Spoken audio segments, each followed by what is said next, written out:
The Cold Night was written by Susan Specht Oram and narrated by Laura Jennings.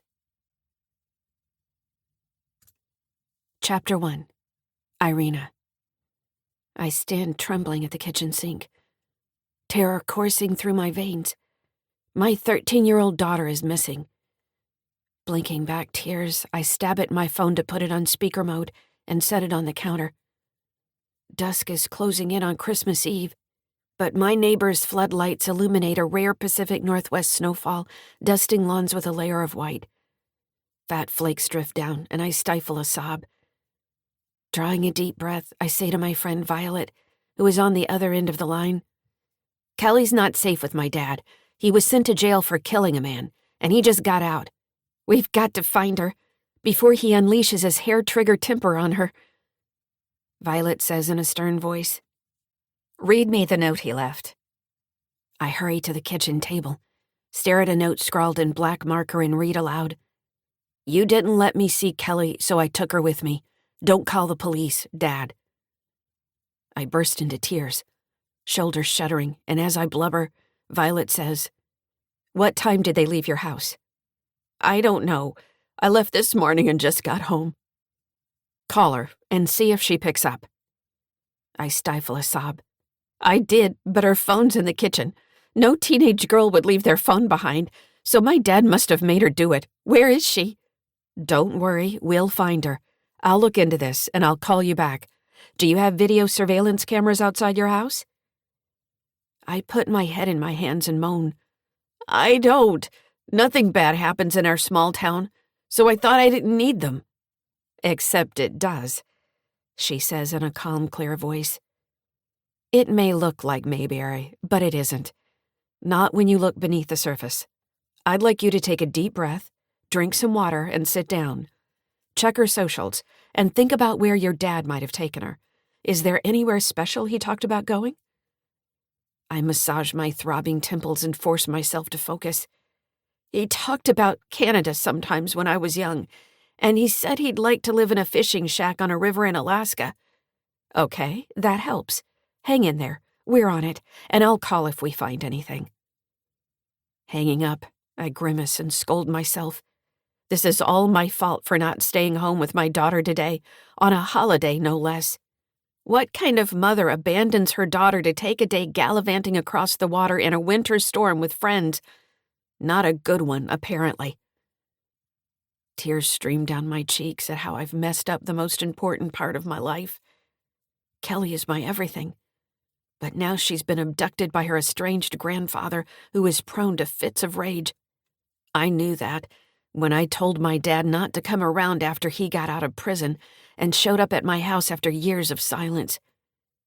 If I had been kinder to him, he might not have taken Kelly. This must be backlash for how I treated him and his way of teaching me a lesson. I wipe away tears with the back of my hand and blow my nose. My dad hasn't changed. A loving grandfather wouldn't take a 13-year-old girl away from home without her mother's permission. Revenge is his favorite meal, served with a side of seething hot anger at how my mom and I abandoned him and the world is against him. Shaking my fist in the air, I say, "I'll find you, Dad, and I'll bring back my daughter." Chapter 2. Jacqueline. I nod and smile at the group gathered around my dining table, grateful to be with friends and family for Christmas Eve dinner. Outside, a snowstorm rages and wind batters the bungalow. The one-story home shudders, creaks, and groans. I eye Dell, who was a resident of Shore Lodge until this afternoon. He fled the facility and joined us on a boat trip from Cedar Island to Millersville. He picks at a red placemat. I say, "How are you doing, Dell? Leaving Shore Lodge is a lot to process, isn't it?" He shrugs. "It's daunting, and I've never liked change, but I'll get over it." I nod and consider all that has transpired since my husband Albert died, almost a year ago. My grown kids talked me into taking a short stay at Shore Lodge that turned into a living nightmare behind locked doors in a secure psychiatric unit, and things went downhill from there. Inhaling a slow, deep breath, I appreciate my daughter, sitting with my grandson at the table. She didn't realize what my son was up to. But Dusty deserves an acting award for how he tricked me and locked me away. He must have had it all planned out, because he was certainly efficient in dismantling my life and making off with my money in record time. I drum my fingers on the table, glad to be rid of him. He's not invited to this dinner, despite his being here every previous year, and there will be no unwanted guest named Dusty in my home tonight or ever. My daughter Rose sets down her fork and says to Dale, "I hate change too. It's tough to adjust and try new things." My grandson Max says, "Not me. I want to ride a pony and drive a race car and go kayaking." Rose shushes him. "That's enough. Let other people talk." My best friend Mary glances at me and says, "Your grandmother and I had a tough time kayaking years ago. We got back to shore, and I sold my kayak the next day." Mercury, my new friend who is a violin maker, tugs on his long gray beard. "It can be rough out there. Currents can be strong." I bite my lower lip and recall how we fought the current carrying us away to Cypress Island. We dug in and paddled hard until our backs, shoulders, and arms ached. Clearing my throat, I say, "The Salish Sea offers both danger and delight, and you have to stay vigilant and hope you survive." They cock their heads, looking concerned, so I add, "But enough of me prattling on. Let's clear the table and prepare for chocolate fondue, our Christmas Eve family tradition." Max stands and frowns. "I wish Uncle Dusty was here." His eyes open wide and he glances at me. "Let's call and invite him." I go over and mess with his mop of brown hair before giving him a great big hug. "Sorry, bud, but it's not a good idea. I told Dusty not to darken my door after what he did to me, putting me in Shore Lodge." Max sighs. "Okay." My dog Buddy magically appears by my side, perhaps because I called my grandson Bud. I bend down and rub his soft beagle mix ears. "Max, why don't you give Buddy a treat, and then play in the living room for a while?" I take plates into the kitchen, and Max runs in and steps on a stool to reach the box of dog biscuits. Buddy sits, wagging his tail, watching Max's every move. They trot off together, and I go around patting each of my friends on the back, murmuring how glad I am that they're here. My hidden, unsaid meaning is that I'm beyond grateful to be home and not locked up in Shore Lodge. Before my husband passed away, I never thought to appreciate the luxury of living with fresh air to breathe, room to roam, and a to-do list of my own each day to accomplish. Mercury flips his dish towel over his left shoulder and turns to me, opening his arms wide. I step into his arms, feeling the warmth from his body, and he whispers, "We should be celebrating your freedom tonight, don't you think?" I nod, but a tear trickles down my cheek. Yes, and the fact that I survived the tempest with my troubled son. Mary shelves plates. "And that you and your crew made it back to town today, navigating through a storm." I shake my head. Nurse Wright and the administrator at Shore Lodge were livid that Dell left. They seemed desperate. Maybe they lost residence after I escaped. Dell holds up his soapy hands at the sink. "That's what I heard. A few residents were pulled out by family and moved elsewhere. But nowhere is perfect. So I'm not sure what they found was an improvement." He points a finger at me. "As you know, the second floor is secure compared to the first, where I was. After you got out, they welded the second floor windows in place, so no one will escape again." A shiver runs up my spine, and I shudder. That makes me lucky to be on this side of the channel. A horrible idea flits through my head.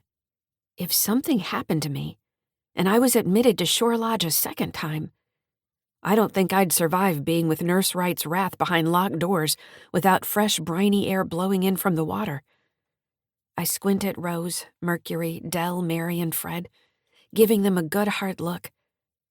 Promise me that no matter what happens in the future, even if my mind turns to mush many years down the road, that you will not take me to Shore Lodge. Nurse Wright has a vendetta against me and made my life miserable. Rose says, "Why did she dislike you so much?"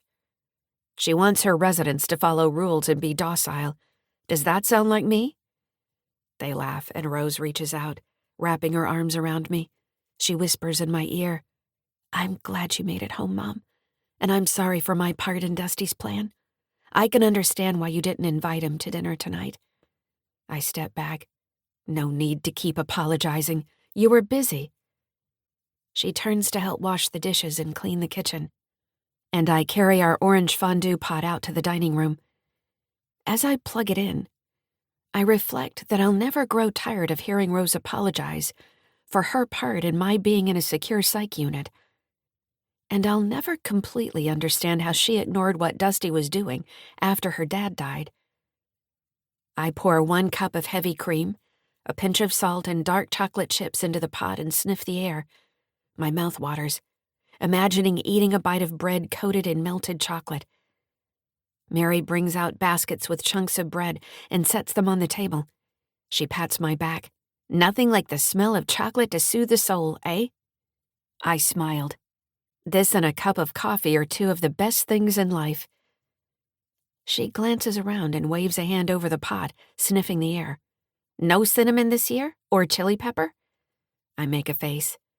That was a failed experiment, at least with Max. No, we'll stick with the plain version for broad appeal. Rose and Max carry out plates with sliced apples and bananas. I give them a sly look and say, "But I suppose we could try dipping dried figs and broccoli and Brussels sprouts in the fondue. What do you think of that, Max?" Rose sets out fondue forks and shoots me a smile. He furrows his brow. "If I have to, I guess I'll try it, but I'd rather not." I'm just kidding. Vegetables and chocolate don't belong together in my book. Stirring the melting chocolate mixture, memories of the many times my husband and I sat with the kids in this room for Christmas Eve fondue swim before my eyes. I dab my eyes with a tissue and call to the others. "Come to the table for a special treat." Everyone slides into their seats and Max grins. We're about to pick up our fondue forks and perform our ritual of clanking them together when a sound outside makes us stop midair. I cock my head and my heart thuds. A truck out front backfires. My muscles tense, and I rest a hand on my suddenly sour stomach. I hope I'm wrong, but my best guess is the sound of a truck backfiring means my errant son who was not invited has arrived. I lock eyes with Rose, because I don't want her brother to stop by, not tonight or any night, not after what he did. Dusty admitted me to a secure psychiatric facility and spent my money. Treating me as a money bag for his own gain meant I wrote him out of my will. But I haven't bothered to tell him that yet. The less he knows about my private affairs, the better. I jump up and peek out the window at what looks like my son's truck parked out front. Mercury grips the table edge. "Whatever happens, we'll deal with it together. You're not alone in this." Mary's voice wavers when she says, "Do you think Dusty would have the nerve to come here after what he did to you?" Fred runs a hand through his thinning brown hair. "I'd put my money on him showing up and doling out satchels of resentment." Mary nods. "He won't hurt you with the rest of us backing you up." I cross my arms. Stinkweed should be his middle name, or skunk cabbage. A chuckle ripples through the room, but we're all on edge, listening and waiting for what will happen next. Heavy footsteps approach the front door and my chest tightens. Someone knocks once with a hard fist, and the door rattles in the frame. My pulse races, and I rush over to make sure the door is locked, the way I left it. My palms turn cold. The metal doorknob starts to turn.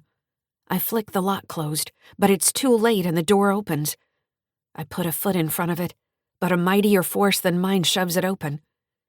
I turn to my friends and family. "I locked the door. Who left it unlocked?" Max pops out of his chair and comes over. "I did, when I went out with Buddy." My dog trots over, sniffing at the door. Dusty steps inside, standing tall, dripping wet and windblown with red cheeks. "Hello, Mother. Merry Christmas, everyone. The wind howls, blowing in bits of snow with his unwelcome entrance. Goosebumps prick my arms, and I tell myself not to fear my own flesh and blood. In a firm voice, I say, I told you not to come here unless you were invited. Dusty ignores me and slides into Max's vacant seat. I'm hungry.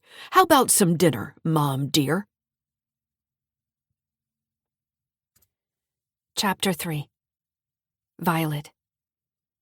I hang up from talking with Irina about Kelly being taken and turn to my sister, Karina. She and Bernard Fracas, her grandmother's secret boyfriend, are spreading a red tablecloth on the kitchen table in Gigi's cafe for our Christmas Eve dinner. Karina adds 2 pewter candlesticks, and Bernard lights the candles. The old creaking 2-story house smells like family, good food, and friendship. I clear my throat and unfurl my clenched fists. They won't be happy to hear what I'm about to say. I'm sorry. I was really looking forward to dinner, but I have to head to the office. Karina bites her lower lip. But dinner's almost ready. What's going on? Bernard fiddles with his black-framed glasses and frowns. Maybe we can help. Crossing my arms, I tap a toe because I've got to get going, right now. Every minute matters in finding an abducted child. Kelly was taken by her grandfather, who just got out of prison and showed up in town. He left a note saying he took her and not to call the police. I need to move fast and track them down before they cross over into Canada and disappear forever. Karina slaps a hand over her open mouth. Oh no, she's only 13. I grab my purse, sling it over my shoulder and move toward the back door. I wish I could stay and enjoy our meal, but I've got to get on this right away. You two stay and eat. Bernard cocks his head. But he's her grandfather, so it must be okay. He's family, after all. He picks up a blue pottery bowl with garlic mashed potatoes and a pat of butter melting in the middle, setting it on the table. My heart thuds and I sniff the air, inhaling the mouth-watering aroma of garlic and butter. Normally, I'd be out of here in seconds. But I only recently connected with my half-sister, and I care about keeping a positive relationship. I slap my hand on the doorframe and blow out a breath. Irina says Kelly's not safe with him. He killed a man in eastern Washington and was sent to prison for it. This is not a kind, gentle grandfather taking Kelly for a holiday ride. This is an angry, bitter man who might hurt or kill her in retaliation for Irina telling him to stay away from them. Karina's eyes open wide, and she pulls off her apron, tossing it on the kitchen counter. We'll go with you. He nods. We'll help. We'll sharpen pencils and do whatever you need. Let's get Kelly back. I resist the urge to roll my eyes and doubt 2 civilians can assist in a case like this. My sister says, We'll pack up the food to take with us and eat while we work. He clenches his jaw, gazing at me. I open my hands. Sure, why not? But let's get out of here. The sooner we find Kelly, the better. Karina is a pro at packing up food orders to go because she runs a cafe when she isn't painting canvases and making pottery. In less than 5 minutes, we're out the door and headed to my company, Outrigger Services. My car smells like chicken stroganoff and garlic mashed potatoes. Bernard leans forward in the back seat. How well does Kelly know her grandfather? I drive down the block and turn right. They just met when he came to town recently. Irina told him not to come back because of what he did when she was young. Karina, riding shotgun, purses her lips. Poor Kelly. That's rough. I turn left and pull over, parking outside my office. We step out of the car into howling wind barreling down the street. Wreaths hung from light poles sway and creak as the metal groans. A stack of beer kegs by a brew pub are lit up with colorful lights. But no one else is around downtown on this cold night. Reaching into the car for a box with part of our Christmas Eve dinner, I blink as snowflakes fly into my eyes. It'd be scary for her. To be taken by a grandfather she only just met. We've got to move fast. Karina grabs a plastic container. I hope she won't miss Christmas with Irina. Bernard picks up a brown paper bag, and I hip bump the door shut, clicking my key fob to lock it. Ours is a small town, and no one is around. But I won't tempt fate and leave it unlocked. In a tense voice, I say, "Okay, let's go." I open the lower entry door, and Karina and I hurry up steps to my office on the second floor. Bernard climbs the stairs behind us. "We'll get her back," Karina says in an upbeat tone of voice that makes me appreciate her all the more. In cases like this, you must move quickly. We'll be nimble, stay alert for signs of her granddad, and extract her without harm, I hope. He leans against the railing. "I have every confidence in you, Violet." "Thanks, I hope I deserve it and this goes well." I set down the box, unlock the office, and hope we'll find Kelly, bringing her home soon. Chapter 4. Irina. I gulp down a glass of water and glance outside as snowflakes fly past. The temperature is dropping, and snow is starting to accumulate on the ground. I swallow hard, because if Kelly were here, she'd run outside and play, making snow angels. Gnawing on a fingernail, I make a vow to find my daughter. Violet is trying to locate her, but I must do all I can to bring her back. I tense my jaw, recalling when my mother and I moved to this small waterfront town in Washington state. When my father was sent to prison on the east side of the mountains when I was young, Mom and I headed west and never told him where we went. He recently showed up in Millersville, but I refused to have anything to do with him. I won't forgive him for how he treated my mother. Tears stream down my cheeks, and I hope my daughter will tap her strength and smarts to protect herself from his wrath. Pacing the kitchen with my hands behind my back, I mull over who else might help me find Kelly. A tentative smile spreads across my face, and I grab my phone, texting Violet that I'll contact Special Agent McNally, an FBI agent I met when my ex-husband was in trouble. Checking the time, I see it's 6 p.m. on Christmas Eve, and with each passing minute, Kelly is farther away from home. My pulse picks up, and I wipe my moist palms on my jeans. I have to save my daughter before she disappears forever into wild parts of Alaska or wherever Dad is planning to take her. Knocking on a wood table for luck, I dial the FBI agent's number. A woman answers. "Special Agent McNally, how can I help you?" Chapter 5. Dusty. I settle into a chair, glance around the dining table and smile, looking each person in the eye. My goal in coming here was to eat a good meal and celebrate the holiday without being alone, like I've been. Maybe there's a chance my mother might warm up to me, so I can take my construction company back. Mom's friends, my sister and my nephew, let their fondue forks fall to the table with a clatter. It looks like they're about to eat dessert. "Any dinner left?" My sister stares at me for a moment. "I'll fix you a plate." I could get it myself and grab some grub in the kitchen, but I want to stay in the dining room, holding court and maintaining control over this motley group. Mom is standing and crossing her arms, tapping a toe and looking ticked off. The frown on her face is definitely not becoming. While the others fiddle with their fondue forks or stare at the tablecloth, my mom's new friend Mercury holds my gaze. I stare right back, not blinking or backing off, until he shakes his head and glances away. In the kitchen, Buddy laps water from a bowl. Fred runs a hand through his thinning hair. "Didn't you hear your mother? You're not welcome here after what you did." I shrug my shoulders. "I'm glad I got here before you ate dessert. Fondue was my favorite part of Christmas Eve dinner growing up, until a certain fondue fork incident occurred." Rose sets a plate of food down before me and I nod to her. "Thanks." Max nudges me. "I picked out the chicken." I clap him on the back. "Good job, my man." Mercury adjusts a polka dot bow tie attached to his long gray beard. He leans his elbows on the table.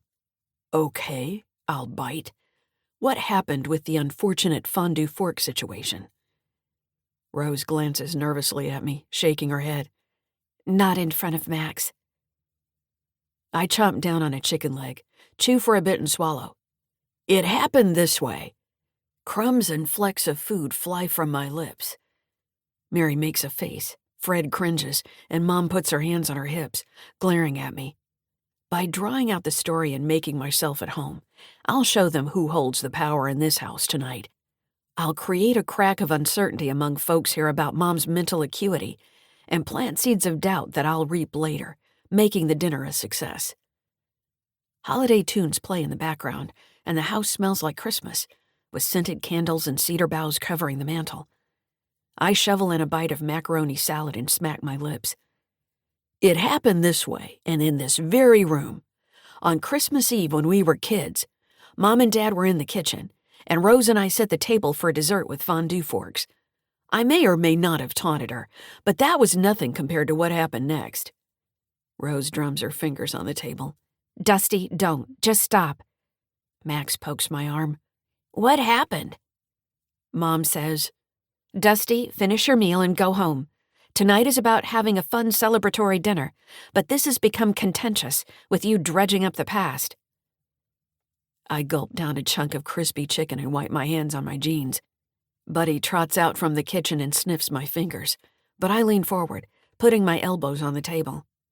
Am I making you uncomfortable by revealing family secrets, bringing them to light? Don't hide your sins in a dark closet. Mom glowers. It's not me that needs to be forgiven. You'd better get out a mirror and look at it long and hard. I chuckle. I do, every day, but I'm not sure if you follow your own advice. This is your favorite holiday, so where's your Christmas spirit? It's a time for friends and family to gather together, and that's why I'm here, to mend broken fences because Dad isn't here to smooth things over and help us get along. Mom grabs the back of a chair and doubles over, breathing hard. I clear my throat. What happened that night long ago is Rose stabbed me with a fondue fork.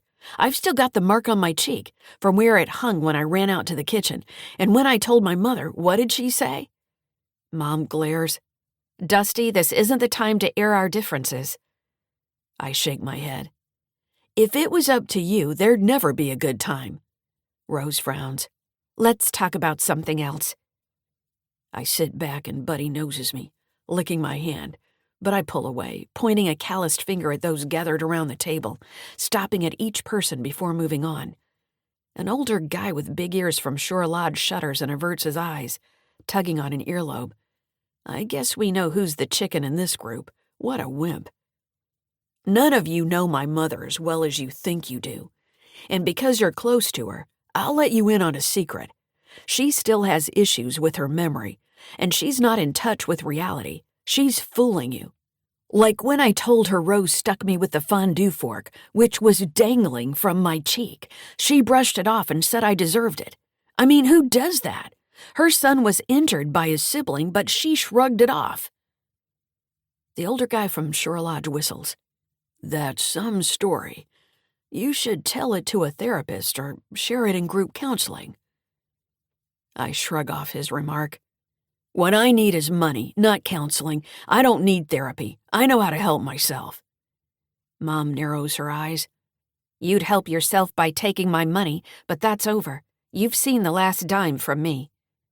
Max leans over, breath hot in my ear. Do you still have the mark? Let me see. I tap my right cheek. It dangled right there and hurt for weeks, not just on my cheek but deep in my soul. That's what started me writing poetry to explore my feelings about being the unappreciated, unseen child. Mom says, This is outrageous. We bent over backwards to help you. Now you come here on a holiday, Christmas Eve no less, and accuse me of being a bad parent? We don't air family problems ever, especially in front of guests. She marches to the door and holds it open. Goodbye, Dusty. You know the way out. Happy holidays, and don't come back unless I invite you. Cold air blows inside, and I stand, brushing crumbs off my flannel shirt. Would a reasonable person ignore a son who was injured? She didn't take me to a doctor or the emergency room. The wound became infected, and I had to take an antibiotic, and that's only one instance among many I could share with you. Fred says, I think we've heard enough. Mercury tugs on his mustache. You need help. Dragging this around from the past, go get counseling. Rose nods. Move on. It all happened years ago. The guy with big ears squirms in his seat.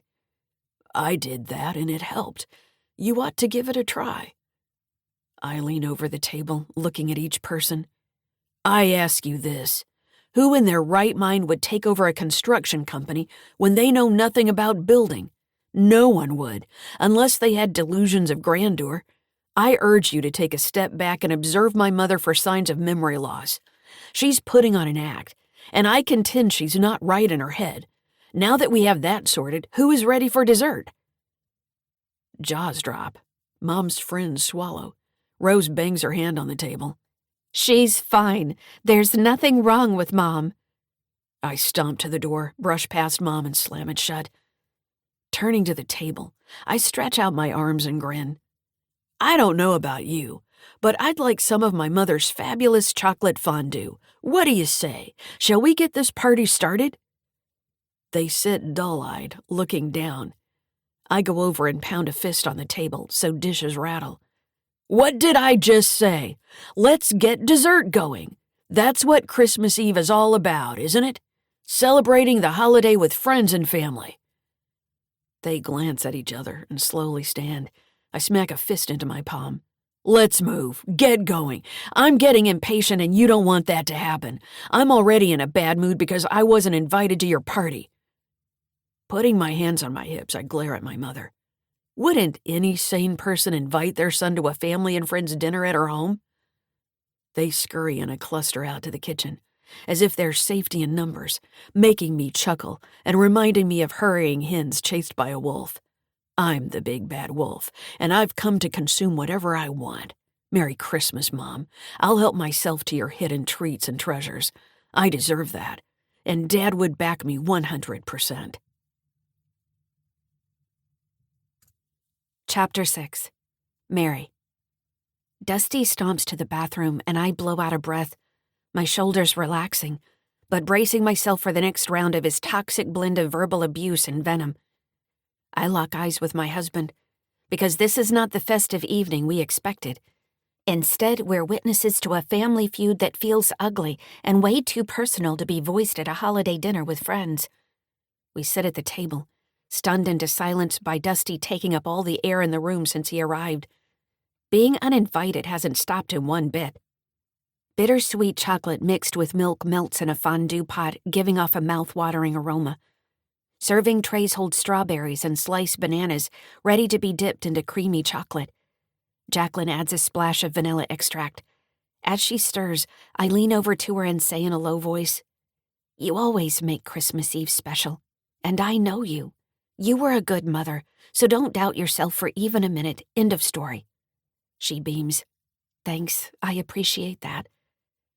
Mercury says something and she turns toward him. My husband whispers to me, "Let's make our excuses and go." I speak softly in his ear. "We can't leave now with Dusty here. He's so angry." Fred nods. "Fine, we'll stay, but he could be right. Maybe her cognitive skills are impaired." I narrow my eyes. "We'll talk about this later. She's my best friend, and I won't have you doubting her sanity." Fred shrugs. Running a construction company would be challenging for anyone, let alone someone coming back from the precipice of grief. Dusty clumps into the dining room and glowers. "What are you two talking about? Share it with the rest of us." I say, "We were talking about going home early to watch a Christmas movie in bed, but we decided to stay and celebrate the holiday with all of you." Dusty belches and rubs his belly. "Let's get on with the fondue." I scold myself for being a coward and screw up my courage. "You know what? You are being verbally abusive to your wonderful mother, and the rest of us don't appreciate that. You need to be nicer to her. She's your mother, for heaven's sake." He hums a tune and brushes lint from his shoulder. Jacqueline holds up an index finger. "I'd like to clear something up and point out that I'm agile and alert and there's nothing wrong with my mind. I hope you don't doubt that because of what Dusty said." Dusty sighs. "Let's table that discussion for the time being, because I have more to say on that topic, and move on to dessert. But I have to ask, would someone with mental acuity make a plea for sanity? They wouldn't have to, would they? It'd be self-evident. And we'd know she was sharp and of sound mind." He grabs a fondue fork and thrusts it up in the air. "Rose, which cheek would you like to stab this time? The right or the left? I can live with either one, if it makes you feel better. You've got a demanding job and a busy life. Go ahead, take out some of your frustrations on me. Mom won't stop you. She doesn't care about me. Jacqueline clenches a fist. Stop this nonsense and get out. You're making a scene. We were having a great time until you arrived. You're ruining the evening for all of us. Max grabs his mother. Don't hurt him. Rose says, Your uncle's kidding, but I wish he'd stop. She stares at her brother. Dusty holds up his hands. She's right, and I'm sorry if I frightened you, bud. Just a little sibling humor to lighten the mood and create levity on the eve of a happy holiday. I glance at Jacqueline and roll my eyes. Dusty has brought anger and angst to the table. He's carrying a heavy burden of resentment that could burst into flames at any moment. Dusty jabs an index finger at me and we lock eyes. My heart skips a beat, but I'm not backing down. My friend deserves our support, especially after what her husband did before he died, hiding financial secrets. I see you rolling your eyes, Mary, he says in a low, rumbling voice, and I don't appreciate your disrespect. At the very least, keep negative comments and your bad attitude to yourself until you're out the door on your way home. Be careful, Dusty, Fred says. You're on thin ice. I tap a finger on the table and count the minutes until Fred and I can leave without hurting Jacqueline's feelings. The sooner we've eaten fondue and we're out the door with our coats on, the better. But I can't leave my friend Jacqueline alone with Dusty. You sound so angry, I say to him. Your grief could be making you act this way. I know your father wouldn't have wanted you to carry this burden of grieving for so long. He glowers. What do you mean? Maybe you haven't allowed yourself to grieve your dad's death. I know I was angry and irritated when my mother passed away. He taps a calloused finger to his lips. I don't think that fits my situation. I've been upfront about being sad since Dad died, and I've even written poems about it. I'm not hiding or suppressing it. But maybe my mother or my sister are. Wooden chairs creak and people squirm. My throat is dry and I sip my Manhattan. I stand on wobbly legs, eager to escape the gloom in the room from Dusty's dark mood, which is penetrating every conversation and permeating each molecule we breathe. He brought a sting of resentment to the dinner table, and one of us must step up and confront him. I think I'll refresh my drink. Anyone else?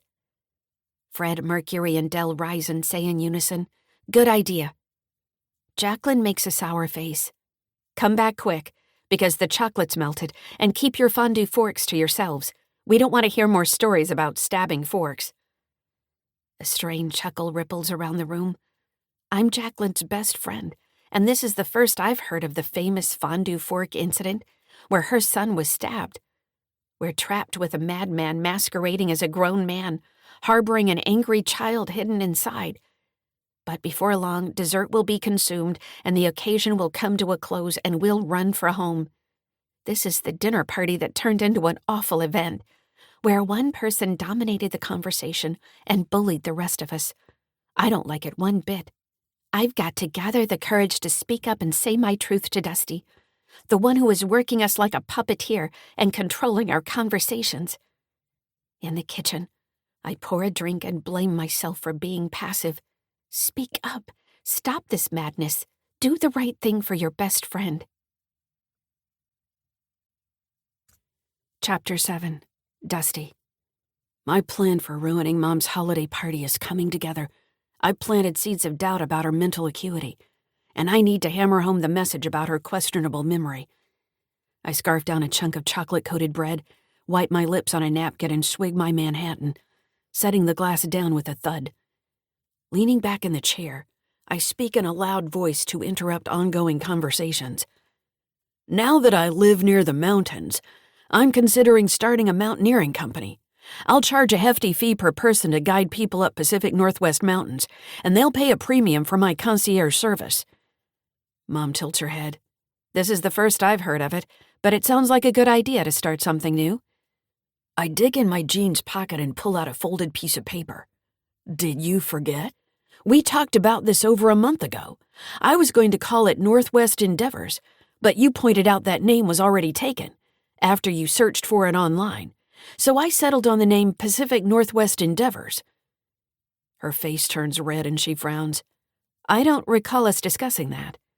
"We did, but you've had a lot going on." I pocket the piece of paper before anyone asks to read it. Mercury wipes chocolate from his lips with a napkin. "How many mountains have you summited?" I cock my head. "It's not the final destination that matters. It's the journey, right, Mom? Dad said life is like a river, taking twists and turns, and we need to learn to go with the flow." Mom dabs at the corners of her eyes and stands. "I need some air. Be right back." Mercury and Rose stand and say at the same time, "I'll go with you." Mom shakes her head. "Thanks, but I need to be alone for a bit." Rose says, "Take your coat. It's cold out." When Mom flings open the door, snow and cold air rush inside. "I'll be fine, just like I always am. Don't worry about me. Go on with your dessert." The door closes and a heavy silence settles over the table. No one will meet my gaze. The older guy with big ears squirms and pulls at his collar. "Is anyone else feeling hot in here? Maybe it's because they kept the temperature low at Shore Lodge. They said it was good for brain function." I snap my attention to the man. "You were at Shore Lodge? What's your name?" He swallows and his Adam's apple bobs up and down. "I don't feel like telling you. It's no one's business but mine, and it's a privacy issue." I slowly smile. "You were on Irina's boat, coming from Cedar Island this afternoon. Did my mother help you leave Shore Lodge? Nurse Wright and Dr. Henderson will want to know about this." I pull out my phone to call Nurse Wright, but Fred thumps the table with a fist, and fondue forks rattle. The group gasps, but I chuckle, because I love making a scene and being the center of attention. Fred's face is flushed. "Stop this at once. Leave the man alone and respect his privacy. Can't we just eat dessert in peace? You've already disturbed your mother by bringing up your father." His eyes bore into mine, but I shrug and say, "No one's talked about Dad since he died, like he became invisible after his fatal heart attack. It's my job to rip back the curtain and remember him, to talk about him, even though the rest of you would rather forget he ever existed." I glare at my sister for good measure. She says, "We all love Dad and remember him in different ways, but some of us don't need to talk about him as often as you do." I fiddle with my fondue fork and eye the creamy pot of chocolate on the table. I'd love to rip off the tablecloth, dump everything on the floor and splatter chocolate on the dining room walls. But I won't. I mustn't lose control, because what matters is my endgame, which is getting my construction company back. Max looks down at the floor. "I miss Grandpops." Rose pats his back. "Me too." The front door opens and Buddy bounds inside, shaking off snow and rolling around on the living room rug. Mom enters and closes the door. She gives me a steely-eyed gaze before bending and petting Buddy. "Good dog." She joins us at the table, sliding into her seat and appearing calm. I regret needling her, because she has a steel core inside, as Dad used to say, and now she looks tough and ready to fight. Mom reaches over, takes an apple slice and dips it in melted chocolate in the fondue pot. She chews and wipes her mouth on a napkin, saying, "Let's let worries and resentments fade and get back into the holiday spirit. I'd like all to be right with the world on Christmas Eve." She eyes me. "We can set aside our differences for tonight, can't we?" My face heats, and I nod, feeling chastised like a child. I'm suddenly small and 10 years old at the table. I clench my fists and stand. Clearing my throat, I say, "I think I'll turn in for the night. See you tomorrow." Rose says, "I'm staying in your old room, and you need to help with the dishes." "I thought you were going home," Mom says. I stride over to the window, part the curtains, and stare out at white snow blanketing the road and lawn. It's not safe to drive right now. Maybe tomorrow, after Millersville's one snowplow gets around town. The guy with big ears says, "Only one snowplow?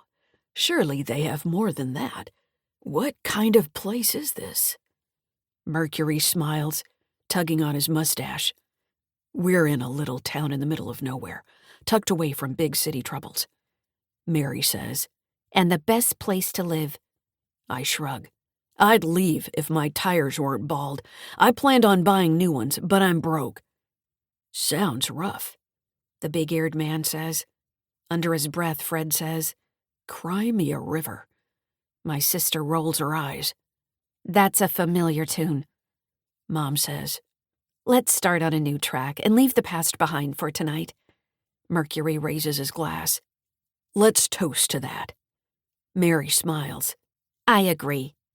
I rub my right cheek. I'll mix with the group and drop little mentions of issues with Mom's memory, undermining their confidence in her, one grain of sand at a time. I was going to go in my room and write a poem, but I guess I could celebrate Christmas like we used to with a toast at midnight. Max flings open the front door and runs out, followed by Buddy, who yips and barks, "Snow!" Rose calls to Max, "Take your coat and close the door." but my nephew is long gone, and the snow is coming down hard, accumulating in deep drifts. While the others clear the table, Mom and I stay in the dining room. She unplugs the fondue pot, stares at me with cold blue eyes, and says in a low voice, "I know what you're trying to do, but it won't work. I'm on to you." Chapter 8. Jacqueline. I stand on the front porch, shivering in the freezing cold, and frown at a thick blanket of snow covering my yard in the quiet street. More than a foot of snow rests on the roof of my son's truck, and more is coming down. Crossing my arms, a stiff breeze blows past my cheeks, and snowflakes fly into my eyes. I blink and mutter to myself, "I can't let Dusty mess with my mind. I can do this. I've come through worse." With a howling wind whipping at my back, I turn to the door, rest my hand on the cold metal knob, and let out a long sigh. The sooner the town's snowplow arrives, the better for all concerned. I step inside, close the door, and join the others at the table. We're a silent bunch, dipping strawberries and bananas into melted chocolate. Inhaling the aroma of melted chocolate, I half smile. No matter what happens, I can survive being under one roof with this boy I birthed, even though I'd like him to hightail it out of here right now. Max says, "This is the best part of Christmas, besides the gifts." "That's right," Dusty says, and I grit my teeth for what my flesh-and-blood nemesis will say next. He clears his throat and sends a sharp look my way, adding, "And that's why we're gathered here tonight, to celebrate the holiday and our mutual support system, grown out of our common bond of living in a small town. We're also celebrating more light and longer days, and I'm looking forward to not getting up in the dark. The cabin I'm renting in Foothills is a dank little place compared to this. Maybe I should move back home. What do you think, Mom?" I shake my head. "Not while I'm alive, and not after that. Isn't that right, Mary?" Mary flashes a smile and gives me a thumbs up. Dusty wipes his mouth with the tablecloth. "Speaking of Shore Lodge, shouldn't you both be back there? I'm sure they're missing you, Mom. And Dell, I could make one phone call to Nurse Wright and have you hauled away from this house." Dell flinches, tossing his napkin down. His hands clench. "That's my business, so stay out of it. I don't tell anyone about my private life." I jump to my feet and lean across the table, jabbing a finger at my son. "Stop taunting him. You're just trying to act like a big man, which makes you look like a small boy. Shame on you for poking and prodding at someone's personal problems." I stand back and rest my hands on my hips. All I've got to say is, "Back off, Buster, or else." Dusty chuckles and opens his hands. "Or else what? I bet Nurse Wright would like to know where you are, Mom, and Dr. Henderson could have another look at you. I have her private cell number. Maybe I'll call her right now." I march over and snatch my son's phone, shoving it in my back pocket. My pulse races at memories of my time at Shore Lodge. "I've had enough of that talk and your threats. Don't be rude to my guests." He frowns, swinging his arms at me. "Give it back!" I step away and stride around the table. "I'll give it to you when you leave. Now behave. While you're here, I expect you to be kind and courteous." He tips his head back and laughs. "Yammer, yammer. You're all talk and no action." He raises his voice, mimicking me. "Be kind and courteous. Behave." He thumps a hand on the table. "I'm not a child, mother dear. I'm a grown man." "Then act like one." Now, Fred says. "Can we all settle down? This was supposed to be a nice dinner party, not a boxing match. Let's keep it civil." Mary says, "That's right." Mercury gives Rose a side glance. "Is this typical of how Christmas Eve is for your family? Just a dull, boring dinner would be fine with me." Rose sighs. "After my father died, everything changed." I clutch the fondue pot and carry it to the kitchen, going past Dusty on the way. He's trying to cut me down, one stroke at a time. For a flicker of a second, I picture myself dumping chocolate on his deluded head to retaliate for him spinning lies about my memory. His mentioning his dad was surely meant to wound me, because he knows we're approaching my wedding anniversary, which is when my husband died. What a long, trying year it has been. When I have time, I'll think about how I'd like to honor Albert's passing. Blinking back tears, I set the fondue pot on the counter. Mary comes in, putting fondue forks in the sink with a clatter, and she turns to me. "Anything I can do to help?" I shake my head. "Thanks, but no. I'll get through this on my own." She peers into my eyes. "We're here to help. You're not alone, remember that." Dusty comes in the kitchen carrying a stack of small dessert plates with gold rims that I picked up at a second-hand store. The air almost vibrates with anger. A vein throbs in his temple. His jaw is clenched and his face is flushed. "Want these in the dishwasher?" I'm determined to get through his short visit and remain civil, so I say, "In the sink will be fine." Mercury pulls an apron over his head and starts washing dishes. Fred dries them. I owned a set of Christmas plates, but Dusty threw them out when I was at Shore Lodge. But tossing my possessions in the trash and putting my bungalow up for sale while I was gone wasn't the worst thing he did. He left my dog at a shelter. Poor Buddy was abandoned while I was locked away with Nurse Wright. I toss chicken bones in the trash, and Buddy trots inside, shaking his wet coat. Water droplets fly through the air, and we wince and groan. He comes over and licks my hand. I say, "You sweet dog." "Max," I say as he runs into the kitchen, "close the front door and towel Buddy off like I showed you." "Okay," he says, leaving the room. The front door slams shut and Max says, "I locked it, Grandma, to keep the bad guys out." I glance at Dusty, who is bringing down champagne glasses from a high shelf that only he and I could reach without a stool. What my grandson doesn't realize is that the person I was trying to keep out is right here in my house. Dusty and I lock eyes, and for a flicker of an instant, I see the little boy I loved. I nod to him because the younger, innocent version of Dusty must be buried down deep inside, covered up by the grown, greedy son I've been seeing since his dad died. I'm used to him swaggering around asking for money. But tonight is the first time he's tried to diminish me and tell falsehoods to friends and family since I swam in frigid water and made it home. I'd better be on my toes every second around him. I lean over to Mary and whisper in her ear, "Let's talk later." Dusty says, "Be right back. Don't lock the door. I'm stepping out for a smoke."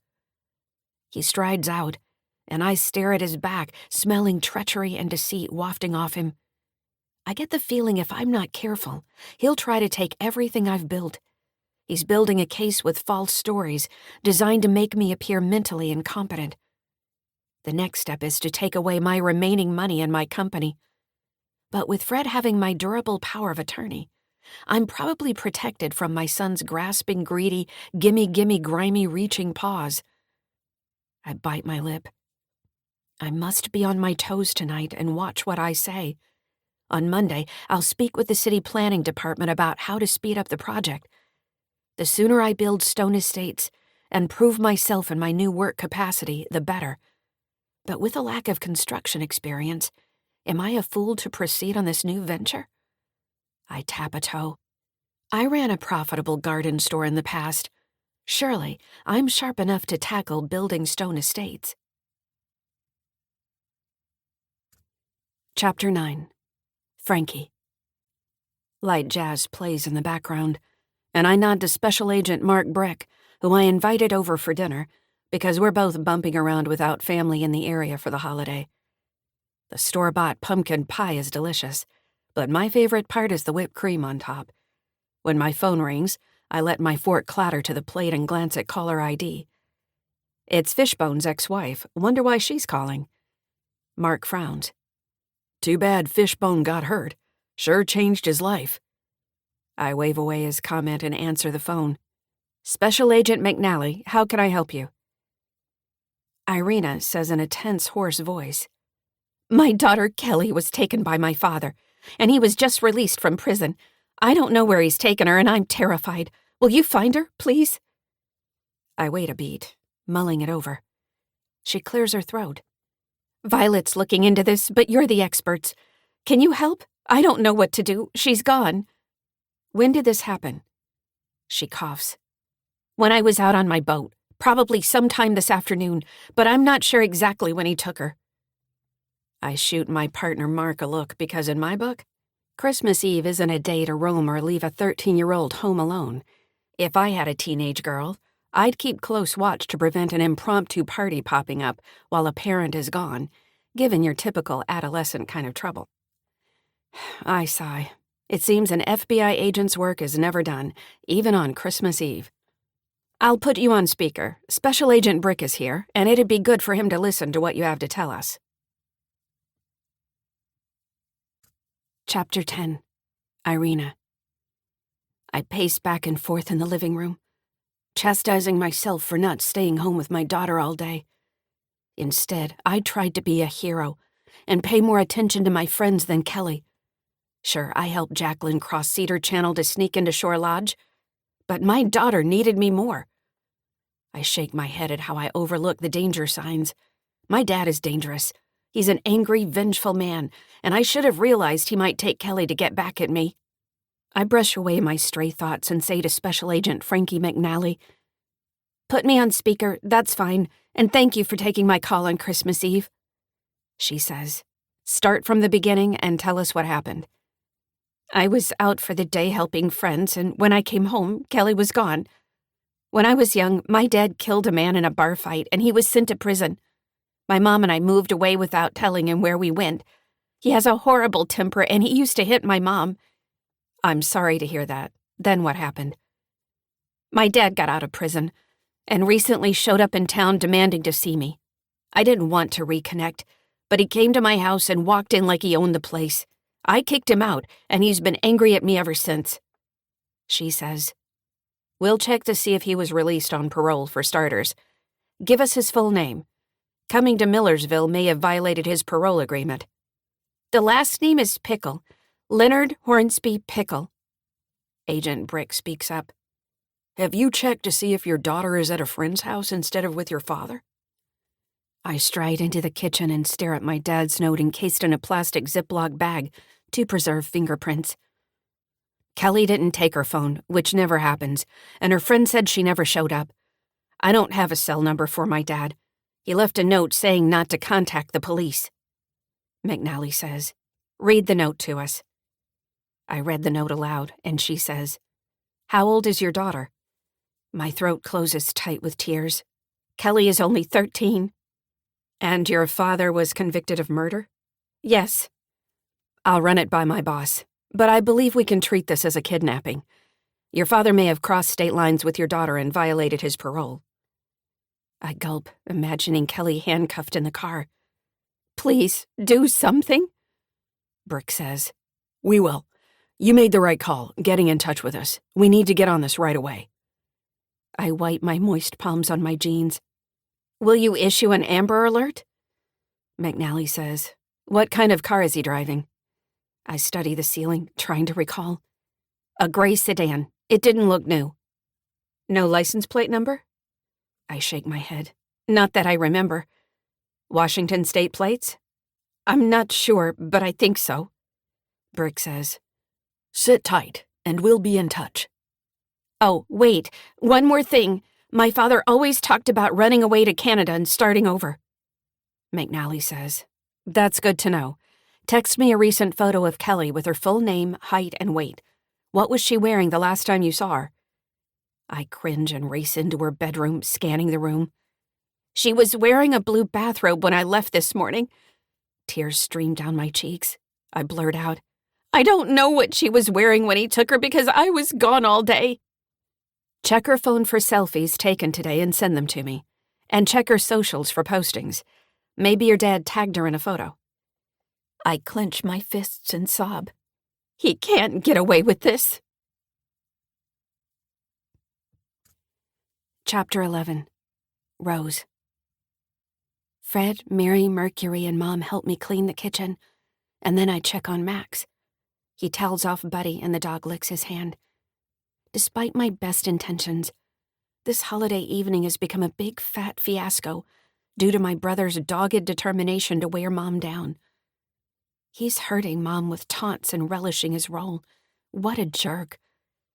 I glance at my brother, who is checking his phone and lounging on the new living room sofa Mom had to buy after he threw out her worn brown plaid one, and go over to him. I loom over him until he glances up. Hey, sis. Shaking a finger at him, I say, Don't treat Mom this way. She deserves better, especially on Christmas Eve. Don't put her down or make her friends question her mental acuity. She's fine and it's her favorite holiday. Back off. He blinks and smiles. I don't know what you're talking about. Now, if you don't mind, I have important business to attend to. He stares at his phone. I'd like to grab his phone and stomp on it, but I keep my voice down and say, Don't hurt Mom. You already tried to ruin her life once. Be kind. Max comes over. What are you talking about? Dusty ruffles my son's hair. Nothing. Just boring grown-up stuff. Have you seen this trick I can do with a quarter? I can make it disappear, just like that. Max sits down and watches Dusty pull a quarter from his pocket and put it in his hand. He switches the quarter from hand to hand and says, Which hand is it in? This one or that one? He holds out his clenched hands, where the knuckles are red and raw. Max and Buddy stare at my brother's closed hands. Max points to one and Dusty opens his hands. You're right. There you go. It's yours. Max grins and pockets the coin. Thanks. He hops up, finds a plastic dog toy and tosses it across the room for Buddy. Striding into the kitchen to see what else I can do. I fume under my breath at my brother for badgering Mom, but I also sense the stirrings of familiar sibling rivalry. I'd hoped to be the center of attention tonight as Mom's surprise dinner guest, but my brother upstaged me. Dusty claimed all of my parents' attention since the day he was born, while I was expected to smile, stay on the sidelines, get good grades, and not make waves, because my brother made more than enough trouble for two of us. Drying a dish, I say in a low voice to Mom, Sorry about how Dusty is acting. I wish he wasn't so mean to you. Mom shrugs. It's no problem. I've been through it before. Nothing I can't handle. But thanks for your support. She turns and hugs me tight, enveloping me in her warm arms. I sigh and lean into her strength, hoping to be as strong as her when I face obstacles. Mom pats my back. I appreciate who you are and how you support me. You are a special, wonderful daughter, and I'm lucky to have you in my life. A tear slides down my cheek, and I step back and sniffle, wiping my eyes. Merry Christmas, Mom. She pats my cheek. Merry Christmas, dear one. I love you.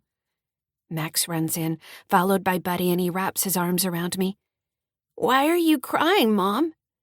I smile through my tears and say, I just heard something I've always wanted to hear, and I'm happy. Dusty stomps into the kitchen. Sorry to break up your happy little group, but where am I sleeping tonight? Mom says, I think it'd be best if you went home. It's safe for you to drive. His jaw clenches. I'm not leaving. The snow's too deep. I'll stay in my old bedroom. It's all set up for me. Max claps his hands. That's where we're sleeping. We'll camp out together. Mom and I shoot each other a quick look and roll our eyes. I brought my son to a Christmas celebration that has been turned into a nightmare by my moody, manipulating brother. Chapter 12. Dell. I pull on my coat and step outside for a breath of fresh air.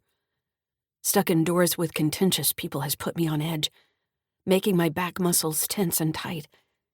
I stretch my arms in the cold night air and find myself missing the still silence of my room at Shore Lodge.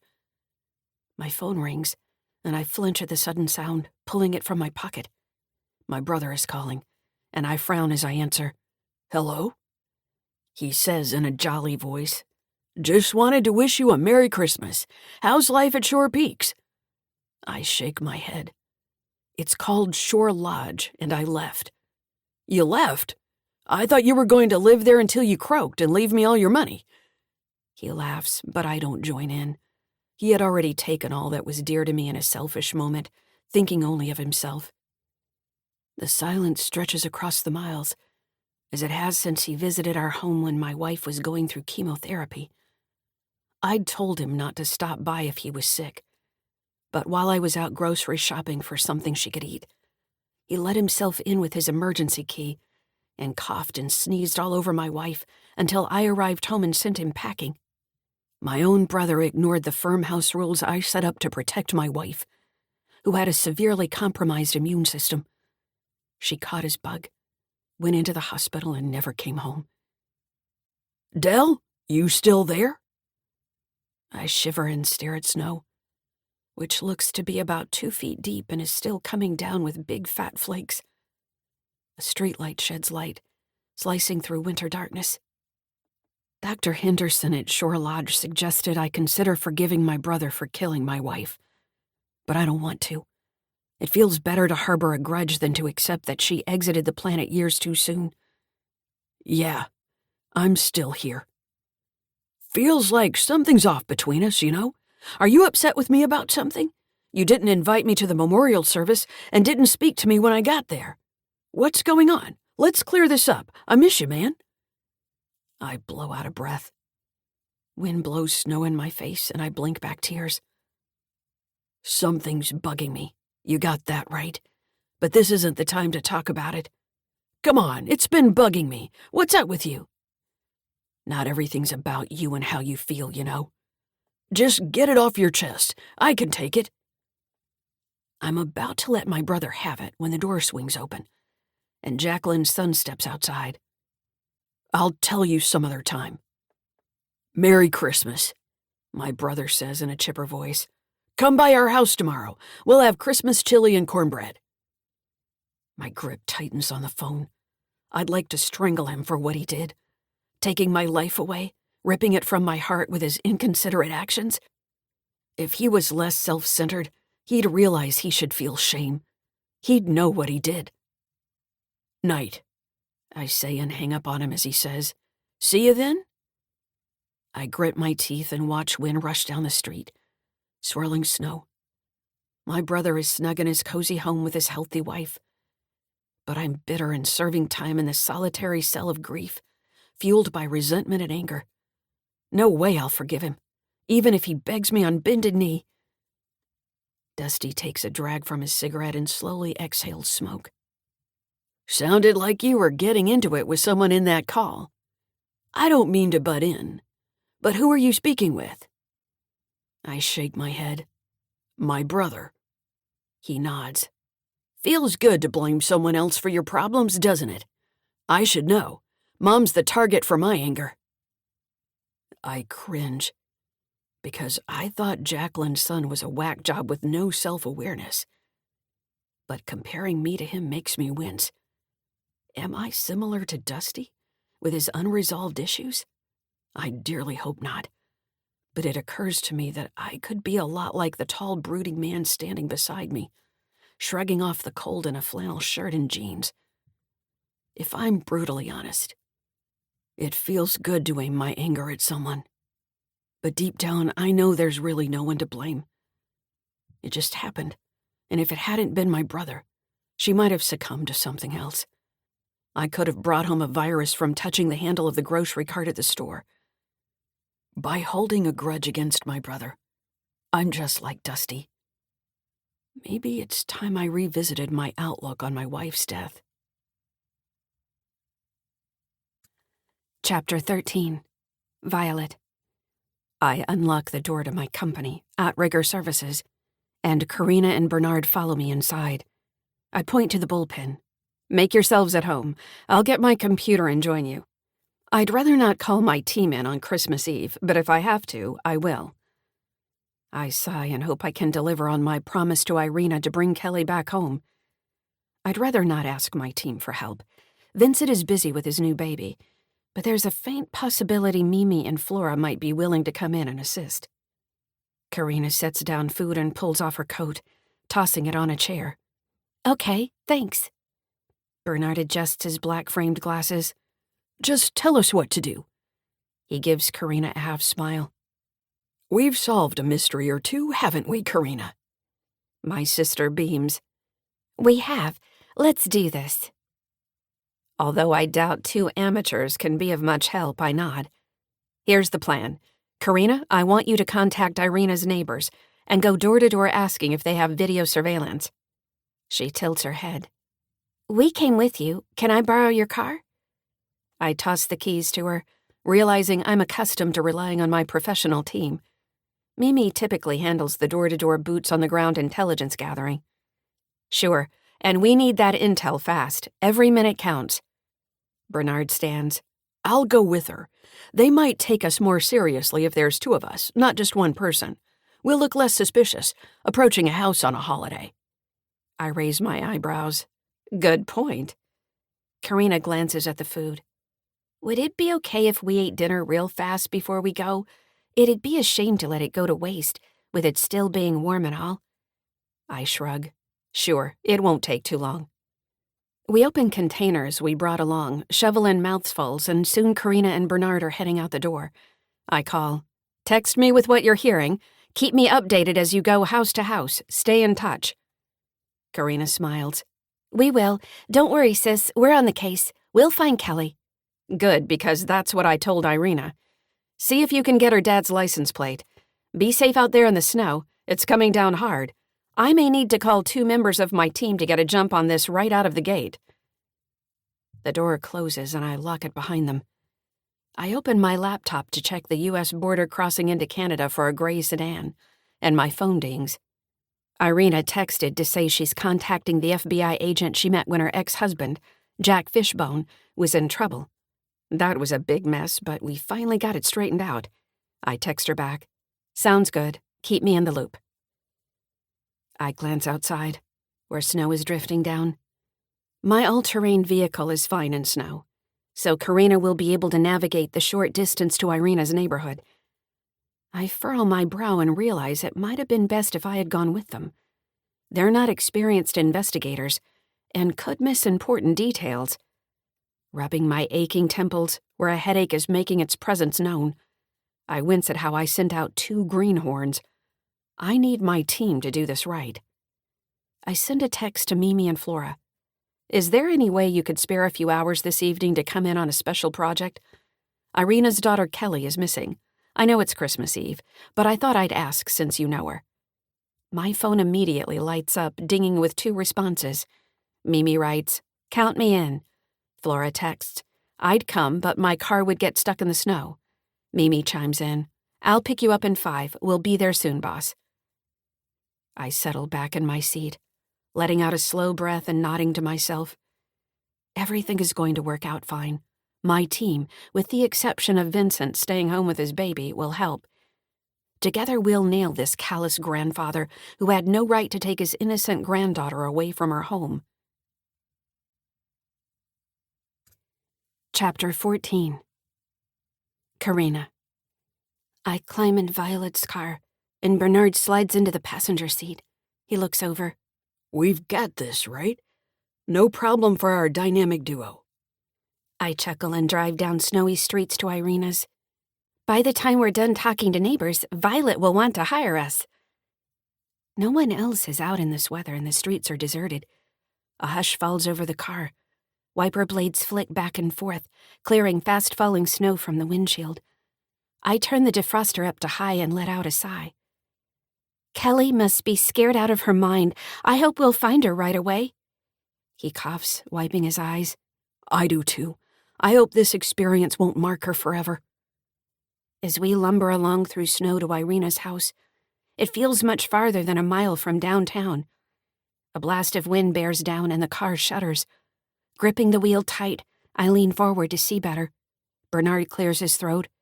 Would you like me to drive? No, I'm fine. Violet gave me the keys and she's my sister, so I'm responsible if anything happens to her car. Just be careful. Gigi would take me to an early grave if she knew I let you drive in these conditions. I hope we'll find some useful information. I blow out a breath. Me too. Irina must be going nuts. Those two are close. Bernard fiddles with his glasses. I wonder if anyone's told Jack. I'd want to know if my daughter was taken. I cringe and wonder if Jack knows. Irina's ex-husband is recovering from traumatic brain injury, and it's possible Irina didn't tell him, so he wouldn't worry and get upset. Snow crunches under our tires, and I pull over and park outside Irina's house. We open the car doors, pushing against accumulated snow. Houses along the street covered with snow look like a fairy tale scene, but we know what happened here is a darker story. My pulse picks up, and I stride through snow, making my way to Irina's house. Let's talk with Irina before we check with the neighbors. He nods and hunches over as he walks. The weather's not ideal, but we'll get this done, just like when you search for Gigi's missing journal. I tilt my head, but don't bother to mention that a stolen diary is much different than a girl being taken. We all know the stakes are high in Kelly's situation, but there's no need to state the obvious. I reach out and pat his shoulder. I'm glad that finding the journal brought us together. We make a good team. He smiles. I feel the same way. We approach the front steps and Irina runs out of the house, hair flying, arms flailing. She's gone. Help me find her. Kelly's been taken.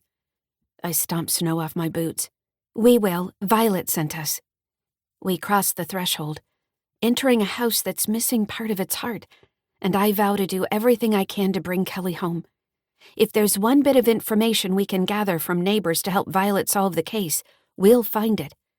I'm not trained as a detective, but I'll do everything in my power to uncover threads connecting us to the truth. I give Irina a hug, and she weeps in my arms. I whisper, "We'll find Kelly, I'm sure of it." Chapter 15. Violet. At the sound of a key in the lock at Outrigger Services, I jump up and hurry to the door. Mimi comes in, rosy-cheeked, followed by Flora. They drop their coats on the back of their chairs in the bullpen, and Mimi says, "Hey, boss, tell us what's going on." Flora says in her high-pitched voice, "Yeah, what happened, and who's doing what?" I pace the floor. Here's what we know. Irina's 13-year-old daughter, Kelly, was taken by her grandfather, who she just met. He killed a man and was recently released from prison on the east side of the mountains and just showed up in town. Our only lead is that he's driving a gray sedan. I pick up a blue erasable marker and write key facts on a whiteboard mounted on the wall. Kelly, grandfather is a convicted felon, gray sedan. Mimi pulls her hair back in a ponytail. License plate number? I make a face. No idea. But I sent Karina from the cafe and Bernard Fracas out to canvass the neighborhood and see if anyone has video surveillance or if they saw something. We're after a license plate number and the approximate time they left Irina's house to get a better picture of where they might be. Mimi frowns. You sent 2 civilians out? Are you sure that was a good idea? I nod. I hear you. It might not have been my best decision, but they're driving my car, so they should be fine. Mimi glances outside. When will snowplows clear the roads? I snort. I have no idea. The town has 1 snowplow because it rarely snows, so we could be socked in for a day or more. Flora half smiles. Small town living at its best. It's a good night to stay inside and read a book. Except we don't have that luxury tonight. Mimi, why don't you check the border crossings? Flora, keep an eye on chat rooms and socials for postings. It's a long shot, but we may find something to help nail down their location. I wipe my palms on my pants. Our gulped-down dinner sits heavy in my stomach, and there was no time to celebrate the holiday or enjoy the flavor of the food. There'll be no relaxing until we find Kelly. Any questions? No, boss. I steal a glance at the street and worry that I made a mistake by sending my cafe-owning sister and her retired science teacher friend out together. But then I open my laptop and get to work. I'll liaise with FBI Special Agent McNally if they've taken on Kelly's case, when we find something to relay. Chapter 16. Irina. When a car stops out front, I dash outside, waving my hands and expecting to see Violet emerge from her vehicle. I bite back tears when Karina and Bernard climb out of the car and march through snow to my house. I doubt any sleuthing done by a cafe owner and a retired high school science teacher will help me find my daughter. I blow out a breath and suppose Violet was too busy in the office to come. But that's a good sign, because I need her using her sharply honed skills to track my horrible father down. My voice trembles when I say, "Help me find my daughter. Kelly's missing." They stomp their feet and come inside. Bernard shoves his hands in his coat pockets. Karina gives me a hug and then she steps back. "Violet sent us to ask your neighbors if they saw anything." Bernard nods. We're going to canvass the neighborhood for clues. Inside, I'm screaming and terrified to my core for Kelly, not knowing where she went with the grandfather she just met. I manage to say, "Do you know anything yet?" Karina glances at Bernard and shakes her head. "Not yet. We'd better get going to interview people before they forget what they saw." If they saw anything, he says, every minute counts in situations like this. I've seen it on TV shows. I suppress a groan. These two know nothing about how to save a teenage girl who was taken by a cruel blood relative. "I'll go too and help you." Karina holds up a hand. "Violet said for you to stay home in case Kelly comes home or the FBI calls or stops by." Bernard adjusts his black-framed glasses. We'd better get going. My chest grows tight as they march away through the snow. I want to go with them and take action. I hate sitting on my hands doing nothing to bring my daughter home. I wish I could drive and follow my father to hunt him down, but I don't know where they went. "Call me if you find anything." "We will," Karina says in a clear, calm voice. They march off arm in arm, and I close the door, leaning against it, my heart racing. I rest a hand on my stomach, where my dad punched it when I was a child. I must bring Kelly home before she experiences my father's wrath firsthand. His nickname was Rattlesnake for how fast he lashed out with his fists. Chapter 17. Karina. We stomp through snow and climb up 3 steps to Irina's next-door neighbor's house. Bernard rings the doorbell, and the door swings open. A woman in her 60s with a blonde bob cocks her head. "Oh, dear. I heard Kelly's missing. Irina just called to let me know." I nod. "It's awful. We were sent by Outrigger Services to see if anyone saw when Kelly's grandfather took her." She squints and frowns, looking down as if deep in thought. Bernard says, Did you happen to see a gray sedan at Irina's house? We need his license plate number. I shift my weight, standing on the porch. Cold seeps into my favorite pair of worn boots. "Do you happen to have video surveillance on your doorbell?" She shakes her head. "It's horrible what happened, and no, I don't have it, because nothing bad happens here. This was a safe, happy spot to live in, until now." Bernard chimes in. Did you see anything unusual late this morning or this afternoon? We're trying to pinpoint the exact time when he took Kelly. She brightens. "Why, yes. I heard a car stop next door, and I glanced out the window, not wanting to spy on Irina, mind you, but to keep an eye on the neighborhood. I'm retired and don't have much going on except for gardening. I was a teacher." Bernard beams. So was I. I taught high school science. How about you? 5th grade. I thought you looked familiar.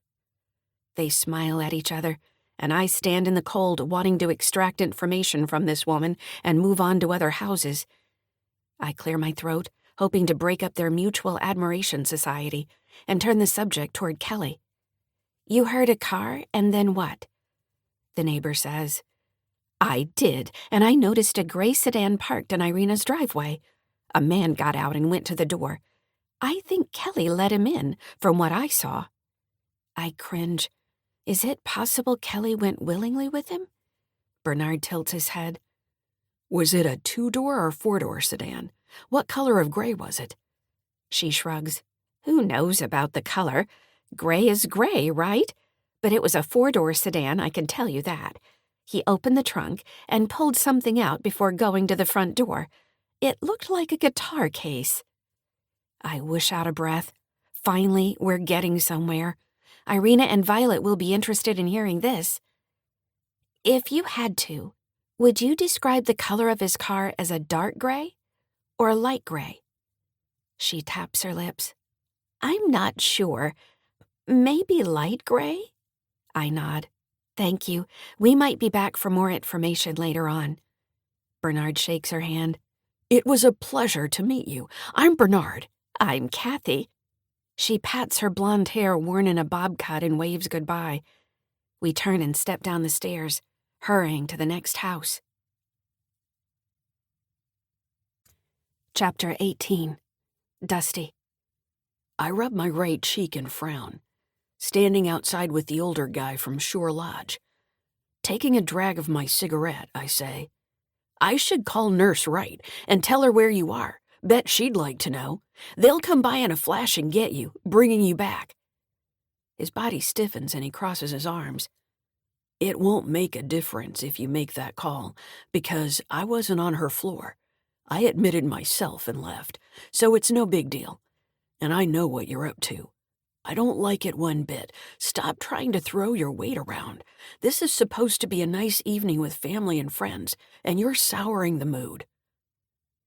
I toss the cigarette butt in the snow and turn to him, blowing smoke in his face. I don't know what you're talking about, old man. I'm just here to have a meal and spend quality time with my family. You're a stranger, and there's no reason for you to be here. You don't belong.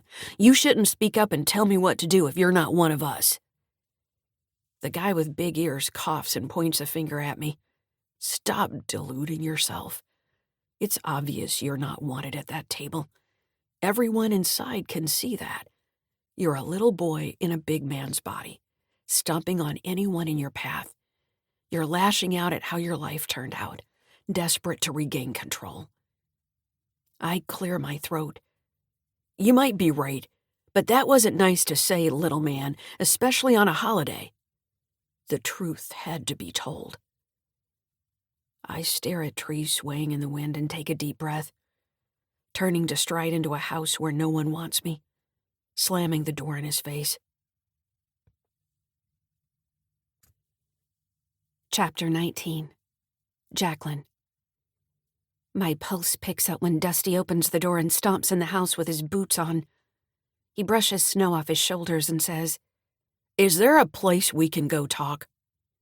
I purse my lips and tell myself not to be bullied by my own flesh and blood. I don't feel safe with you. Not with your obvious anger and after what you did to me. We'll talk right here. I sit on the sofa, patting the seat beside me.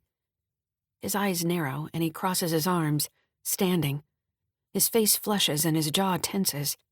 But I stay where I am and don't say a word. This is my home, and he entered my house uninvited, so he can play by my rules. Buddy comes over, pushing his head against my knee, and I lean over and pet him. He looks up at me with big brown eyes. This sweet dog has been such a comfort to me since my husband died. We support each other, which is more than I can say for my son. Mercury gets up from an armchair. If you need me, I'll be in the dining room. Dusty clears his throat. We don't need you, Pops. We're fine as we are. Isn't that right, Mom?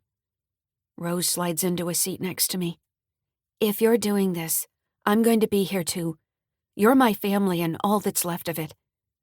I nod to her. I appreciate your support. Come on, Dusty, let's do this. He paces the room, and a crazy wild notion races through my mind. I grimace and picture myself grabbing the fireplace poker as a weapon to whack his broad shoulders. I'm horrified at this self-righteous, misguided man who locked me away in a warehouse of lost souls. Dusty shakes a fist. I want my company back. I built it and I deserve to run it. Fred comes in and stands behind me, resting a hand on my shoulder. Dusty, your mother rightfully took it when you abused your power of attorney and spent her money on yourself. Dusty glares and a vein in his temple throbs. Everything I did was for her. Fred says, That's an outright lie. You sent her to a locked mental institution and left her there to die. How could that benefit her? I shake my head. Sorry, Dusty, but what you're saying isn't cutting it. Not tonight when the truth is on the table. It's time to clear the air. You tricked me into going to Shore Lodge and admitted me against my will. You sold my store and bought land that I now own for a subdivision.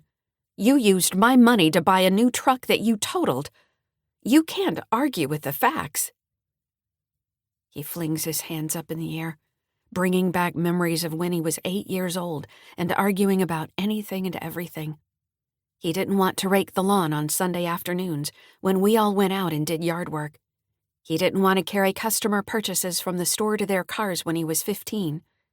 He didn't want to come in for dinner when it was served. I blink back tears and brush away memories to focus on the greedy beast standing before me. His eyes grow wide.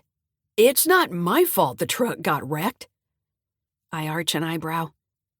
Be accountable and take responsibility, like I taught you. He turns to the window, hands clenched. I wish the snow would turn to rain, so Dusty would get in his truck and leave. I want him out of my house.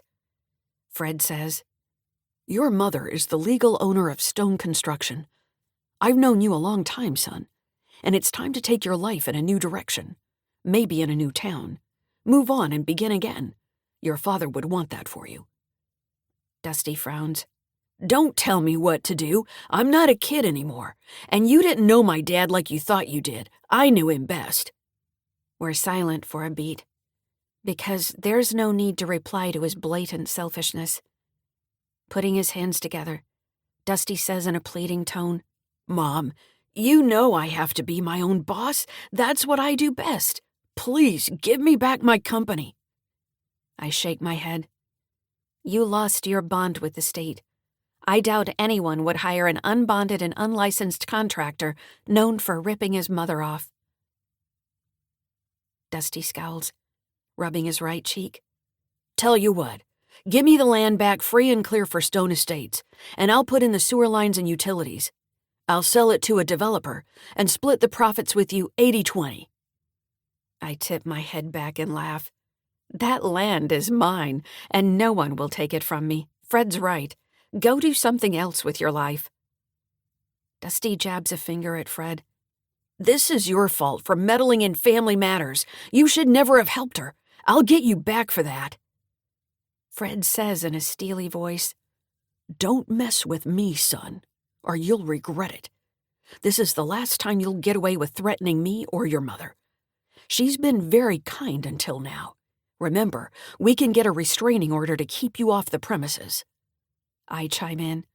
I could have done that before, but I didn't want to freeze you out entirely as my son, and I wanted to give you a chance to prove you could be a better person. I believed you could turn your attitude around, but your visit tonight isn't showing your best side. It's clear you have no remorse. He crosses his arms and glares, sweat beading on his brow. Rose says, Mom's right, Dusty. She's given you every chance to make amends for how you treated her after Dad died. Don't blow this, or she'll get a no-contact order. Just apologize for what you did, and we can all move on like nothing ever happened. I rub Buddy's soft ears and cock my head, considering her suggestion. I doubt there will be any moving on after what Dusty did. My heart is hardening and turning to stone, given his unrepentant attitude during this discussion. Gazing at my son, I say in a clear, calm voice, I won't ever forget how you locked me away and sold my store out from underneath me. Those ugly facts about underhanded dealings are burned into my brain. But I would like to hear you say you're sorry. Maybe after that, we could begin to move on." Dusty stares at the fireplace, scuffing his big brown boot on my new tan carpet, leaving dirt marks. He frowns, shoving his hands in his pockets. "Mom, I'm sorry for how it worked out. Now can I get my company back?" Chapter 20. Dusty.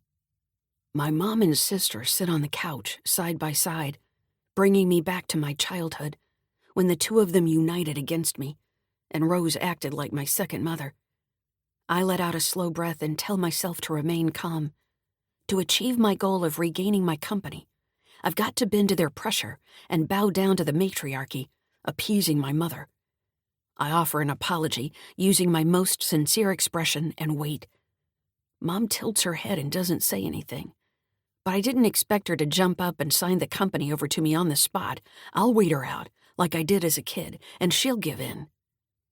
Gazing at Mom, Rose, Fred, Mary, and Max, who was sitting on the living room floor by Buddy, I glance in the dining room and nod to Mercury and Dell. Clapping my hands, I say, "This concludes the most recent episode of the Stone family feud. You can go back to what you were doing. Mom, it's time for you to sign papers giving me the company. Fred can help you do that. All right with you, Fred?" The fire pops and tension in the room fairly crackles. No one moves. Fred frowns. "No, it's not all right with me. It's not in her best interests. You can forget that idea right now." I eye him. "I did a little research that might change your mind. Do you want everyone here to know who you were having drinks with last Wednesday when you should have been home?" He shifts his weight from side to side and studies his shoes. Mary touches his arm. "Fred? What's he talking about?" Fred shakes his head and runs a hand through his thinning hair. Mary stares at him. "Why won't you tell me? Who were you with? Just tell me if it was a client or not." He grimaces. "It wasn't a client, but that's all I'm going to say." Mom stands and puts her hands on her hips. "I won't give you back the company or the land. I own Stone Construction, and I'll take the project to the finish line, no matter what obstacles appear in my path. So back off, Buster, and find something else to do. I won't be a victim you bully and push around. Intimidation tactics won't work on me." I rub my right cheek and wish I'd picked a violent course of action, such as taking revenge with fondue forks, or wrapping ropes around my mother and torturing her until she agreed to sign documents turning over Stone Construction to the rightful owner. We stare at each other, eyes locked and jaws tight, but look away when someone knocks and opens the door, coming in from the cold. Bernice is wearing a white knit cap, and she's bundled up in a big black puffer jacket. Mom rushes over and hugs Bernice, a longtime friend of my folks who runs an escrow company. I make a face, because Bernice worked behind the scenes to skewer my plans of selling this house until Mom and Fred arrived and stopped the sale. Everywhere I turn, Mom is a boulder on the trail, blocking my path to success. Bernice hangs her coat on a hook by the door. She pats her short gray hair and straightens her black blazer worn over white pants. Bernice grins. "And this is my friend, Marcia." The others say, "Hi, Marcia." Mary goes over to hug Bernice and others crowd around, but I sink into an armchair, scratch my stubbled chin, and feel like the odd man out. I don't belong in this house. I don't belong in this town. I don't belong anywhere else. Bernice comes over. "Hi, Dusty." I cock my head and try to wrest back control. "Hey, Bernice, how's it going?" She opens her arms and smiles. "It's wild weather outside. I'm surprised we got here in one piece." Blowing out a sigh, I consider my next steps in the plan to take my company away from my mom. But with her friends gathering around her, giving her support, my chances of success tonight are slim and fading fast. Bernice says, "I hope you don't hold a grudge against me for delaying the sale of your mom's house by 20 minutes. I was only doing the right thing. Let's not let it get between us, okay?" I clench my jaw, because grudges are what I do best, besides building beautiful houses. With a scowl, I say, "You ruined the deal I set up. I needed that money." She steps back and eyes me, folding her arms. That couple walked on the deal as soon as they learned you stole money from your mother and stuck her on Cedar Island so you could sell her place. It wouldn't have held up in court under the circumstances. Whatever, she says. I haven't seen you in town much. I had to move. I live in Foothills now. She smiles. It must be pretty up there by the mountains. I shrug, flung back in time to being a sullen teenager. Being in this house reminds me of my childhood, where I was alone but surrounded by a band of 3 merry family members. I look her in the eye. She could be my meal ticket. I'd rather live in Millersville. Do you need to hire someone at the escrow company? I could work for you. She flinches. We do have an opening, but I'm afraid that's not a good idea, not after how you treated your mother. Because I have to be able to trust my employees, especially with the money that comes through our accounts. Trust is everything to me, and that's part of why I love your mom. She's one of the most trustworthy people I know. I resist the urge to roll my eyes at her fan club and lean forward, resting my hands on my knees. I'll change. I can learn to do office work. I'll dress differently. She tilts her head. Sorry, but it's a solid no from me. You're better off doing what you do best, which is building. I say in a whiny voice. But no one will hire me. She glances over at the others, crowding around the entry. I bet something will work out. Just keep trying. She walks away and exclaims in a loud voice how glad she is to see everyone. Introductions are made, and the chatter of many voices swirls around me, alone in a solitary whirlpool of woe and worries. Mom's dog sits and stares at me, as if he's judging me for leaving him at a shelter, and I bury my head in my hands. Mom says to Bernice, "How did you get here? I thought the roads weren't clear." Bernice laughs. "It didn't stop us, did it, Marcia?" They chuckle, reminding me of how much I'd like to have someone in my life to share laughter and love. But here I sit by myself, with no romantic prospects on the horizon. Mom says, "Dusty, I bet you could make it to your cabin tonight. The snow isn't so bad. Bernice was able to drive." I cough to cover up the familiar sting of rejection and wounds that come from my mother not wanting me around. I'm staying here tonight, but thanks for thinking of my well-being. On a highway with bald tires traveling in deep snow on icy roads. Thanks a lot, Mom. She flicks a glance at my sister and her friends, and I swallow tears and stand, walking through a suddenly silent room toward the bathroom.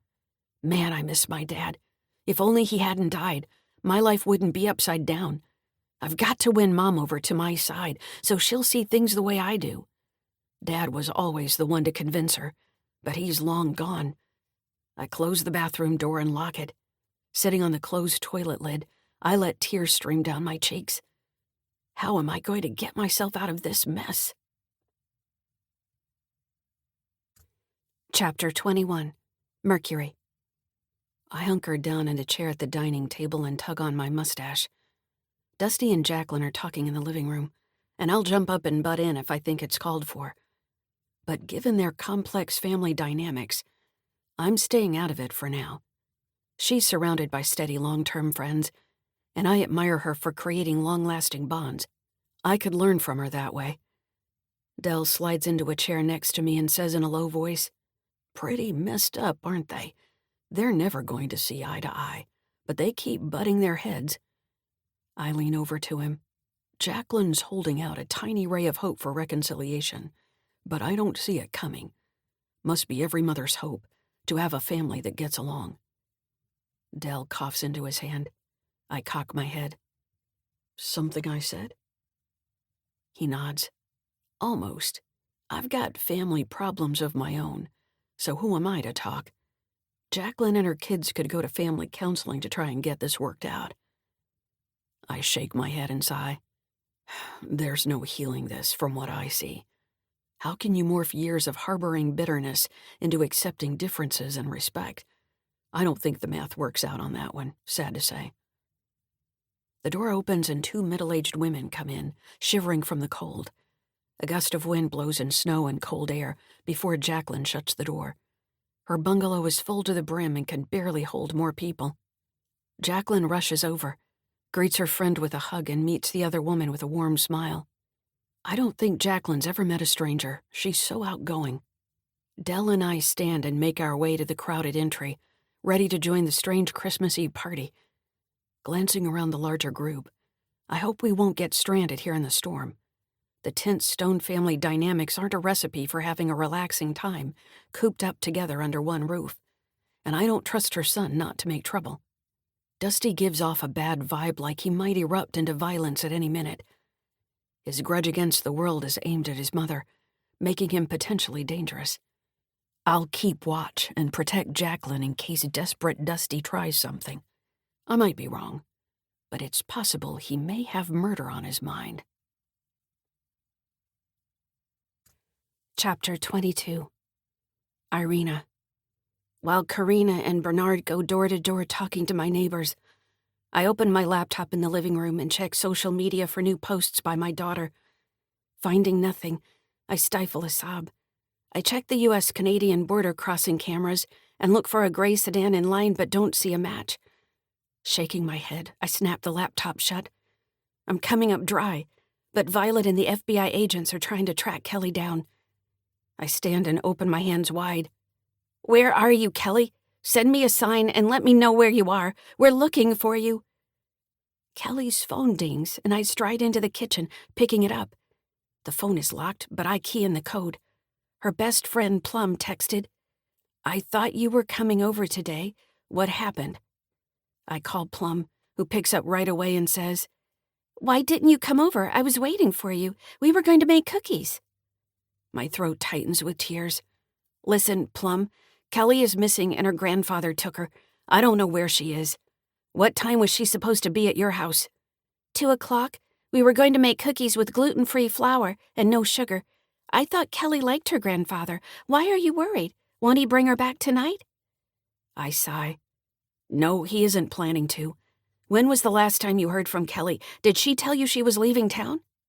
"No, she didn't. It was really strange, but she did call and say one word." I grip the phone tight. "What was it?" "Safe." My jaw drops. "Safe? That's what she said?" "Yeah, I didn't get why she'd call and just say that and hang up." I pace the kitchen and my pulse pounds in my ears. "What time did she call and say that?" "Maybe 3 or 4. I'm not sure. I'm not good at keeping track of time. But I can look. Hold on." I wait a few seconds that feel like a lifetime, tapping my toe. The house is cold, and I miss the warmth of my daughter's beaming smile. Plum comes back on the line. "She called to say that at 3. Then she hung up. So it's a family thing that kept her away. It's not something to do with me?" "That's right. Her not showing up has nothing to do with you and everything to do with us, her family. Thank you for your help. If you hear from Kelly, please call me." I give her my cell number and hang up. Grabbing my phone, I call Violet to tell her when Kelly was probably last in the house, before leaving town with my dad. When Violet picks up on the first ring, I say, "I just learned Kelly was in the house at 3:00. She used our secret password to tell her friend she was fine." Violet says, "Got it. That helps. I'll pass that on to the FBI. Have you seen Karina and Bernard? They were supposed to be going door to door asking neighbors if they saw anything. We haven't heard from them yet, and my people usually report in by now. They stopped by when they were starting out. I'm sure they'll check in soon, or I hope they will. How about I go down the street and see if they found anything?" I start to pull on my boots, but Violet says, "No, we need you to stay home, in case your dad's plans change and he brings Kelly back. It's a small chance, but we have to be ready for it. Keep your phone with you at all times." I kick off my boots and slump down on the sofa. "Of course I will. Roger that. Hang in there. We'll get through this." I bite my lip. "We will, and thanks for your help." "You bet. That's what friends are for." She hangs up and I stare at the phone, wishing I'd asked her what progress she'd made, if any, so far. I make a pot of coffee and open my laptop, checking a social media site. Maybe if I post anonymously on the community page about Kelly going missing, that will bring in clues as to her whereabouts. I frown, because my posting that might attract comments from weirdos, accusing me of not knowing where my own daughter is on a holiday afternoon. Letting out a groan, I rest my head on the table, and tears trickle down my cheeks. I take a deep breath and straighten up, telling myself this is not a time for self-pity or recriminations. I've got to help find Kelly. I pick up her phone to search who she contacted last, and my jaw drops when I see she sent a text to an unknown number. Sent at 1 o'clock this afternoon, the text says, "Home alone. What are you doing, Grandpa?"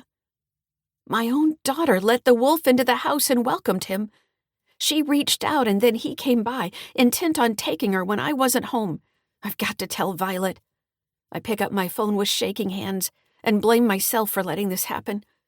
But the good part is now that we have my dad's phone number, maybe they can track his movements and bring Kelly home. Chapter 23. Karina. Bernard and I tromp through snow, side by side, matching each other's strides. I glance back at our footsteps and shake my head at how crazy it is that we're working together again and solving another problem. But this time, instead of searching for my grandmother's diary, we're after a missing person. Kelly is a great kid, and Irina is my friend, so I want to do all I can to bring them together again. Bernard chuckles. Pretty wild, isn't it? Your grandmother would be amazed that we're working together. She didn't want anyone to know we loved each other, but I was ready to tell the world about it. A tear dribbles down my cheek, and I sniffle, pulling out a tissue and blowing my nose. I wish she'd trusted me enough to tell me about you two. I would have been happy for her. He cocks his head and we turn, making our way up to the next house. She said it was better kept a secret. She didn't want the judgment that comes from small-town gossip. It must have put a strain on you, not telling anyone. He stops and takes off his glasses, wiping his eyes. Gigi liked to say it was us against the world. The wind is making my eyes watery. He dabs a handkerchief to his nose. I know what you mean. We go up the steps and I knock, but no one answers. I ring the doorbell twice and tap a toe, waiting. Coming, someone says from inside. Don't be so impatient. I'm on my way. I say to Bernard, we should call Violet and tell her what we learned. He nods. Let's check in with her after this stop. Chapter 24. Jacqueline. My shoulders shudder when Dusty says he's staying and sleeping in my house tonight. A splitting headache makes me wince. I stand at the dining room window and take a moment to survey the snow-covered neighborhood. There's no hope of my son leaving in these conditions. We're trapped together tonight. Bernice comes over and wraps her arms around me. How's it going? I was surprised to see Dusty here. I say in a low voice, I didn't invite him, if that's what you mean, and I haven't changed my mind and forgiven him. She pats my back. You do what's best for you. I'll support you, whatever your decision. People change, you know. Look at me, single for years, and now I have a partner. She grins and runs a hand through her short gray hair. How are the roads? Icy and dangerous with almost 2 feet of snow and accumulating fast. I cross my arms. And it's still coming down. You might want to leave before you're stuck here all night. But of course, you and Marcia are always welcome here. You can stay and bunk in with the rest of us. Dusty walks up to us and his eyes are red. Mom, do you have a minute? I blow out a breath and tell myself to be kind and polite. That's what Karina would do. Sure, what's up? Dusty says. In private. Bernice squeezes my arm. I'll get us beverages and settle in. Looks like we missed dinner. Did you have the fondue yet? Dusty nods. The fondue party ended without a fork incident. We can count ourselves lucky to avoid a repeat of the sister attack. I roll my eyes, because I still suspect he provoked Rose and brought it on himself. Bernice walks out into the living room, and Dusty turns to me, wiping his eyes. Look, Mom, I've been going about this all wrong. I'd like to apologize. I cross my arms, ready to listen, but doubt he became a changed man in a matter of minutes. He's motivated by money most of all. I pat his arm. I'm glad to hear that. Chapter 25. Karina. An older gentleman in a plaid knit vest, green slacks, and green slippers opens the door. His gray eyebrows are thick and wild, and he peers at us. "What's all the fuss about?" I gesture to Bernard to go ahead, and he says, "We're searching for a 13-year-old girl who was taken from 2 houses down earlier this afternoon." The man cringes and runs a hand through his mop of gray hair. "Oh, dear. I can see why you're in such a hurry. How can I help?" "Did you see anything unusual this afternoon?" The man shakes his head. "No, I don't think so." I speak up. "Did you hear anything, like someone screaming, by chance?" "Nope, just the wind howling is all. We've got quite the storm blowing through, don't we? Must be over 2 feet of snow." He starts to close his door. "Good luck." I stick out a hand to stop him. "Wait, did you happen to see a gray sedan in the neighborhood?" He rubs his stubbled chin. "Sure I did, now that you mention it. The man asked if he could borrow snow chains for his car, which is odd if you ask me. He should have had his own." Bernard shoots me a look before asking, "Did he say where he was headed?" The man shrugs. "Something about going over a pass? He mumbled a lot and wouldn't look me in the eye, so I'm not sure. He had tattoos on his fingers and neck, too, you know, like the type people get in prison." I gulp and hope Kelly is okay. Her estranged grandfather sounds like a rough character who is not cut out to take care of a teenage girl. Chapter 26. Irina. I pace the kitchen floor and say with each step, "Call me, Kelly, call me." But my phone doesn't ring, and nothing new has been posted online by or about her. My phone dings with a social media notification, and I hurry to my laptop, opening a page online. My eyebrows shoot up, and I stare at my screen. I lean closer to see better. "There you are, Kelly. Got you, sweet girl." I called Violet with the news, and she picks up right away, saying, "Anything new? Have you seen Karina and Bernard?" "No word from them since they set off in the snow, but I just found a text Kelly sent to my dad earlier today, asking him what he was doing. Maybe that kicked off his coming here and taking her while I was gone."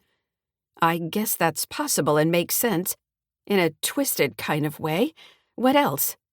"Her friend Plum told me," I start to say, but she interrupts me. "Wait, did you say Plum is a kid's name? As in fruit?" I shrug. "Sure, people are naming their kids all kinds of unusual names." She grunts, so I go on. "Plum says Kelly was supposed to be at her house at 2, but she didn't show. She texted at 3 with one word, safe, which is our code word for she's okay." This is getting stranger and stranger. Your daughter might have thought she was going willingly with her grandfather, who she barely knows, but he intends to take her and keep her. I nod. "I think that sounds right. There's a small possibility she might have wanted to prove a point and get back at me for disappearing all day." "Wait a minute. She could have gone to her dad's, couldn't she? This does not all rest on your shoulders, Irina. Speaking of that, have you called Jack yet to let him know she's gone?" I groan and smack my forehead. "I forgot. How is that possible? I've got to let him and Abby know." "Do that right after we talk. But first, tell me anything else you know, no matter how insignificant." My heart races and I let out a slow breath, trying to calm down. "The only other thing is I just checked online, and my father made the mistake of putting a photo online of him and Kelly. He tagged Kelly in the photo. It looks like they're in a mossy rainforest. Do you think they could be on the Washington coast? Maybe Forks or Hoquiam or Gray's Harbor?" She chuckled. "It rains so much in this area that they might be anywhere in western Washington or Oregon." She's silent for a beat and adds, "The photo could be a trick and rigged to look like they're somewhere else. Next you might see a photo of them by palm trees. I bet he's running for the Canadian border." "If he was near the border in this weather, we'd see snow in the picture. You know, he might have learned how to alter photos in prison, using Photoshop or something like that to change the background." I agree. I'll see if Mimi can pinpoint their location from the post. "Oh, I forgot to tell you, I found my dad's cell number when Kelly texted him." I read it off to her and she says, "Bingo. We're one step closer to finding them. Hang in there. We're working on it." I cock my head. "Who is with you?" Mimi and Flora came in to help. "On Christmas Eve? Tell them thank you. I appreciate it." We all love Kelly, and we want to bring her home. I hang up and my stomach growls, but I can't eat while this is going on. I'm lightheaded from all the stress, so I force myself to sit and drink water, staring out into the cold night. We're in a blizzard, working blind and grasping at straws for my daughter. Kelly could be anywhere. Chapter 27. Karina. Bernard and I say goodbye to the older man in the plaid vest and clomp down his front steps. My feet are cold, but we've got to keep going. I point to a house across the street, where the interior lights blaze bright. They have a clear view of Irina's place, so let's talk to them before calling my sister. At the front door, Bernard knocks hard 3 times, making it sound like our mission is urgent, which is spot on. Christmas carols play inside, and I hum a holiday tune. Peeking inside, I see the entry is decorated with evergreen boughs and twinkling white fairy lights. I let out a sigh, because I was looking forward to celebrating our first family Christmas with Violet. Bernard blows his nose in a white handkerchief. "Better ring the doorbell. They might be having a party and didn't hear us knock." I ring the doorbell and picture sitting by a fire, warming my cold toes and sipping whiskey. We didn't get a chance to enjoy dinner. We gulped it down at Violet's office and rushed out. But food doesn't matter tonight. What matters is that we help find Kelly. I cringe as my imagination runs wild about her whereabouts and well-being. Her granddad could drive to Idaho or Montana and hide her in a remote cabin. If he switched cars, he could hide for years and no one would find them.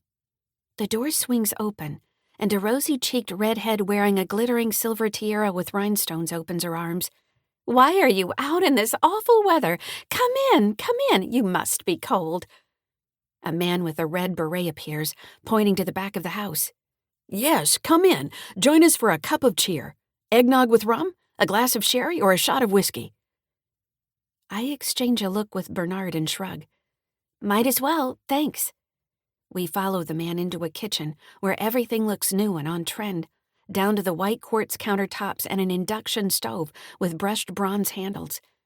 I eye the gorgeous appliance and let out a little sigh, wishing for a stove like that in my cafe. The man smiles, gesturing to upholstered chairs around a live-edged long wooden table. "Take a seat. Tell us what you're doing out on this cold night, and what you'll have to drink." Bernard and I sit and I pull off my winter coat. Sliding glass doors along the back of the house reflect light from a flickering gas fireplace in the kitchen. I rub my hands to warm them. "Thanks for inviting us in. I'd like a cup of hot water and a whiskey neat, please, if it's not too much trouble." Bernard says, "I'll have the same, and thanks. It's awfully nice of you to invite strangers into your home on a night like this. The temperature is dropping, and the snow is deep." While the man heats water and pours drinks, the woman tugs on her red blouse, where the buttons gap, and says with a wide smile, "No one's a stranger on Christmas Eve. What brings you here? Are you carolers going door to door?" "Not really," I say. "We're friends with Irina from across the street. Her daughter Kelly disappeared with her grandfather today, and we're gathering information to help find her." The man sets steaming mugs before us. Inhaling steam, I wrap my cold hands around a warm ceramic mug. My fingertips tingle with warmth. My toes begin to thaw in the warm kitchen. I sit back and sigh, wishing we were here under different circumstances. The man crosses his arms, and his red sweater exposes long, hairy arms. "I'm not sure why you're concerned. Her going with her grandpa should be fine, shouldn't it? She's with family on a holiday." I set the mug down. "Except this is different." Bernard nods. "He's been estranged from Irina for over 30 years, and he has a mean streak that Irina experienced firsthand growing up. His nickname is Rattlesnake, for how fast he lashes out with his fists with little to no provocation." The woman takes a glass of red wine and sits, pointing in the direction of Irina's house. "This wouldn't have happened if Kelly's mother had been home. That woman has gone far too often to be raising a child on her own." I wince. I'm sure she'd like to be home more, but she has a business to run. So do many of us, the man says with a frown. But we manage to get home for dinner on time each night, unlike some of our neighbors. He exchanges a glance with the woman. I grip the table edge and my stomach knots. I don't think this is Irina's fault. She goes out in bad weather to save boaters' lives when distress calls come in, and no one else is available. The Coast Guard depends on her to rescue boats before they run up on rocks. She's a hero in my book, considering what she does for work. Bernard sets down his mug. She responds to Mayday calls. Those don't always come at convenient times. I pick up my glass and swirl the whiskey, inhaling the aroma. Someone has to go rescue stranded boaters in the middle of the night. The middle-aged woman twirls a strand of long red hair around her finger. But it doesn't have to be her. Let someone else handle it so she can be home. On many nights we've been woken up hearing her car start. Isn't that right, Russell? That's right, dear. It happens all the time. I push away from the table and stand, leaving the drink I no longer want.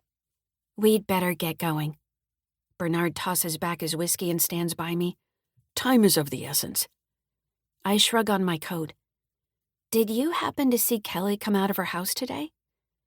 The two move closer together and he says, Don't know that we did. She grins. We were busy putting up decorations, and the weather made it extra special being snug inside. He pats her shoulder. We're just 2 peas in a pod, aren't we? She sings.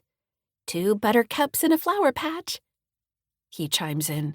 2 plums on a tree bearing fruit. My eyebrows shoot up and I clear my throat. Did you see a man in his late 60s go into Irina's house? They shake their heads. Nope. Bernard tries again. Did you see him leave and get in a gray sedan? The woman nods. Yes, remember that, Russell? A man in a plaid flannel shirt and jeans came out of Irina's. He claps his hands together. We did see that, didn't we, dear heart? He turns to us. He brought her down the front steps arm in arm, like he was making sure she didn't get away. I blow out a breath and wonder why it took so long for them to cough up this important piece of information. Bernard says, This is important. What time did this happen? She puts a hand to her cheek and leans toward him. That's a tough one to answer. We started celebrating early. What do you think, Pookie Bear? He chuckles, and I clench my jaw. Getting information out of them is like using a scouring pad on a crusted-over pan. He says, Well, Pookie Poo, it was around the time we turned on the Christmas tree lights. I say, What time might that have been? They break into peals of laughter, and she says, We have a holiday tradition of turning on the lights on the tree on Christmas Eve at precisely 3:30 in the afternoon. He grins. Because that's when we got married, at 3:30 in the afternoon. Wasn't San Francisco the best for our honeymoon? She leans into him. It was. She says to us, Stay a while, and we'll let you look through our 5 photo albums from our wedding and honeymoon. We had a marvelous time. You'll love looking at the photos. All our guests enjoy them. I shudder, because there's nothing worse than looking through someone else's photos. I tap a toe, wanting to report what we've learned to Irina and Violet. I say, So, just to confirm, the time you saw Kelly with the man was at 3:30 this afternoon? They look at each other and laugh. Yes, Bernard says.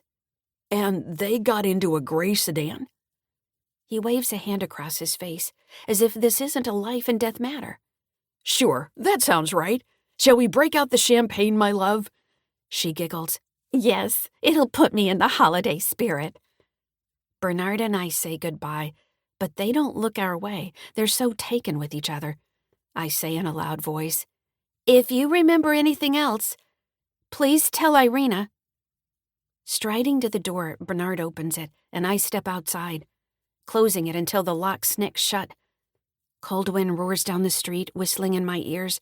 Snowflakes dance in the wind, and we tromp through the snow to Irina's house across the street. When Bernard stumbles, I reach out to steady him. Careful. He huffs out a breath and glances back. It was odd how they reacted. I nod as we approach Irina's house and say, They were in a bubble, where bad news doesn't reach them. They weren't concerned about Kelly, who lives right across the street. Maybe they hit the sauce hard and were tipsy. I roll my eyes and groan. Or they're drunk on love and high on life. They're lucky to have each other. He sighs. I miss your grandmother. I do too. Gigi's approach to problems was to bake scones, a cafe full of them. He chuckles as we stomp up Irina's front steps. Before I can knock, she swings the door open. Her eyes are wide, and she points to the living room with a trembling hand. Come in. Tell me what you learned. Chapter 28. Irina. Looking out the front window, I watch Karina and Bernard enter my neighbor's house across the street. I bite my lip and wait. As minutes tick by, I wonder why it's taking so long for them to ask a few simple questions, when every minute matters. I text Violet and ask for any news, but she doesn't reply. I'm alone on an island of angst. I gnaw on a fingernail until finally the door across the street opens, and Karina and Bernard emerge. They slog through snow and make their way to my house. Bernard stumbles and Karina steadies him. I hurry to the door and fling it open before they can knock. Come in. Tell me what you learned. I don't bother to take their coats, because I want to get down to business right away. My father is a master manipulator who knows how to instantly turn into a charmer and make everyone like him. But my mother and I saw through his act, having lived with him. I wanted a puppy back then, but Mom said it wouldn't be safe with Dad in the house. Now my daughter is alone with a dangerous criminal who we didn't trust to be under the same roof with a dog. I gesture to the living room and perch on the sofa, clenching my fists. Let's call Violet and tell her everything you learned. Even a small bit of seemingly insignificant information might lead to Kelly coming home. Bernard leans forward in a chair. Karina pulls out her phone, calling her sister. I tap a toe, wanting to get this over with, and give my daughter the biggest hug she's ever had. Tears prick my eyes, and I wipe them away with the back of my hand. Weeping won't help. There will be time for that later. Chapter 29. Karina. My sister picks up on the first ring. Any news? I grip the phone tight. Bernard and I learned some things from the neighbors. We're with Irina at her place. I'll put you on speaker so Mimi and Flora can listen in. Okay, what did the neighbors say? I nod to Bernard and he says, Irina's dad's car appears to be light gray, according to one person. I chime in. They said he went in the house carrying a guitar case. Irina slaps her knee. She wants to play guitar. He could have used that as a bargaining chip, to get her to trust him. When they left, Bernard says, it looked like he was keeping Kelly close, and maybe forcing her to come with him down the steps. Irina speaks up. But Kelly texted a friend to say she was safe before they left. Violet says, it's possible the tone of things went sour after she sent that, and he turned hostile, forcing her out the door and into the car. I look at Irina. Your dad asked a neighbor for chains for his tires. It sounded like he was heading for a mountain pass. And according to the wacky neighbors across the street, Kelly and your dad left here at precisely 3:30 this afternoon. Irina's mouth falls open. Those two screwballs? All they do is stare into each other's eyes and talk about how they love each other so much. I don't know how they get any work done. I tilt my head. I thought it was sweet. Bernard opens his hands. They're quite sure Kelly was taken at 3:30. The time has special significance for them, because they were married then. Irina groans, rolling her eyes. Every day is a celebration of love with those two. How nauseating. Violet says, don't let your breakup with Buzz color our investigation. We've all had sour grapes in love at some point. We'll accept what your neighbors said at face value for the time being. And the good news is, we now have breadcrumbs to follow on the trail to Kelly. I'll call and update the FBI agents with this information. Irina stifles a sob. I just want her to come home. Chapter 30. Kelly. I frown at my grandfather as he inches the car forward to the border crossing. We were stopped on the freeway by a rock slide that covered one lane. and we've been waiting in line for hours to cross into Canada. I want to go home. Mom must be worried about me. Please, let me use your phone to call her. Shush, he says, turning and glaring at me. I wince when I see the long scar running from his left eyebrow down to his chin. He says in a low voice, we're almost at the border. Remember, keep your trap shut, and I'll do all the talking. Don't pipe up and say I took you, or I'll head right back to your house and hurt your mom. Zipped lips will keep your mother safe. I look out the side window and wipe tears from my face. Whining and pleading hasn't worked with Granddad. He won't let me get out of the car. He won't turn around. He won't let me call Mom, who I'm sure must be frantic and out of her mind by now.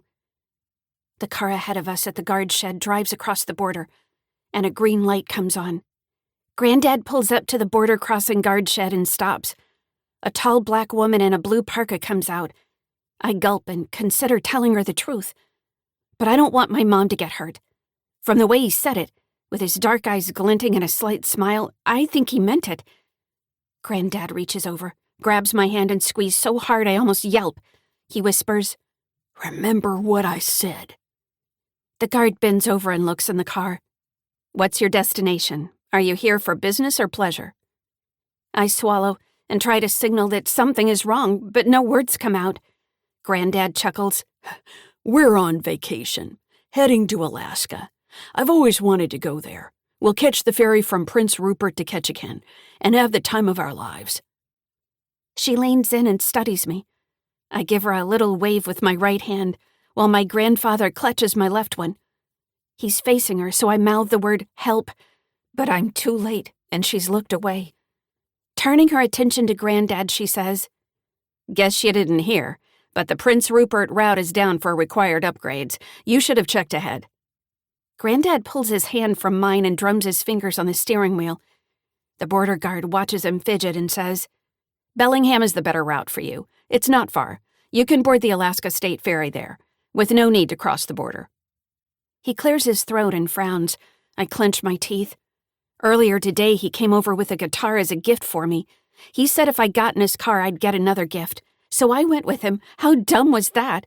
As soon as I climbed in his car, he locked the doors and drove off. Mom will be furious that I let him in the house and fell for his tricks. He's not the nice granddad I wanted, not at all. He shrugs. I thought it would be an adventure to drive into Canada to get on the ferry. Guess I didn't do my research well enough. The guard peers at me, cocking her head. And who are you? I purse my lips and look down. To keep my mom safe, I'll stay silent. He taps on my left hand and I bite my lower lip. He says in a gruff voice, This is my granddaughter. She's not much for talking. Papers, please. He looks over at me. Go on, get out your school ID and pass it over. I try to act casual. I left it at home when you told me to leave my phone.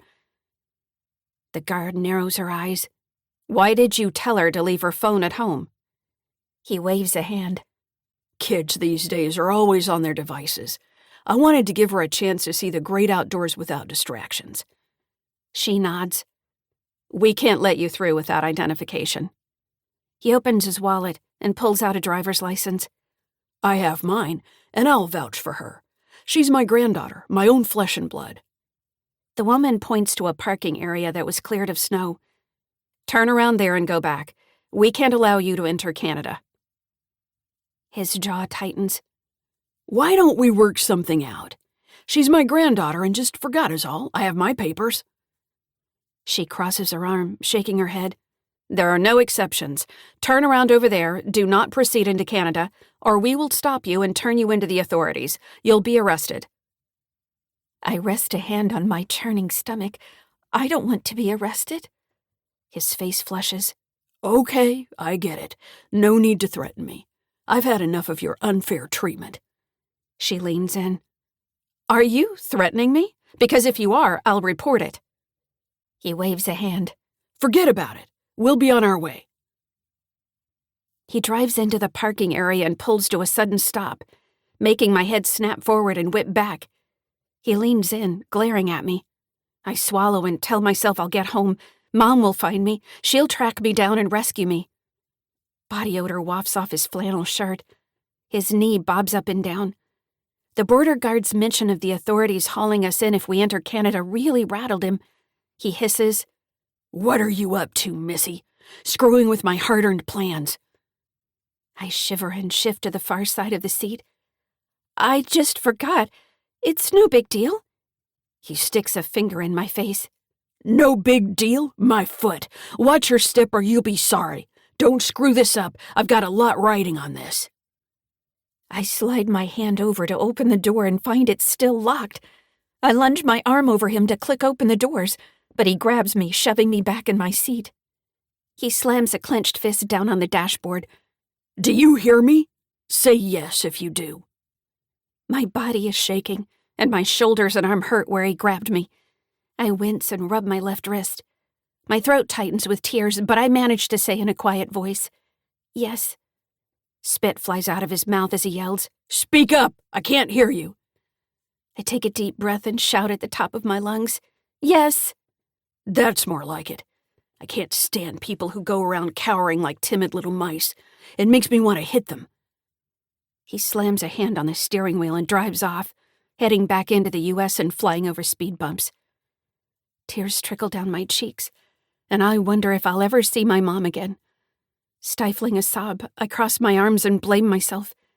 Mom warned me not to see her father because of his terrible temper and how he lashed out, but I didn't believe her. I thought he'd be kind, like grandfathers are in movies. This is my fault. I let a monster in the house. He reaches over and pinches my left arm. "Buck up, and don't be a sad sack. No Debbie Downers in my car." A sob escapes from my lips and I rub my stinging arm. "I want to go home. I miss my mom." "Forget about her. We're going away, where you'll have a good time. If I have to punish you to make you smile, I will. I have no problem with that. That's why I have a whip in the back. To keep people in line." I stare out the window at fields covered with snow and make a wish to find a way home. "Come rescue me, Mom. That's what you do best. Find me. I should have listened to you. I'm sorry. I was wrong to send that text." Chapter 31. Violet. I call FBI Special Agents Frankie McNally and Mark Brick and relay what we learned from Irina's neighbors. Now we know when Kelly left the house, and that she reached out to him by text before he came over. That muddies the waters a bit, doesn't it? Frankie says, "Although she initiated contact, and he's her blood relative, the detail about her being made to get in a car makes me convinced this is a kidnapping." Her partner, Mark Brick, speaks up. "I alerted the border guards. We'll see what they come up with." Mimi and Flora enter my office. I nod to them and point to chairs, indicating they should sit down.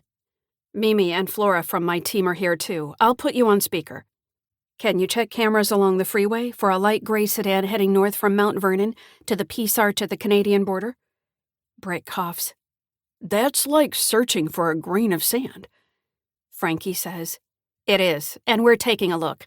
What else have you got for us?" I frown. Irina told me her father has a temper, and he's got a scar on his face, running from his left eyebrow to his chin. His nickname is Rattlesnake for how fast he lashes out with his fists, with little or no provocation. Mark says, "The guy's got a rap sheet, that's for sure. Our guess is the situation will deteriorate the longer Kelly is with him. Probably by now she's seeing the real grandpa come out." Frankie chimes in. "The not-so-nice granddad, who took a 13-year-old girl from her home." Mark says in a tense voice, "Hold on. I just heard back from Canadian Customs. They turned away a man matching our description with a passenger who might have been Kelly minutes ago. Granddad was trying to enter Canada and said they were driving to Prince Rupert to catch the Alaskan State Ferry, but that route is closed for the time being. It would have been faster for him to take the ferry from Bellingham, not far from the border crossing." Frankie speaks up. "I bet he wanted to take her out of the country and disappear before we caught him. Maybe Alaska was a ruse used to divert our attention." I tap a finger on the desk and glance at Mimi and Flora, who are sitting wide-eyed. "So the question now is, where's Granddad going with Kelly next?" Mimi leans forward. If I were him, I'd get off the freeway, driving on roads that have been plowed. I glance outside, where snow is still falling and accumulating on windowsills and rooftops of other commercial buildings downtown. Flora says in her high-pitched voice, "If it was me, I'd drive all night instead of stopping at a motel." I blow out a breath. If I were him, I'd head east of the mountains to a small town, somewhere like Republic or Omak, and hide out. I'd switch cars first in a metropolitan area. Frankie says, "Eastern Washington is a long ways to go in a snowstorm, and he doesn't have a car for going through deep snow." I clear my throat and lean in. Unless he found some snow chains, but I think you're right. The prison he was in is over there, so I doubt he'd return to that area, due to bad memories and all that, but he might head south. Mimi nods. He could blend in on I-5 with other vehicles foolish enough to be out in a storm and make it to Oregon, hiding out there. Mark says, "My bet is he'll hide out on the Washington coast, somewhere like Grays Harbor, where he might blend in." Or, Frankie says, in a little town in Oregon, off the grid. I gulp a quick slug of stale coffee. He might break into a vacation cabin while the owners are gone. My guess is he wants to get away and hide to start a new life with his granddaughter. My throat tightens with fear for Kelly, and I break into a coughing fit. Mimi comes over and claps me on the back. Frankie asks, "Everything okay over there?" I shrug. Sort of. I'm worried about Kelly. "We are too," Mark says. "It's a shame we missed them at the border." Frankie says, "Keep in touch." "Will do." I hang up and rest my head in my hands. Flora's high-pitched voice interrupts my dark thoughts. "What's next, boss?" Chapter 32. Kelly. Grandfather merges onto the freeway and accelerates. He frowns and taps his left hand on his thigh, mumbling to himself. I can't make out the words, so I say, "Where are we going?" He looks over at me and his eyes open wide, as if he forgot I was here in the car. "What?" "Oh, nothing. Just making a plan. It's always good to figure things out ahead of time. No knee-jerk reactions for us, Pickles. Right, Irina?" I tilt my head and narrow my eyes. "I'm not Irina. I'm Kelly." His head jerks back and he stares ahead. Right. Gotta make a plan." His jacket is on the seat between us, so while he focuses on driving, I slowly reach over and slip a hand into his pocket, looking for a phone. I feel the hard edge of a cell phone and pull it toward me with as little movement as possible. I yelp when he grabs my wrist. He says in a booming voice, "What are you doing?" "Nothing. Just looking for a tissue?" "That's BS if I ever heard it. I'm starting not to trust you, Renee." I rub my wrist and lean forward in the seat. "I'm not my mom. I'm Kelly. I'm your granddaughter." He flinches. "Just shut up while I concentrate on driving." The car skids in the snow and my stomach knots. He hunches over the wheel and corrects course. I say, "Where are we going?" He slams a fist on the steering wheel. "That's enough. Keep quiet until I say you can talk." I wrinkle my nose at his rancid body odor and slide over in my seat, so I'm up against the passenger door. Now he'll have a more difficult time grabbing and hurting me with his hands. My parents divorced when I was young, but my childhood was paradise compared to what my mom's must have been like with this stinking mean man. He leans forward and opens his mouth, letting out a loud burp. The car fills with a horrible odor of rotten hamburger. I breathe through my mouth and cringe, turning away. He shifts to his left and lets out a fart. Wrinkling my nose and wincing, I throw an arm over my face and breathe through my mouth. I push on a button to open the window, but the control doesn't work. Gagging and gasping, I say, "Open the window or I'll throw up all over you." He presses a switch on the armrest and lowers the window an inch. I stick my nose near the gap. "That's not enough. Lower it more." Kids are a pain in the butt. You better behave is all I can say. The window comes down a third of the way, enough so wind rushes in, fluttering against my face, but not enough for me to climb out. He says in a gravelly voice, "Don't even think about jumping. You're not that skinny. although you might be in a few weeks. I swallow, and my throat is dry. I've got to escape from this car. Chapter 33. Irina. I thank Karina and Bernard for their efforts and wave goodbye as they leave for Violet's office to see if they can help there. Hurrying to my laptop, I check for new posts on social media by my father or Kelly, and release a sigh, sitting back with my hands dangling down. The wooden chair creaks and groans. I'm lost without my daughter and utterly useless. I'm no help at all. We'll be lucky to find her, because she could be anywhere by now. I pick up my phone and call Violet. When she picks up, I say, I know I have to stay home, but I've got to do something. I can't sit here twiddling my thumbs. What can I do to help? You know your dad better than the rest of us. Where do you think he'd go after being turned away from the Canadian border? I stand and tap a finger on my lips. I bet he's dropped the idea of going to Alaska. He won't try to fly with her. He knows he'd be caught if he tried to take Kelly through an airport, and he doesn't have enough money to charter a private plane. Violet says, But remember the barefoot bandit a few years back? He stole small private planes. Would your dad do that? I nod slowly. Nothing is out of bounds for him. He thinks he can do anything, so he might try to steal a small plane. As far as I know, he doesn't know how to fly. But he might have researched how to do it when he was in prison. He could have. I'll ask the FBI to call the warden and have them look into his search history. What else? Tell me all your guesses. We need to find Kelly and bring her home as soon as possible. A shiver runs up my spine. I don't think he'd go to eastern Washington in this bad weather. The passes will be treacherous in the storm and might be closed. Violet says, Mimi just told me Stevens and Snoqualmie passes are closed, forcing him to stay on the west side of the state or head south to Oregon. He doesn't have snow tires, chains, or traction devices that we know of, because he asked one of your neighbors to borrow them before he was rebuffed. The Siskiyou Pass in Oregon is requiring traction devices, so cars won't get stuck, but he could drive along the Oregon coast to California. I squint outside at a raccoon making tracks across fresh fallen snow and tap on the window glass. It stops and stares at me before moving on. The creature has been living under my shed, and I haven't had the heart to call an exterminator. Before this night ends, I suspect we'll both be out in the cold, fighting for our lives and loved ones. Violet says, Irina, are you there? Yeah, I'm here, but I wish it was under different circumstances. I'd like to crawl in a hole and hide. But I can't do that, can I? The situation feels hopeless. With such a huge area to search for her, I don't know how to narrow it down. Give me a few more minutes and try to concentrate. Where would your dad go? I chew on a fingernail, pondering the question.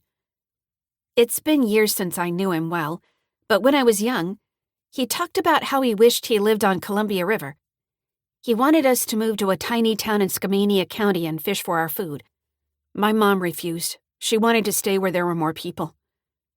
I wiped tears from my eyes, recalling how my father slapped my mom when she said she didn't want to move to a shack without heat and live off the land and from what he caught fishing.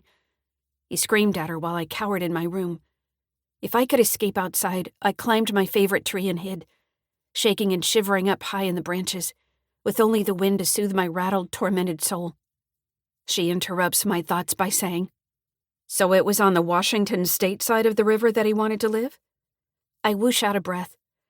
Yes, but it feels like we're grasping at straws and don't have anything solid to go on. I don't even know what Kelly was wearing when she left the house. Violet says in a calm, steady voice, Don't worry, we've got this. Karina learned what she was wearing from your lovebird neighbors.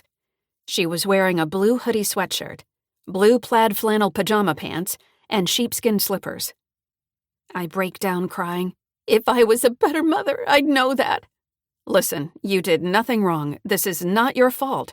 A good grandfather doesn't abduct his granddaughter, and we won't stop until we find him. We have his license plate from when he was turned back at the border. We're gaining on him in baby steps, but we'll get there.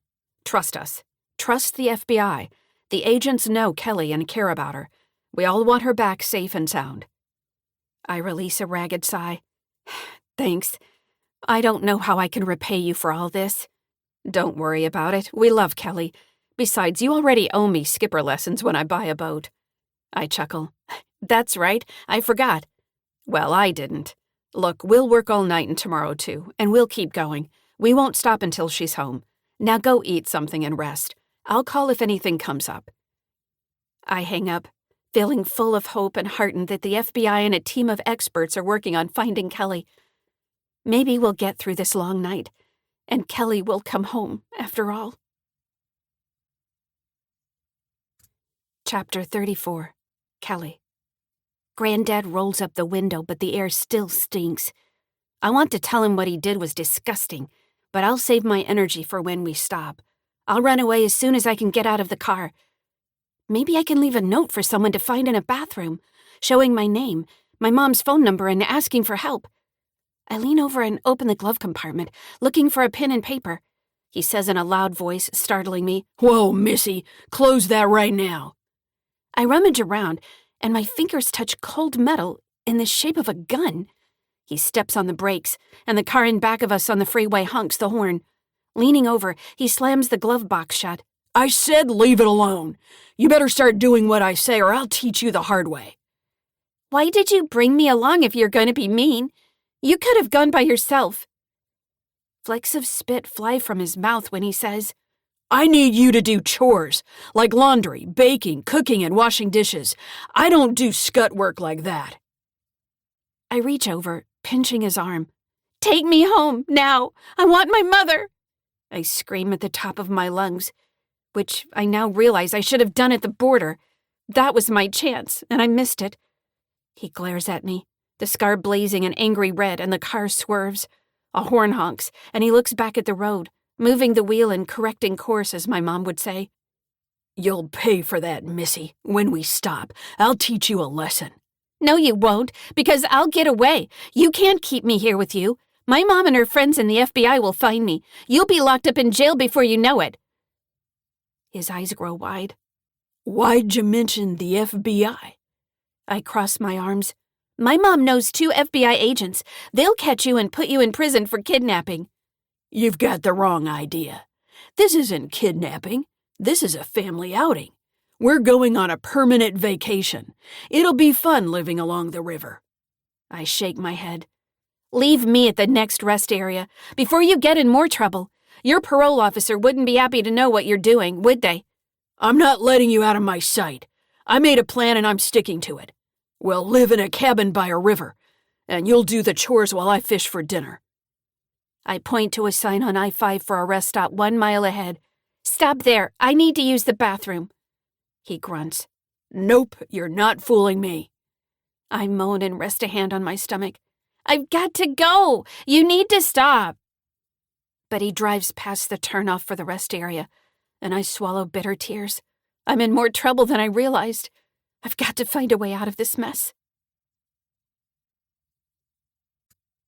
Chapter 35. Jacqueline.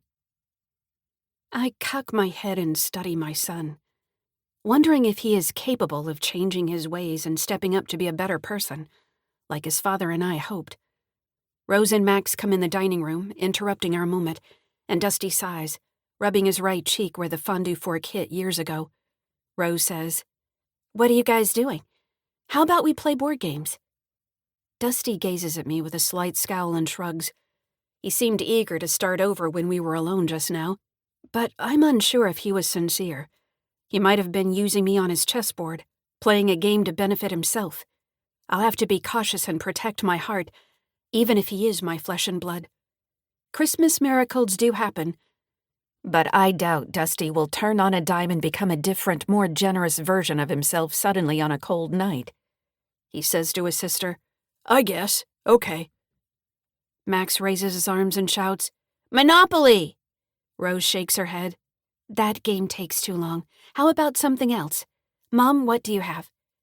I let out a long sigh. I don't have any board games. Rose's eyes grow wide. You used to have so many. I give my 2 grown children a long look. That was before you 2 sent me to Shore Lodge, and my belongings were tossed in a dumpster. Rose puts a hand to her forehead. Of course, I'm so sorry, Mom. Dusty has a hint of a smile before covering his mouth with his hand and coughing.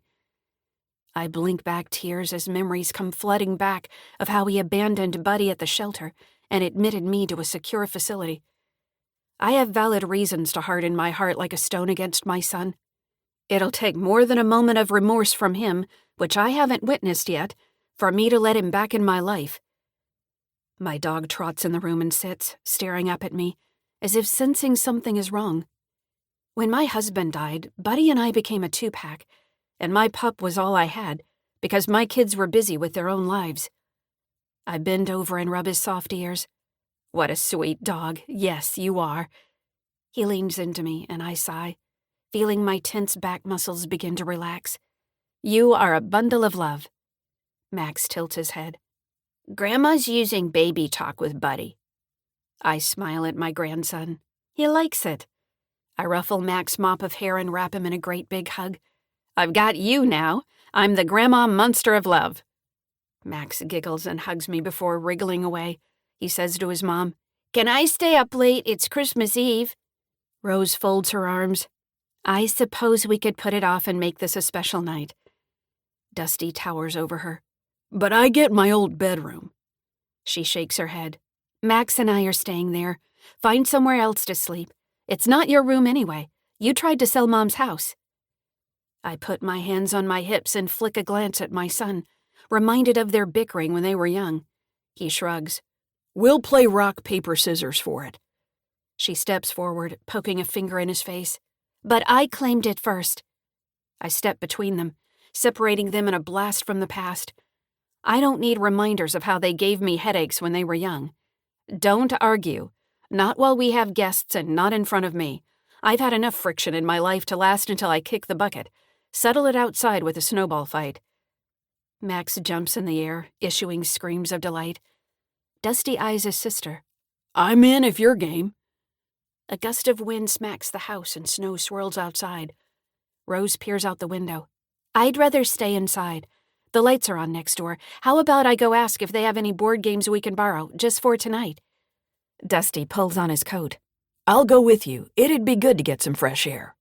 He adds in a low voice. We need to talk about Mom and how she's doing.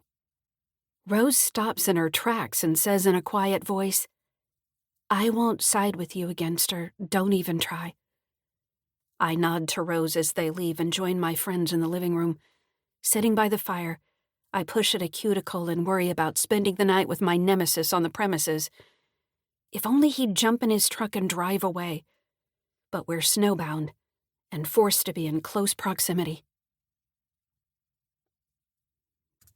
Chapter 36. Jacqueline. Rose, Dusty, and Max zip up their jackets and go outside. Thick snowflakes dance in the wind, and I stand at the door, calling, Be careful! Rose glances back and smiles, with Max by her side. Dusty bends and forms a snowball, tossing it at Rose. She grins. Watch out, I'll get you for that! She throws a snowball at Dusty, and Max joins in, and snowballs are flying. One whizzes past my ears and smacks the door, and I close it, leaning back and breathing hard. Bernice says from her spot by a blazing fire, Pretty cold out, isn't it? I nod and sit by her. It's wonderful to see them getting along, playing in snow. Mary sits on the couch with Fred. It's about time. Those two have been at each other's throats since Dusty started to walk. I nod. It's been a competition between them, with so many imagined slights. But one snowball fight doesn't remake years of sibling rivalry. We'll need a major surgery to accomplish that. I gaze at the fire, and Mercury adds a log, winking at me. I add, Which reminds me of plants. Bernice chuckles. And why am I not surprised to hear that? I smile and cross my legs, crisscross applesauce style, as my kids used to say. It's like they're two types of apples, grafted onto the same branch. I'm thunderstruck at how they had the same starting point, but grew into completely different beings. Mercury sits beside me, his brown eyes gazing into mine. That's what families are like. One tree bearing many kinds of fruit, and you don't know what you'll get. Mary leans in. But is it nature or nurture? Or both? I shrug. It's got to be a little of both. But my bet is on how they experience the world. There's so much a parent can't control, especially these days. Bernice's friend stares at the fire. You're spot on about that. Most parents don't know their kid is bullied at school. I frown. Maybe that's what happened to Dusty. I'll have to ask him. Mary says, It's a little late to revisit that, don't you think? Mercury gently bumps his shoulder against mine. It's never too late for a mother to show concern. Maybe he'd appreciate it. The door flings open wide and snow flies inside. Cold air blows in, making me shiver despite the fire's warmth. I jump up and say, Come in and close the door. What happened next door? Max says, I'm hungry. Rose holds up her hands. We came up dry. The woman there said all she had was a collectible version of Candy Lane, but she couldn't lend it out. It was too valuable. Dusty closes the door with a thud. She told me to come back for a nightcap. Maybe I'll spend the night there. Rose rolls her eyes. Sorry to rain on your parade, but she was just being polite. Mary jumps off the couch. Who wants food? I'll rustle something up. I'll help, I say and start toward the kitchen. But something about the way Dusty is looking at me catches my attention. He's standing by the door, tapping a finger to his lips, staring at me. His isn't a warm, loving gaze, but a cold, calculating one. Am I being paranoid because of how he tried to sell my house out from under me? Perhaps I am. I shudder and vow to be watchful while he's under my roof, and not underestimate the evil my son can create. You're only innocent the first time around. Chapter 37. Dusty. I catch myself staring at my mom and look away, but not before she catches me. I've got to be careful and not reveal my true motives. My best bet is to ingratiate myself, make her trust me and pounce on the opportunity to take back what is mine. I'll wear her down, like I did with Dad. The strategy worked, so I'm in it for the long haul. I want to build houses like I did before Mom ripped it away. I follow her into the kitchen. The counters are clean. The dinner and dessert dishes have been washed and put away. But there on the kitchen table is a big pecan pie, sitting untouched. My mouth waters, imagining biting into a gooey, sweet, nutty bite. I could eat the whole pie by myself, but I'll force myself to be polite and play the long game. Hey, Mom, I'll help. Want me to serve slices of pie to everyone? Mom tilts her head and blinks at me. I open my hands and say, What, are you surprised I'm willing to help? I'm turning over a new leaf. Just watch and see. I'm a new man. Mary and Bernice come in the kitchen, making it feel crowded. I can't help but scowl at Bernice for foiling my plans to sell Mom's home. But then I force a peaceful expression on my face with a fake half-smile. Hello, Bernice. She goes over to Mom and gives her a hug. We're heading out. Mom purses her lips. So soon? It feels like you just got here. Bernice motions to the living room. We just started hanging out together, and I don't want to overwhelm her. Like back up the U-Haul truck on the second date.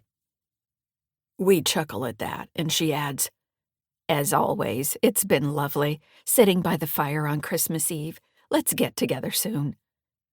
Mom glances at me, and I pull a knife from a drawer to slice the pie. I cut the pecan pie into thin slices, because we've got a lot of people packed in the house who will want pie. I hum to myself and take small plates from the cupboard.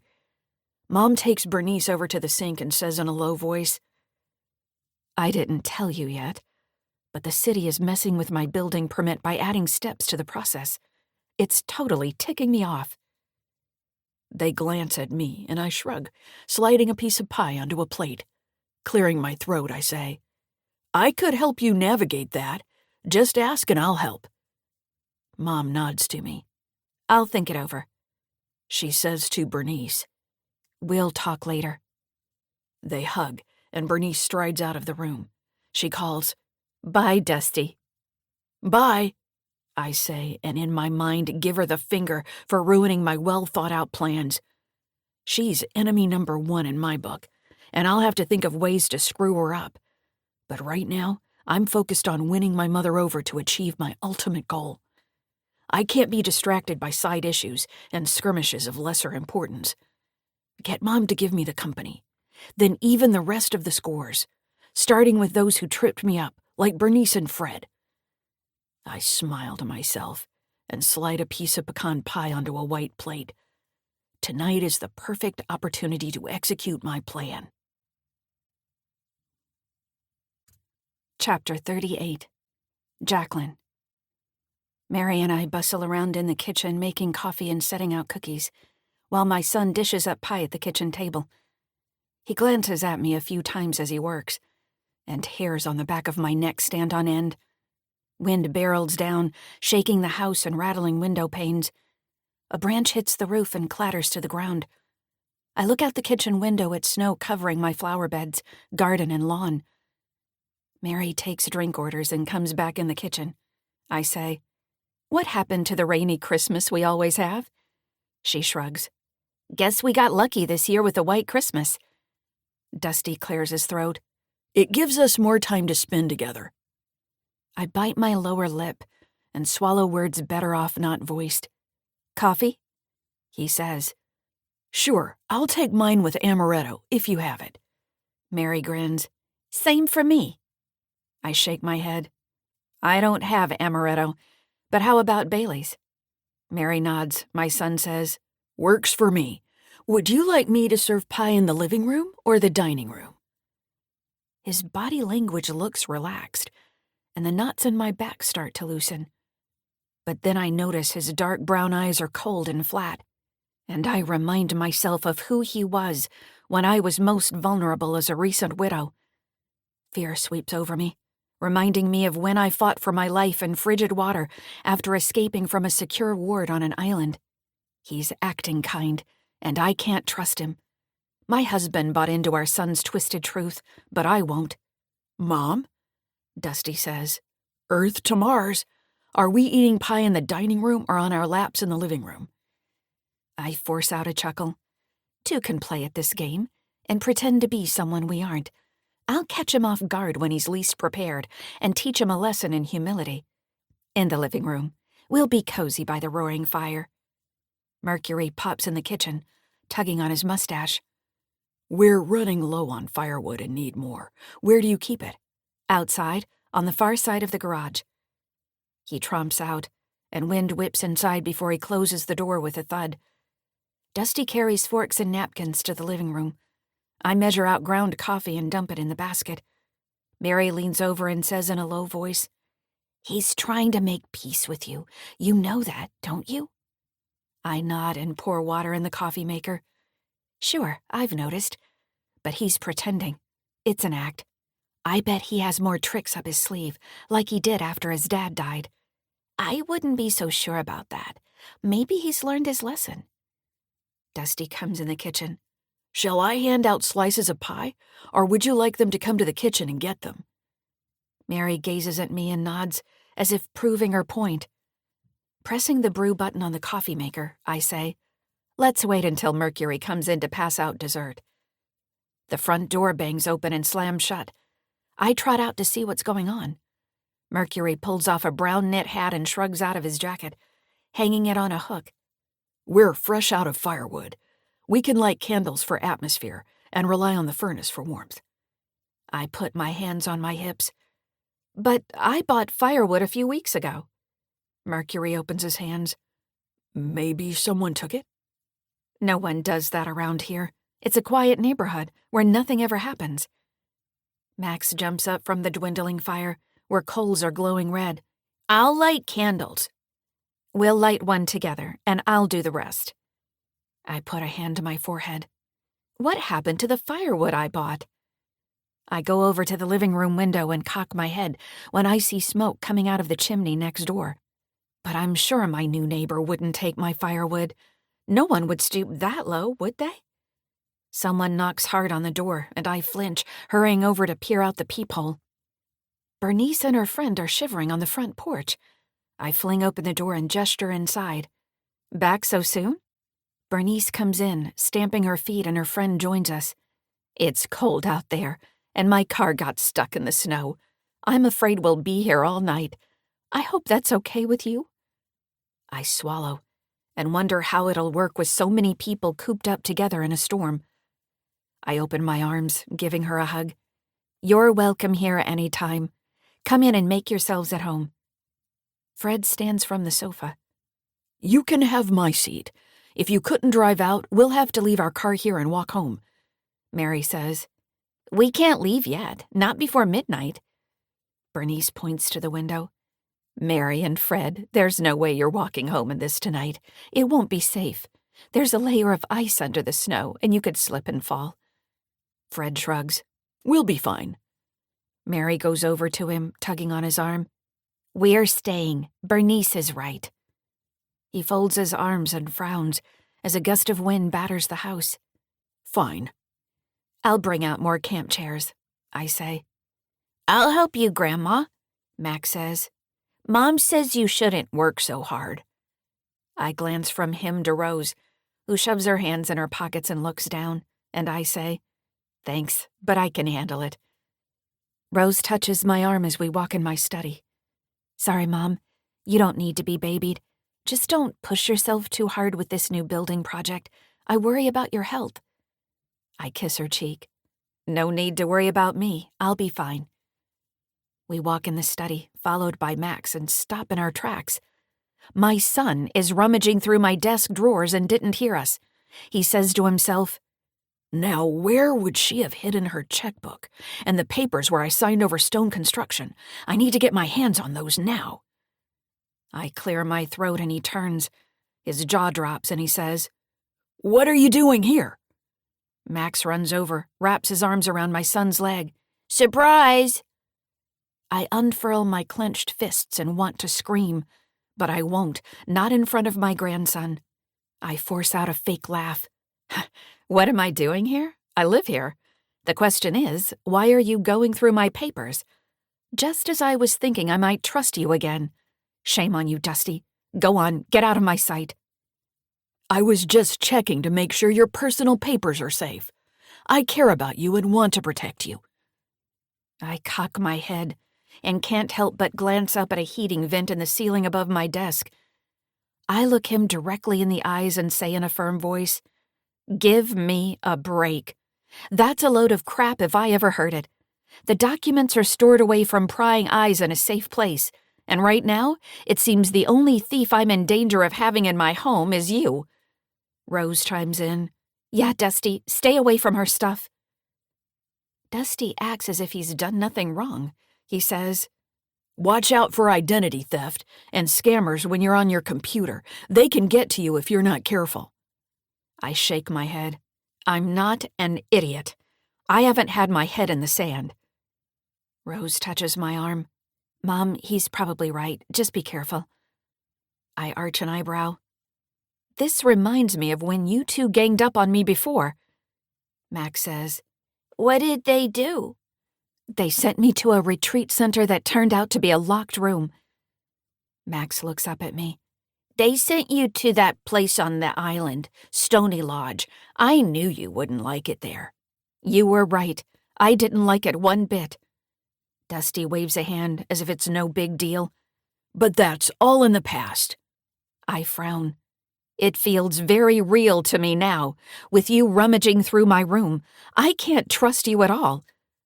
Buddy runs in, rolling around on his back on the rug. Dusty picks up Max and starts to carry him out of the room. But he stops and stares at the ceiling vent before leaving. I frown at his back. He played me earlier, just as I suspected, by putting on a sincere facade and saying he wanted to talk things out. Forget having a jolly, relaxing holiday with friends and family. This is war. Chapter 39. Dusty. I swing Max around Mom's study and look around one last time before she sends me packing from the room like a little boy. I bet she hid documents in the ceiling vent, which fits with her not being mentally capable. I'll find time later to slip away and see what's hidden in the vent when I'm alone. Tucking Max under my arm, I carry him down the hall. "Zoom! You're an airplane! Zoom, zoom!" I go in my old room and plop him down on the camp bed. There you go, buddy. See you later. I've got things to do. Gotta help Grandma, you know. He opens one eye. I don't believe that. She wasn't nice to you just now. Why is that? I ruffle his hair and tickle him in the armpits until he laughs. Families don't always get along, but we love each other, even if we argue and get mad sometimes. He sits up. That's what my mom says. I lean against the door jamb. That's because she's my sister, and we grew up together. He looks up at me. But it doesn't seem like you even like each other. I shrug, crossing my arms. Well, we don't live near each other, so that makes a difference. He stands and brushes off his pants, like Rose does. I scoop him up and twirl him around, giving him a great big bear hug. Setting him down, I say, You be good, okay? Do whatever your mom says. He gives me a half smile. Okay. My sister walks in the room. You two getting set up? We've got a lot of people staying over tonight. Max says. What happens at midnight? Why did Fred mention that? Wiggling my fingers, I say in a creepy voice, That's when the boogeyman comes out. Max's eyes grow wide and his lips tremble. Rose wraps her arms around him, glaring at me. Don't scare him. Now he'll have nightmares. I rest my hands on my hips. Max, I was just kidding. Midnight is when Santa's reindeer come down on the roof.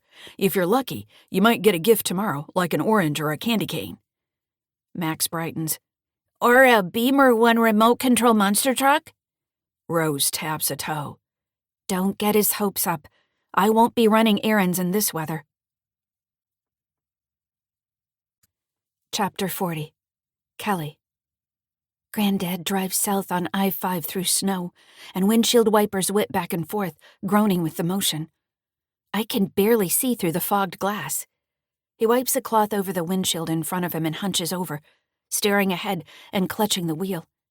Flicking on the radio, he hums along to Christmas songs. I stare at a snow-covered car looming ahead of us in the right lane. It doesn't appear to be moving. For a split second, I think of us crashing into the car and an ambulance taking me away from this man and home to my mother. But I point and say in a loud voice, Watch out! He slams on the brakes and the car skids, sliding sideways. My heart races, and I brace for impact, tensing every muscle. But we whisk past the other car, fishtailing into another lane. A car behind us lays on the horn. Granddad growls, Damn thing was parked on the freeway. Who does that? We could have been killed. I say in a tight voice, Mom says people near Seattle don't know how to drive in snow. Maybe they were afraid and panicked. That's no excuse. He turns off the radio and takes the next exit, sliding down the slight slope of the off-ramp and coming to a stop on the shoulder of the road. I spot a convenience store with the lights on about a half-mile away. He sighs. I'm tired. I'm going to take a nap. My fingers curl into tight fists. I undo my seatbelt and try the door handle again, but nothing happens when I pull on it. Granddad, I have to go to the bathroom. Let me out. You're not going anywhere. We'll find a fishing cabin and start over. It'll be a swell time. You'll like it. Just you and me, girlie. I've found my family again, and I won't let you go. I blow out a slow breath to calm myself, like Mom taught me when my dad went missing. I need to go to the bathroom right now. I can't wait. He grunts and turns off the car. Snow flies past, and a strong blast of wind makes the car shudder. I've got to find a way to jump out of the car and run to the store to get help. His chin dips down to his chest and he starts to snore. I reach over him, my hands shaking, and unlock the car doors. While I'm at it, I take the key from the ignition so he can't follow me. Huh? He snorts and opens his eyes, looking around. What are you doing? Give me back those keys! He reaches out for me, but I'm too fast for him. I open the car door and tumble into the snow, landing on my butt. I jump up, throw the car keys as far as I can, and stumble through the snow, running as fast as I can in my slippers. Sweat trickles down my arms, my heart pounds and my feet slip and slide. My slippers fall off, and every step is agony. I thought I was strong from taking dance lessons, but now I'm not so sure about that. I climb an embankment to the road and glance back, breathing hard. He's jogging toward me on the slick plowed road. I pick up my pace and run, slipping and sliding in bare feet. The store is only 50 feet away. I can make it. I'm panting hard and soaked with sweat by the time I stumble into the store parking lot. I slip and fall, picking myself up. My knees hurt, my legs are shaking, and my lungs ache from sucking in cold air. Approaching the store, I smile because I'm almost there. Soon I'll be safe. But the outside lights blink off, and a neon sign in the front window goes dark. A thin man appears at the door, and I run toward him, waving my arms. Help! Help! He's wearing headphones and looking down, fiddling with the lock. He heads toward the back as I come to the door. I bang my fists against the glass, but he doesn't turn around. Help! Lights inside the store click off, one by one. I pound on the glass with my fists and scream for help. The sound of a whip cracks behind me, and I flinch. Granddad must be close by. He clears his throat. Come back to the car with me, or I'll make you regret running away from me. I smack on the door with my sweaty palms. Open up! The whip snaps, lashing out at my back, and I gasp at the stinging white-hot pain. Quick as I can, I turn and reach down, grabbing the line from the ground and yanking the whip out of his hands. His jaw drops, his eyes grow wide, and the jagged scar on his face turns an angry red. I coil the whip and stand with my hands on my hips. You won't get away with this. They'll arrest you. He scowls. Stop playing games, princess.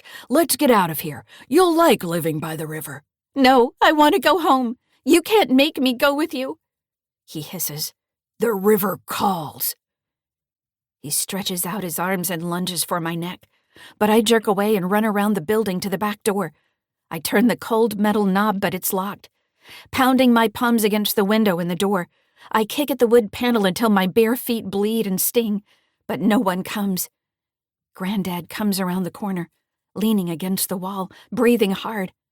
Squinting inside, I see the store lights are off, but a crack of light shines from under a back room door, so maybe the man went in there. A big rock sits on the ground by the door, perhaps used to prop it open. I pick up the stone with trembling hands and bash it into a reinforced window in the rear store door. Glass shatters, falling to the ground. An alarm goes off, blaring on a cold December night. The window glass is mostly gone, but a grid of crisscrossed metal wires remain. I'll have to smash the wires to push my hand inside and open the door. Tears stream down my cheeks, and I'm panting hard. I lift the rock from where it fell on the ground, smash it against metal wires in the window, and scream. Help! Call the police! Gasping, I gulp for air and hear my grandfather wheezing, coming closer. Goosebumps prick my flesh. My bare feet are cut and bleeding, and I clench my jaw, pushing away the pain. My toes are turning numb from standing in snow. My granddad shuffles toward me with heavy footsteps. He doesn't look healthy, and his face is pale. We won't last long out in this cold. I pound on the door with my fists, calling for help, but then recall what my mom said. I yell, Fire! But no one comes to the door, and the alarm shrieks with an ear-piercing wail. I glance around the snow-filled parking lot, looking for a car. The man has to have a way to get home from here. My heart races, and I run to a pickup truck, pulling on the driver's door handle, but it's locked. Granddad glares at me, stumbling through snow and moving toward me with his arms outstretched. It might look like a gesture of affection between some family members, but he looks ready to kill me. His breath hangs in the cold night air when he says in a hoarse voice, I've got you now, girlie. You won't get away. A snow shovel leans against the store wall, and I shove the whip in the waist of my pants and run. Picking up the shovel, I wave it in the air. Come any closer and I'll hit you with this. He laughs, tipping back his head and lumbers toward me. You won't get the better of me, lass. Hasn't your mother taught you that yet? I plant my near-frozen feet on the frigid ground and brandish the snow shovel in the air as a weapon. I'm warning you. Don't come any closer.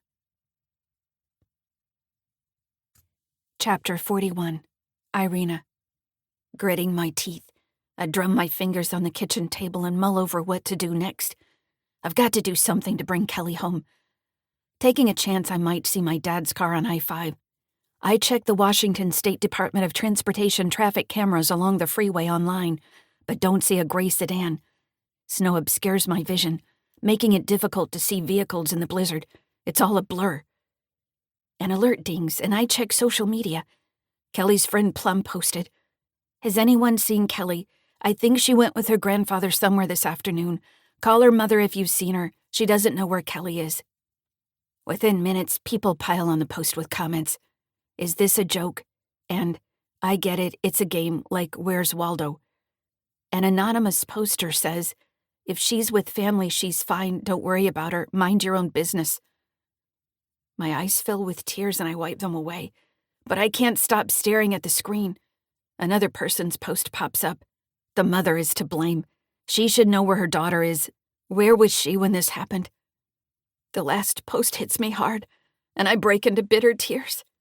Finally, I sit back and release a shuddering sigh, saying in a tear-clogged, tight voice, "They're right. This is all my fault. I should know where my daughter is." I stand and blow my nose, tossing the tissue on the floor. I grab my phone and call Violet. I've got to do something to rescue Kelly from her grandfather's grip. Violet picks up on the second ring and I pace back and forth, saying, "Anything new on your end? Have you located his car?" We're looking everywhere but haven't found it yet. Images on traffic cams are hard to see in this weather. I wish out of breath. "People are blaming me on social media." "Uh-huh. We saw that just now. I was hoping you wouldn't notice the nasty comments. Try to ignore them." "It's too late for that, and I can only blame myself for what happened."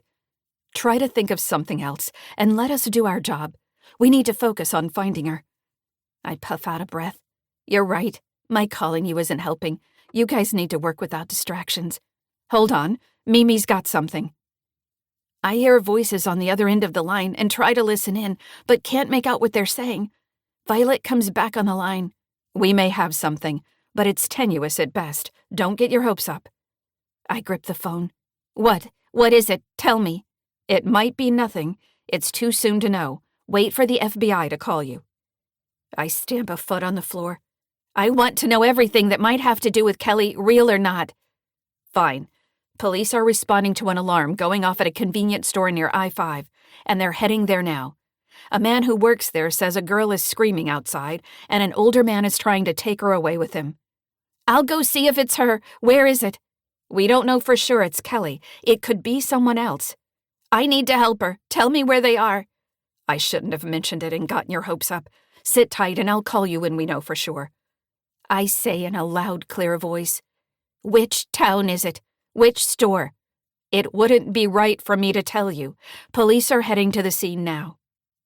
She hangs up, and I throw my hands in the air before opening my laptop and searching for an ongoing incident at a convenience store off I-5.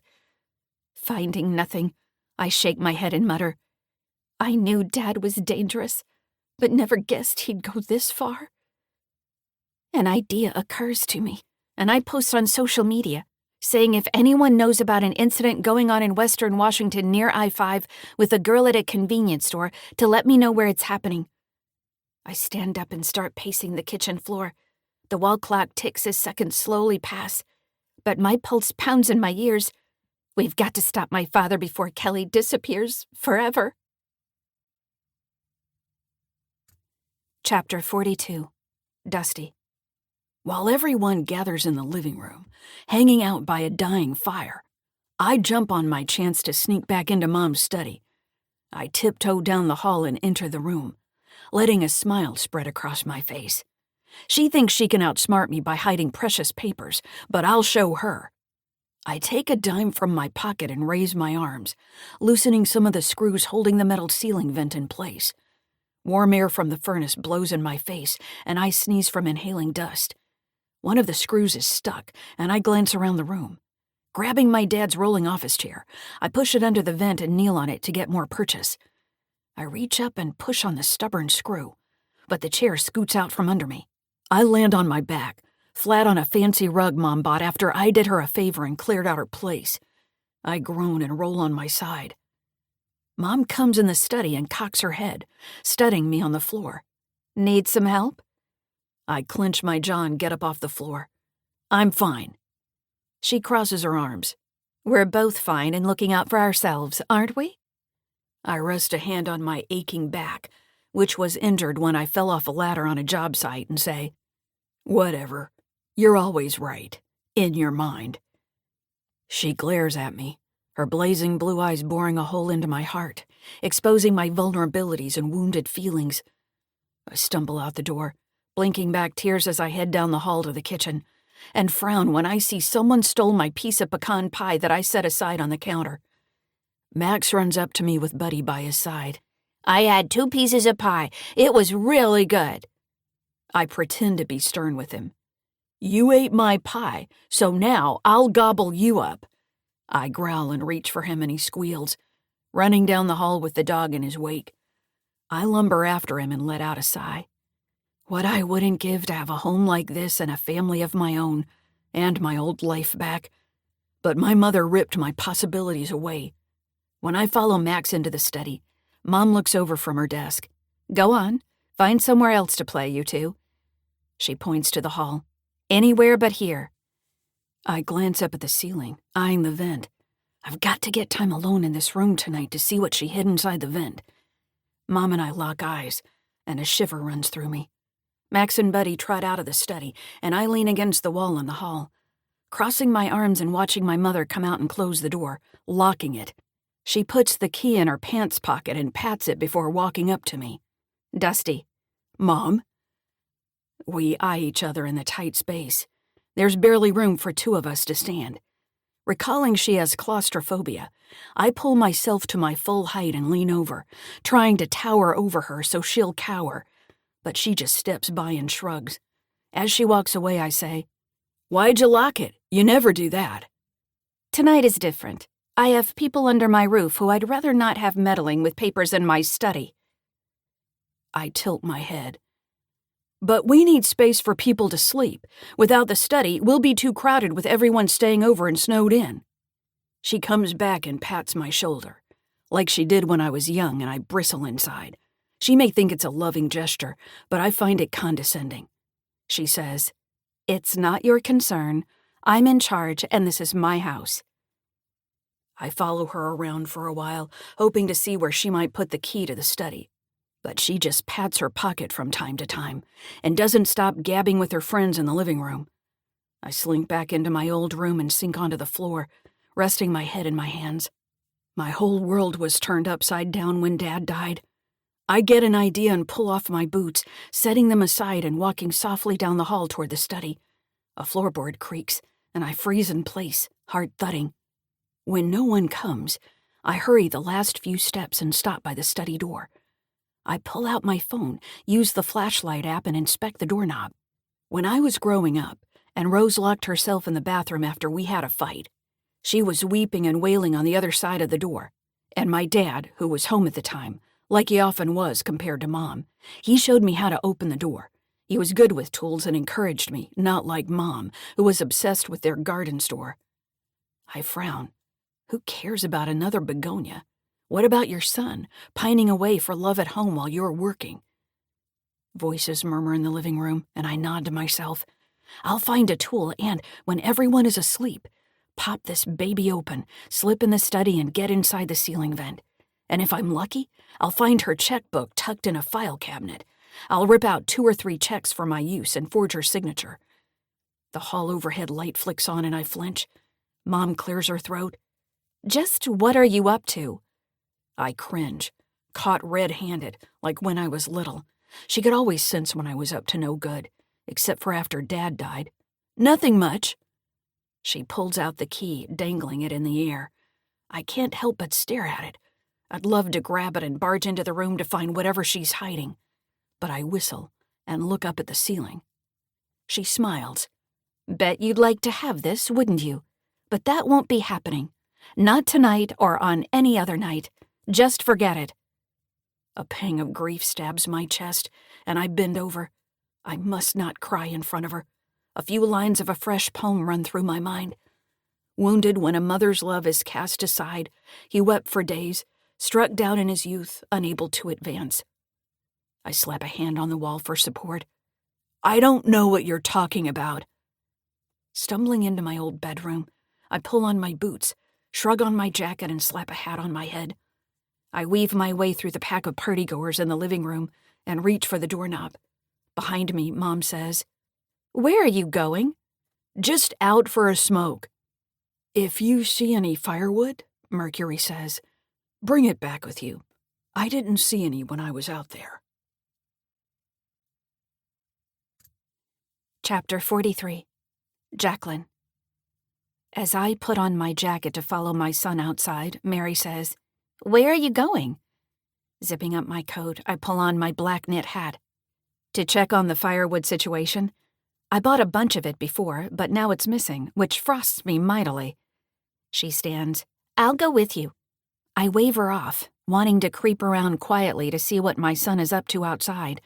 He had a gleam in his eyes that I recognized from when he was young and up to mischief. "No need for you to come. I'll be fine." Bernice leans back, letting out a hearty laugh. "That's Jacqueline's motto. I'll be fine on my own." Mary nods. "And an admirable one, until it gets in your way. Always good to have help now and then, right, Jacqueline?" I roll my eyes and flap my arms. "I'm getting hot in here. Are you done roasting me so I can leave?" Bernice and Mary motion to the door, and Bernice's friend says, "Give us the weather report when you come back." I open the door and a blast of frigid air blows in. Everyone shudders and shivers, rubbing their arms. "Sorry about that," I say, closing the door as quietly as I can. I stop and listen on the front porch, hearing movement in the garage. Trees sway and moan in gale-force winds. Snow swirls in the storm, and I blink as snowflakes blow into my eyes. My fingers grow cold and I shove them in my pockets. This is not a night to be out, but I feel driven to follow my son and see what he's doing. He's certainly not having a smoke, like he said he would. I stand on the snowy pavement and peer in the garage window. Dusty is opening drawers in his dad's workbench and slamming the drawers shut. He kicks one back in place and misses, hitting his shin on the wood and hopping in place, cussing. He glances over and I duck down. He must be looking for a tool to get into my study. My heart skips a beat when I realize he might find what he's looking for in the garage, because that's where I keep my shrine to how I escaped from Shore Lodge. One Phillips head screwdriver was all it took to open the gate to my freedom that night. When I got home and set up my house, I bought a collection, the best I could find, of those special screwdrivers that saved my sanity. I put my hands around my eyes to see better and watch my son wander around my garage. He finds my screwdrivers and grabs two of them, juggling them in the air. He crouches low and brandishes the screwdrivers like weapons, pretending he's having a sword fight or a duel. I nod to myself, because he always loved pretend sword fights as a child. Someone clears their throat close by and hairs on the back of my neck stand on end. I whip around, my heart racing, and face the new neighbor next door. Zoila is wearing a long flowing blue velvet robe with the hood up over her dark hair and knee-high black boots.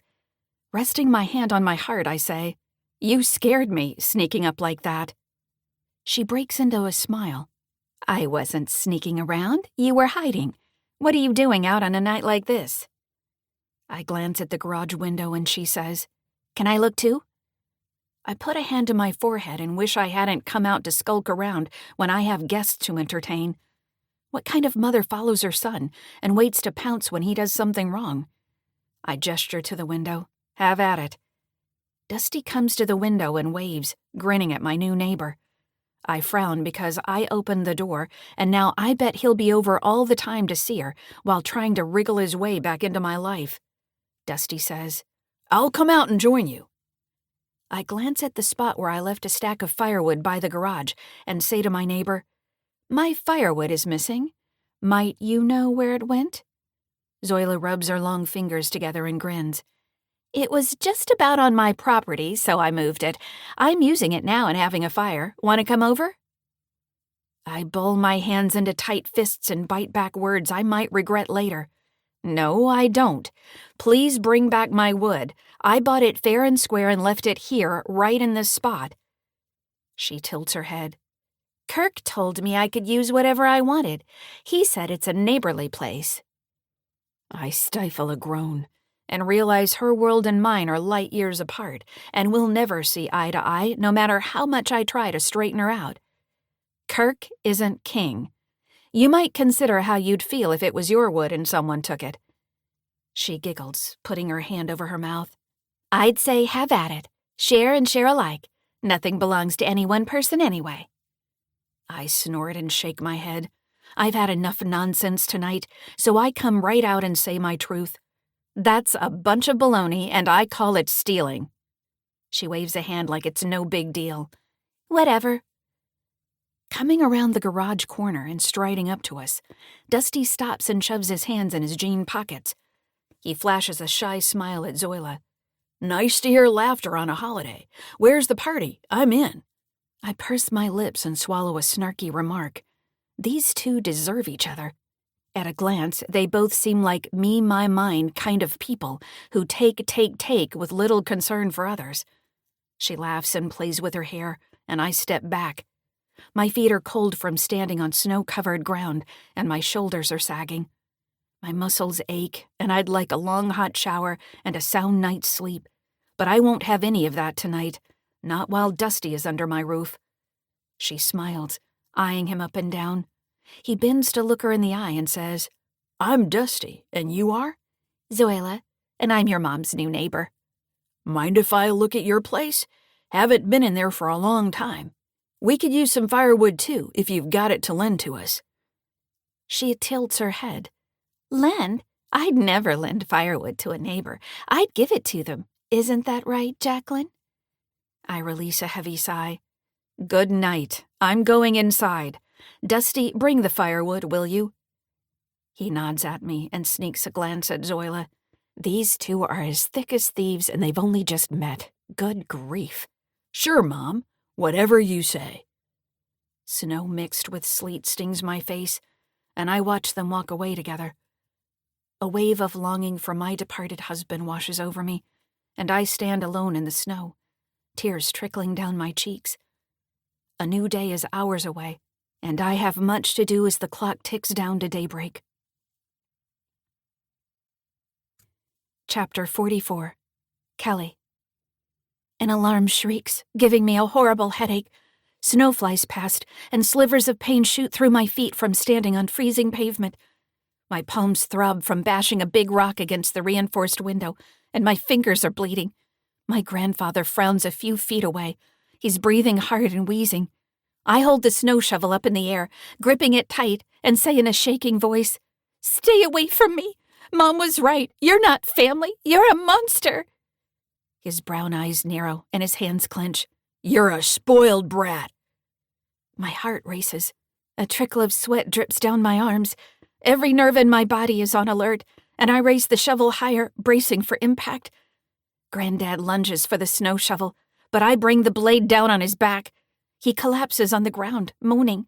His scalp oozes blood.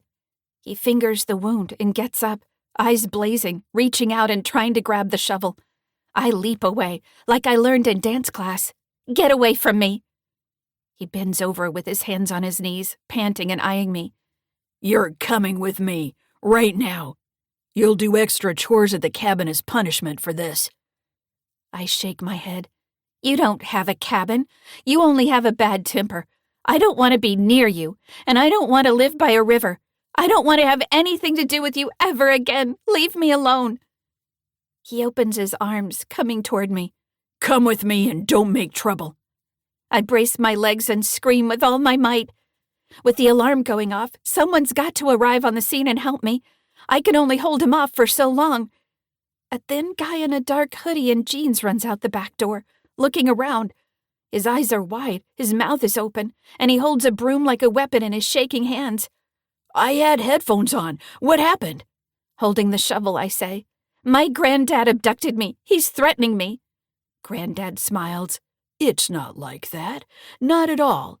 She's my granddaughter, and she wanted to use your bathroom. That's why she was trying to get inside. I glare at him and say to the guy in the hoodie, Don't believe a word he says. He's lying. He just got out of prison for killing a man. Chapter 45. Irina. I smack a hand to my forehead and pick up my phone, calling my ex-husband Jack. The call goes to voicemail, so I hang up and call my best friend Abby, who recently married Jack. It's been an odd time all around with shifting sandbars in the sea of life. What happened to Kelly is breaking my heart. Abby answers the phone right away. I saw you called Jack. What's up? I roll my eyes because it's just plain weird for my ex and my best friend to be paired up and thick as thieves. Except I guess they were that way before, but kept it a secret from me. Are you sitting down? Okay, I am now. Kelly was taken by my dad earlier today, and we're trying to find her. Abby says, Oh no, taken when? Maybe 3:30. We're trying to piece it together. The FBI and Violet and her team are working on finding her. She raises her voice. Why did you wait this long to tell us? Kelly's been gone for hours, and you're just now calling to let us know? What were you thinking? My throat tightens with tears. I'm sorry. I forgot to call. You forgot to call? I can't believe it. I've been trying to get her back. She says, Tell me everything you know, and fast. We'll help however we can. I go over the murky details, and when I mention Karina and Bernard canvassing the neighborhood, she says, All this time? And you didn't think to call her father? Like I said, I'm sorry. Keep going. I tell her about a possible incident at a convenience store off I-5, and she screams in my ear. Why didn't you tell me this first? It's happening now and it could be Kelly? I nod. Yeah, but I don't know where it is or if it's Kelly. Violet told me to stay home in case Kelly returns. My laptop dings with a message and I open it, saying to Abby, Hold on, someone with a police scanner says it's a convenience store outside the town of Lancer. I've never heard of the place, have you? I swallow hard. No, but I'll drive there to see if it's Kelly and do what I can.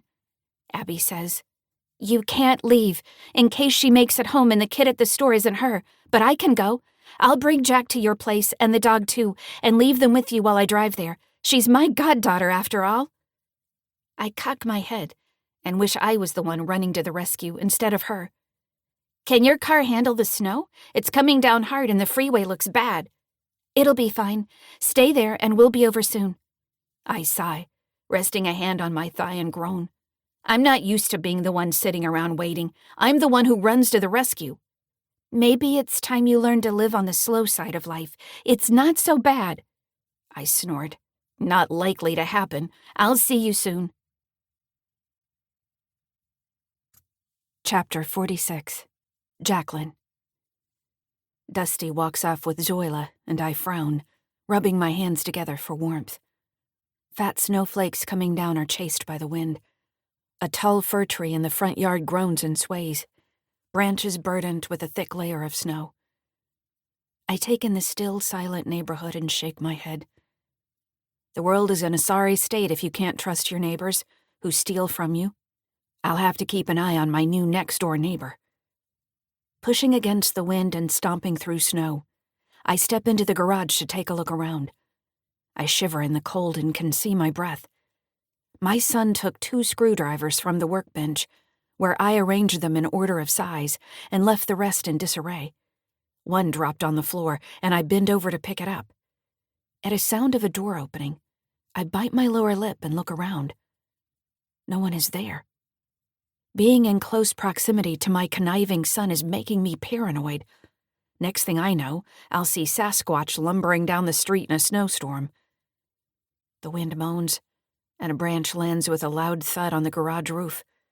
I jerk and jump in the air, every nerve on edge. My eyes dart around, and I tell myself there is no enemy here. It's all in my imagination. Letting out a little chuckle, I pick up a screwdriver, tuck it under my coat, and head inside. Chapter 47. Violet. When I call Special Agent Frankie McNally, she answers on the first ring. McNally. Road noise is in the background, and it sounds like she's driving. I say, It's Violet. Did you find out if Kelly's at the convenience store off I-5? Not yet. We're on our way, but won't get there for at least an hour. Her partner, Mark Brick, says, State troopers should arrive on the scene soon. Frankie adds. We're doing all we can. My voice trembles when I say, please keep me updated. It might be a while. Tell Irina we'll be in touch if we find her daughter.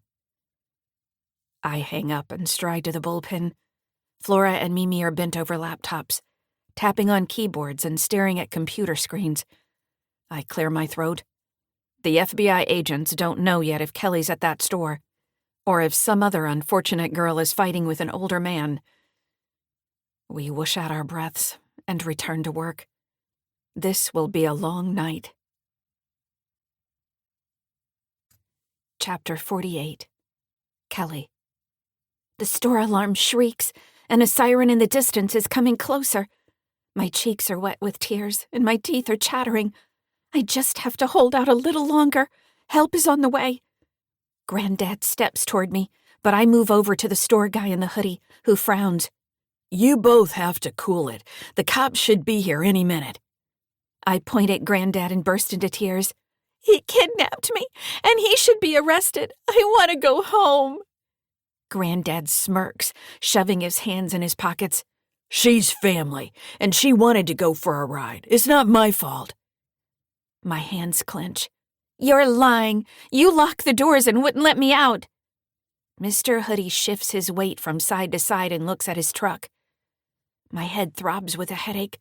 I've got to get away from Granddad. I want to go home.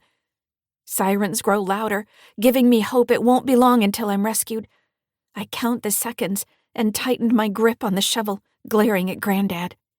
Thinking of the whip I tucked into the waist of my pants, I swallow and hope this nightmare will be over soon. I stifle a sob, missing Mom. When I get home, I'll do whatever Mom wants. I'll study hard. I'll be polite. I'll help around the house.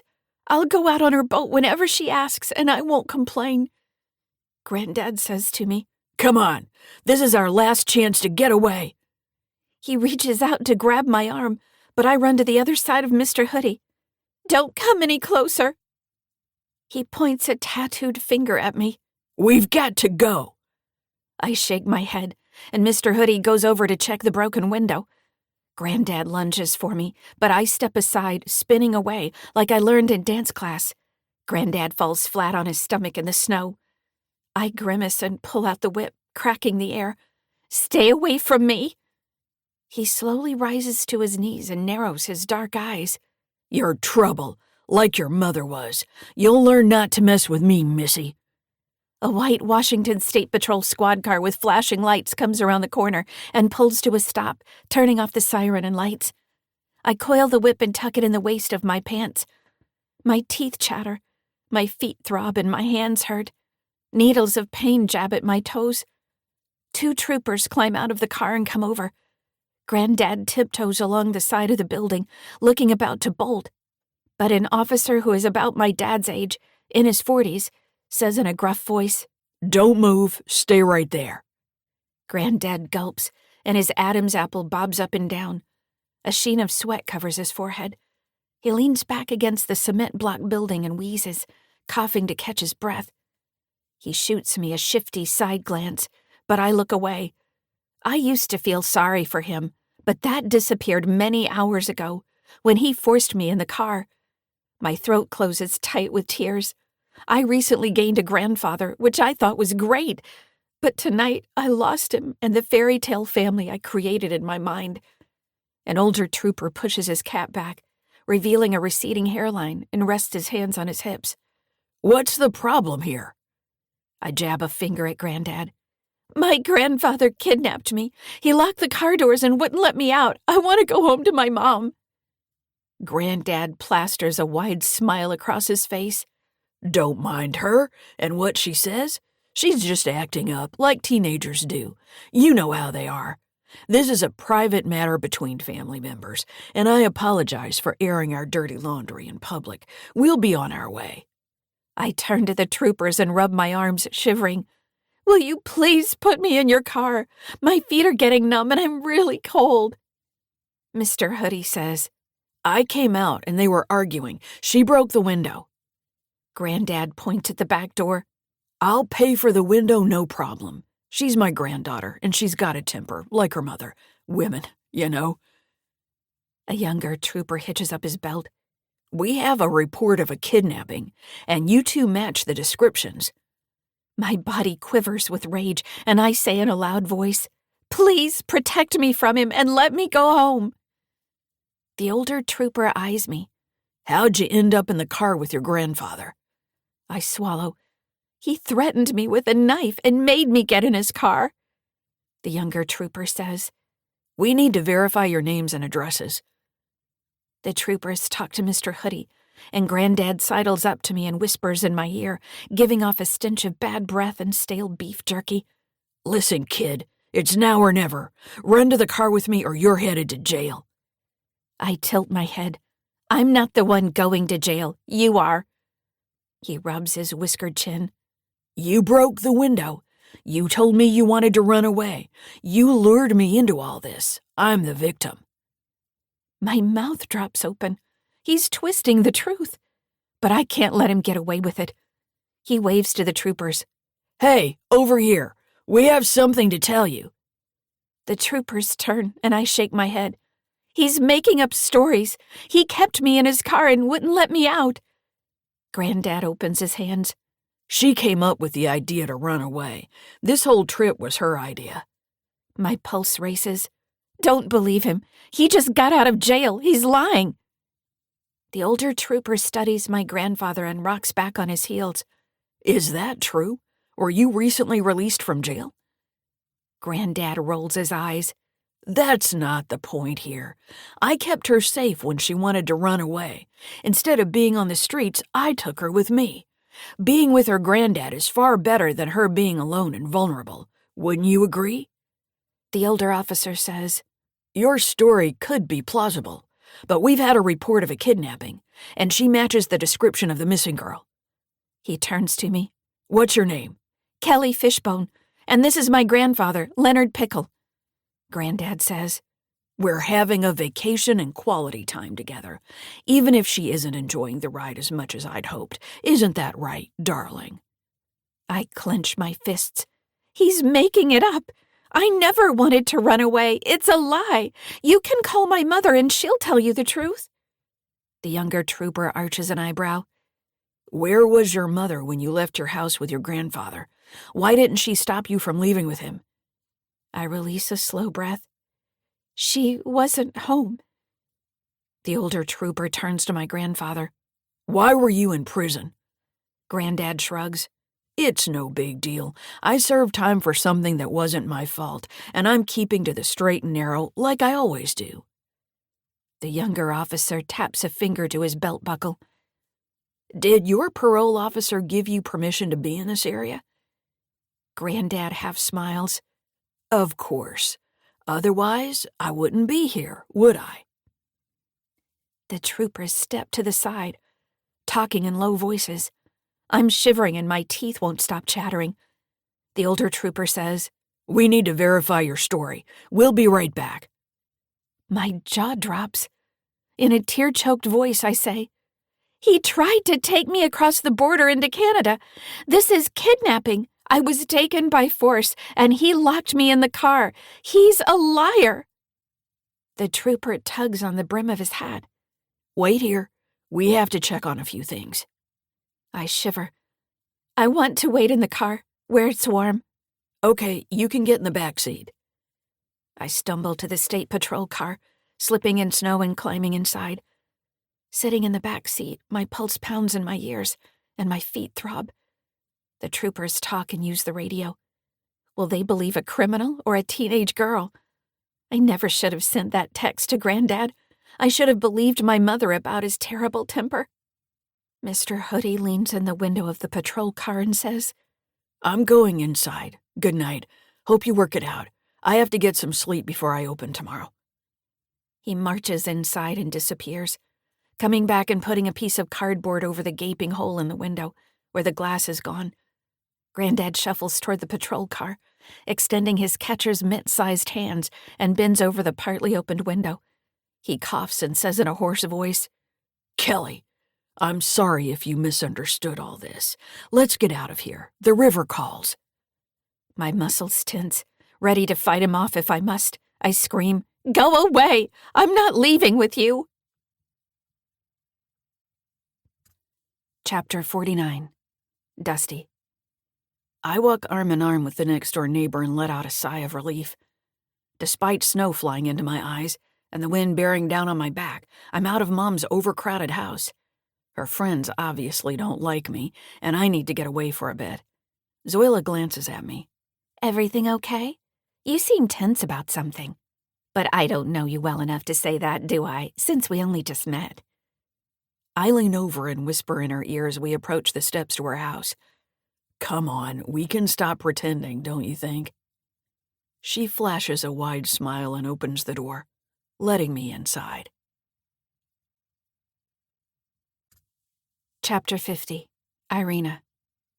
A car stops out front and I fling open the door, wind rushing past my face. My best friend Abby is coming up the snow-covered walkway with Jack, my ex-husband. We used to talk every day before he hit his head and went missing. Then he married Abby, and now our contact is limited. He's hers, not mine, and it's fine with me. Jack's hair is short, not worn in the horrible mohawk he used to wear with a braid in back.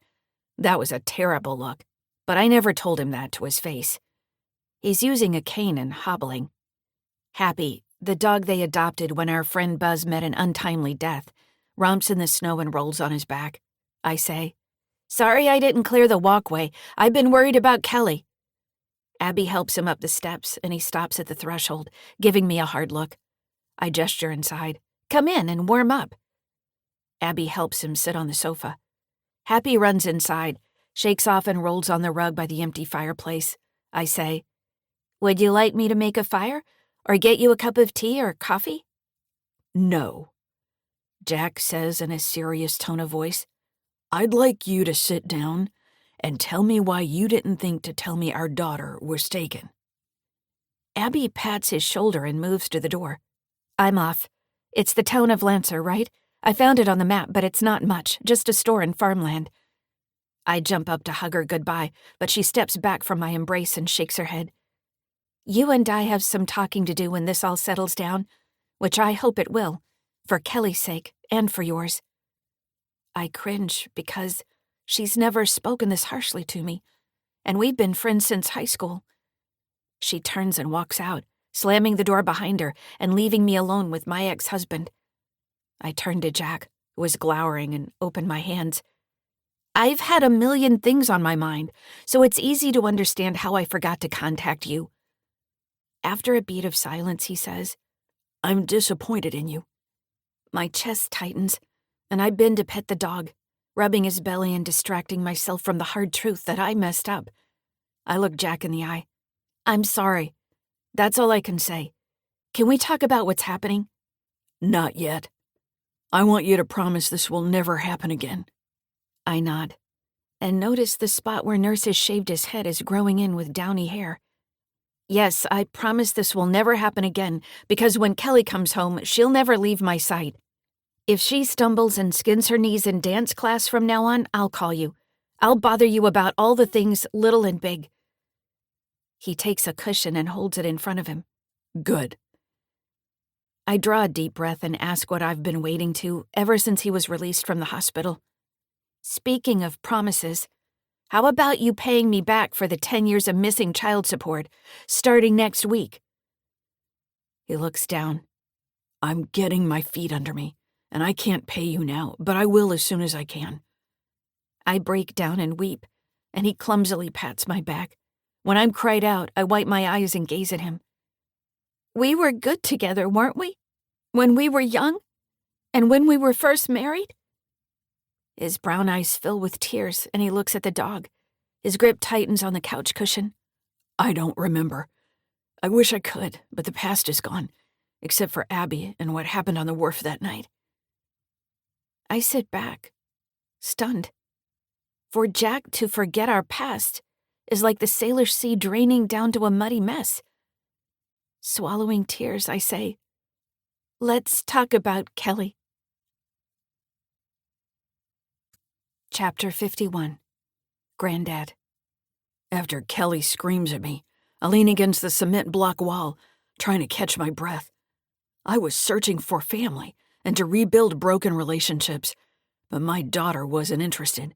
She made it impossible. And then, wonder of wonders, my granddaughter texted me. My chest aches and my left arm tingles. I wince as the pain moves to my jaw. My stomach sours and I bend over, puking on the snow. I shuffle away from the stench, my mouth tasting of bitter bile. I glance in Kelly's direction and shake my head. She didn't want to leave the house when I told her about my big adventure, and I lost my temper, forcing her into the car. Kids, what a pain in the butt. My left arm goes numb. Slumping down on the cold ground, I whisper for help, but no one hears.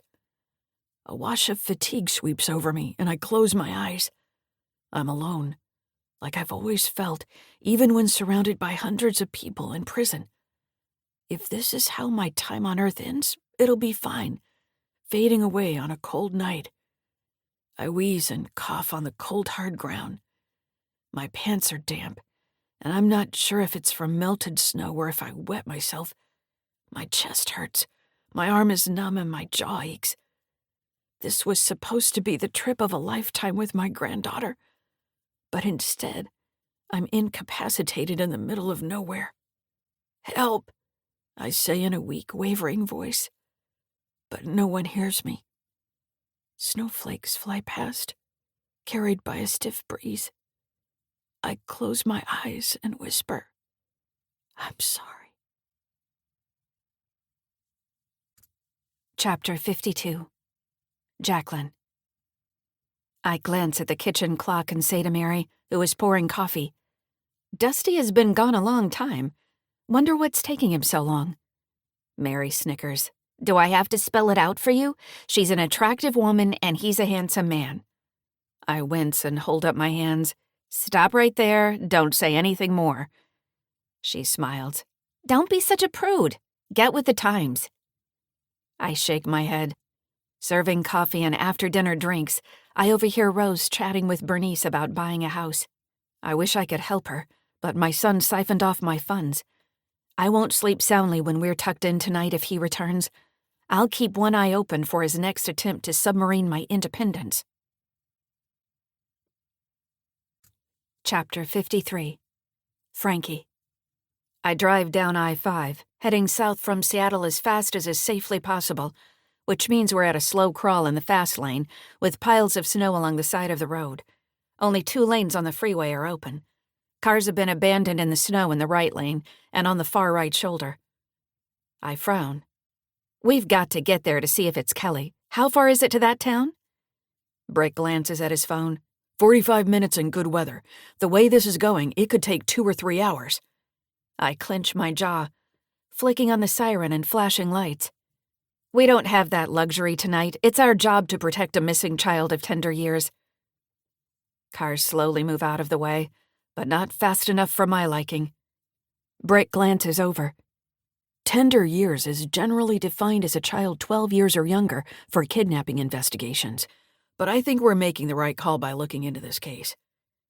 I swallow and my throat is dry as I maneuver around stranded cars. Definitely. Her grandfather tried to take her into Canada. That counts. Brick points at a man in a business suit waving, with the hood of his car raised. Wish we could stop and help him, but we can't. We've got to keep going. I grip the steering wheel tight and stare ahead. The tires whine, and finally, the road opens up. I agree. Why don't you call the state patrol and ask if state troopers have arrived at the scene? He pulls out his phone. Roger that. Chapter 54. Irina. Jack's jaw drops and he massages his temples. Your dad came to town and took Kelly? I let out a sigh. He's mean and has a temper. I didn't want Kelly anywhere near him. His way of solving arguments is to beat people to a pulp. Jack cringes. I never met him, did I? No, you didn't. He was sent to prison when I was young, and my mom put me in the car, driving west to get away from him. She didn't want him to find us. Mom was hurt by him, and his nickname wasn't Rattlesnake for nothing. But he went too far in a bar fight in eastern Washington, and a man died. That's how my dad ended up in prison. I swallow tears for our daughter and twist my hands. I'm sorry I didn't protect her better. This is all my fault. He reaches over and pats my knee. I've made my own share of mistakes. It should be me asking you to forgive me. I should have paid you child support. I should have gotten a job and held on to it. I should have been a better man. I wrap my arms around him, and we sob for the loss of our daughter and the mistakes we've made. After a minute, I pull away and wipe my eyes. Let's start over again, and let go of what was in the past. He shrugs. I don't remember it anyway, so it's easy for me to let it go. I blow my nose on a tissue and stand. The slate is clear, except for the money you owe me. Now let's call the FBI agents and find out what's going on. Chapter 55. Frankie. Brick calls the state patrol to ask about the incident at a convenience store off I-5 in Lancer, where a girl is screaming about her grandfather abducting her. He listens for a few moments and says, "Please patch me into an officer at the scene. I'd like to speak with him." He drums his fingers on the seat and waits until someone comes on the line. Nodding, he says, "Because of the car make, model, and license plate, we believe this is a case of an estranged grandfather trying to take a minor across state lines. He tried to cross into Canada, but they were turned back from the border." A man says something and Brick frowns. "Hold on, I'll put you on speakerphone. My partner, Special Agent Frankie McNally, is here with me. Will you repeat what you just said?" "Sure. I said we don't believe this is a case of kidnapping or abduction. We just spoke with the grandfather, who said this was the girl's idea. She wanted to run away from home, and instead of letting her do that, he took her on a trip to keep her safe, so she wouldn't be out on the streets." Another trooper chimes in. "Besides, where was the mother in all this? She wasn't even around. You'd think she'd have stayed home on a holiday with her daughter. What happened is her doing. If there's blame to sling around, it doesn't rest with the granddad, but on the mother's shoulders." I roll my eyes. Everyone's an expert in parenting, it seems, and family matters until it comes to their own household. Clearing my throat, I say, "We don't need to blame the mother right now.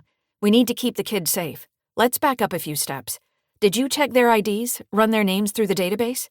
"Sure did," says the first trooper. "The grandfather was up front about having just got out of prison, and he said he had permission from his parole officer to be in the area." I shake my head and keep driving on I-5 in the dark. Wiper blades swish back and forth, sweeping snowflakes from the windshield. We're one of a handful of cars moving south. Brick leans forward in his seat and says in a clear, calm voice, "He's lying. We spoke with his parole officer, and he missed his last check-in. He's not supposed to be in Western Washington. We have a statement from a neighbor across from the girl's home who said it looked like he marched the girl down the front steps and made her get in the car. As I said, he tried to take her into Canada, but they were turned back at the border. We don't believe this is a fun family trip, but an abduction of a young teenage girl." "Sounds like we'd better rethink this then." Brick nods. "What did the girl say?" The second trooper says, "The girl?" I say, "Yes, what did the girl say about what was happening? Did you get her statement? Where is she right now? In your car?" The first trooper says in a deep voice, "She accused her grandfather of kidnapping her, but we thought it was a teenage tantrum. Like you said, we've all seen how difficult kids can be, haven't we?" Brick and I exchange a quick glance. Brick says into the phone, "Where is Kelly? Have you got her somewhere safe? We should be there in under 20 minutes. "She was in the back seat, but she just ran out towards her grandfather." I bark out, "Get her somewhere safe. Keep her away from him." A girl screams in the background on the other end of the line, and hairs on my arms stand on end. "We have a situation," the first trooper says. "Gotta go." He hangs up and Brick turns to me. "I hope we can rely on them to keep Kelly safe until we get there." I shudder and drive through the snowy night, my muscles tense, ready to pull Kelly away from harm.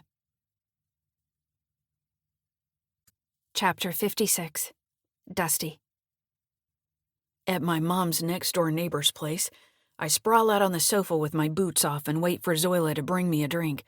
She calls from the kitchen, "2 fingers of booze or 3? I chuckle. "This has been one wild day and it isn't over yet. Better make it 3, and only 2 ice cubes, no more." She comes out and hands the drink to me. Okay, partner in crime. What's the situation report? Have you found her checkbook yet? My stomach sours and I sit up, making room for her, and shake my head. Nope, not yet. But I think she's hidden something valuable in a ceiling vent in her study. I need to sneak in there while everyone's sleeping tonight. She pouts, full red lips pushing out. Spend the night here. I toss back a slug of whiskey and grimace as I swallow. What's this? Kerosene? She shrugs. Some of us can't afford the best. That's why I signed on with you. I set my glass on the rug. Buy something better if you want me to come around.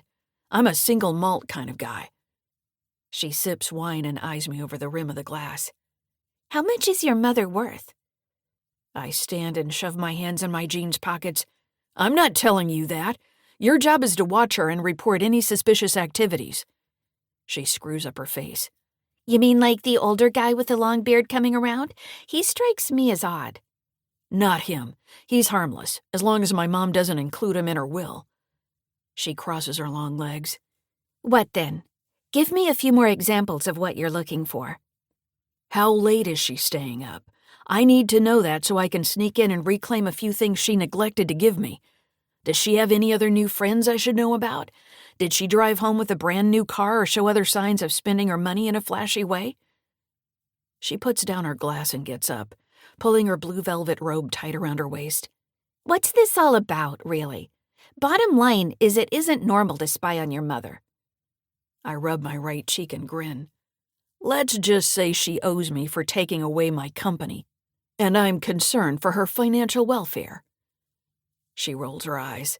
Sounds fishy to me, but I'll do it. I need the cash. I'll take your first payment now, in fact. She opens her hands and looks up at me, waiting. That's not how this works. I'm in charge and I'll tell you when you'll get paid. You haven't given me enough valuable information to make it worth my while. She frowns and holds out her hand. That's not how I do things. Pay up. I scowl and turn away, scooping up an armload of firewood. Hold the door for me, will you? She purses her lips, crossing her arms. Why should I help you for no money? There's nothing in it for me. I stagger with the firewood in my arms to the door. It'll be worth it later on down the road. She shakes her head. No way. I'm a pay-up-front kind of gal. You promised me a Benjamin. Well, circumstances changed, and I'm dead broke. I attempt to open the front door and firewood tumbles out of my hands, wood chips and split logs flying in the air. I blow out a breath and put my hands on my hips, considering what to do. I want her to watch Mom and report in from next door. Listen, how about we split the profit of whatever I find? 80% for me, 20% for you. She stares at the ceiling. I'll take 50-50 or it's no deal. I bend and stack firewood, mulling over her offer. I'll take more than my share, but she'll never suspect it. To sound like I'm protesting, I let out a groan and say, Fine. I stand, arms full of wood, and she opens the door for me. Don't come back for more. I need some too, you know. I bite back a remark about her stealing from my mother and stride outside, carrying firewood in my arms. Snowflakes fly into my eyes, blinding me, and I slip on a step, tumbling down to a walkway. I land with a thud on my backside with wood scattered all around. With a grunt, I get up, rubbing my tailbone and stacking the wood. I head next door, being careful where I step, and nod to myself. Everything has been going against me since Mom came home from Shore Lodge. But tonight, I'll turn it around. I'll sneak in the study and find whatever she hid in the ceiling vent. If I'm lucky, it'll make me a very rich man. It could be cash or treasury bonds or gold bars. All I know is when she protects a truth and hides something, it's generally worth my while to uncover it and find a way to take advantage of her. Struggling through snow with my arms full, I approach her bungalow's front door and come up with a quick plan. I'll be nice and ingratiate myself, so that way she won't suspect I'm working behind her back. If it comes down to it, maybe Mom needs to have a fatal accident. Chapter 57. Kelly. I run back to the state patrol car and yank on the back door handle, but it's locked. Pounding on the window, I yell. My hands are bruised, my legs are trembling, and even though I hate my grandfather, he needs help. The younger trooper hops out, opens the back door and gestures inside. Go ahead, get in while we sort this out. I slide into the seat and burst into tears. He's having a heart attack. I think he's dying. I point at my grandfather, sprawled on the pavement by the building. The younger trooper says, I'll go check. I cross my arms and shiver, watching him hurry through snow to my grandfather. Tears stream down my cheeks, wiper blades moan, slapping back and forth. The trooper's voice comes over the radio. We need an ambulance. Looks like he might have had a heart attack. Chapter 58. Abby. Driving down the freeway, I grip the wheel tight and listen to the news, which is enough to make anyone feel tense. I turn off the radio and sing to myself, but give it up after a few minutes. This isn't a night for rejoicing or song. It's time to recover my new husband's daughter from harm. The car ahead skids, turning around and facing me head-on. I step on the brakes, but don't even begin to slow down. Skidding on the slick pavement, everything seems to move in slow motion as my car plows ahead toward disaster. I scream, but the car barrels ahead. Metal crunches into metal before everything goes black. Chapter 59. Kelly. Hunched over in the back of the patrol car, tears trickle down my cheeks while I wait for an ambulance to arrive. I don't want Granddad to die. If he passes away, I'll have to live with that memory for the rest of my life.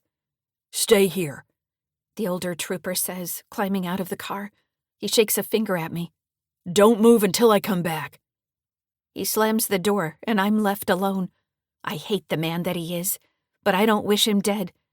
I drop my grandfather's whip on the floor of the squad car and wince at how he suddenly lashed out, using the weapon. Releasing a breath, I realize how close I came to being hidden away with an angry, vengeful man for the rest of my life. I wish I could call my mom. She must be frantic with worry. Sirens draw closer, and an ambulance pulls up, cutting the ear-splitting sound and flashing lights. 2 people hop out and hurry to Granddad, bending over him and giving me second thoughts about staying in the car. I pull on the backseat door latch and try to open it, but it won't budge. I yell and wave my hands to the younger trooper, who is standing away from the action, closer to the car. He turns and I cup my hands, calling, "Let me out!" He nods and strides over, opening the car door, and I run to my grandfather's side. EMTs load him on a stretcher and wheel him toward the ambulance. My throat is tight with tears. "Goodbye, Granddad." His mouth goes slack and his head flops to the side. Stand back, an EMT says in a harsh voice. I step away and my mouth hangs open as the ambulance pulls away. What have I done? I've single-handedly wrecked the world my mom carefully constructed by sending a text that led to me being taken and trapped. I bite my lip and shake my head at how close I came to being hidden in a cabin where no one would find me. I stumble over to the state patrol car, tumble inside and slump down on the seat, weeping for the havoc I caused. A dark SUV pulls into the lot, and 2 FBI agents who helped my father jump out and run over to me. I burst into fresh tears. I'm safe. I'm one of the lucky ones who gets to go home. Chapter 60. Jacqueline. Someone thumps on the door and I rush over. It must be Dusty with the firewood. I fling it open, and he staggers in, dropping a load of wood by the fireplace. He wipes a bead of sweat from his brow and smiles, opening his arms and giving me a hug. Patting his broad back, my eyebrows arch at his unexpected gesture of affection. My shoulders drop down and a flicker of hope rises up within me. I whisper, "I love you." Love you too, he says in a low voice. He steps back, but a flicker of angst flashes across his face before he clears his throat and says, Everyone okay in here? Anyone need anything? Bernice chuckles from her spot on the rug, leaning against the wall. Thanks, we're set. Your mom is treating us well, as always. Dell from Shore Lodge says, It's been a long day for me. If it's all right, I'll hit the hay. I can curl up in a corner if you tell me where to go. I know you don't have beds for us all." Mercury and I exchange a glance, and he adjusts the red polka dot bow tie clipped to his long gray beard.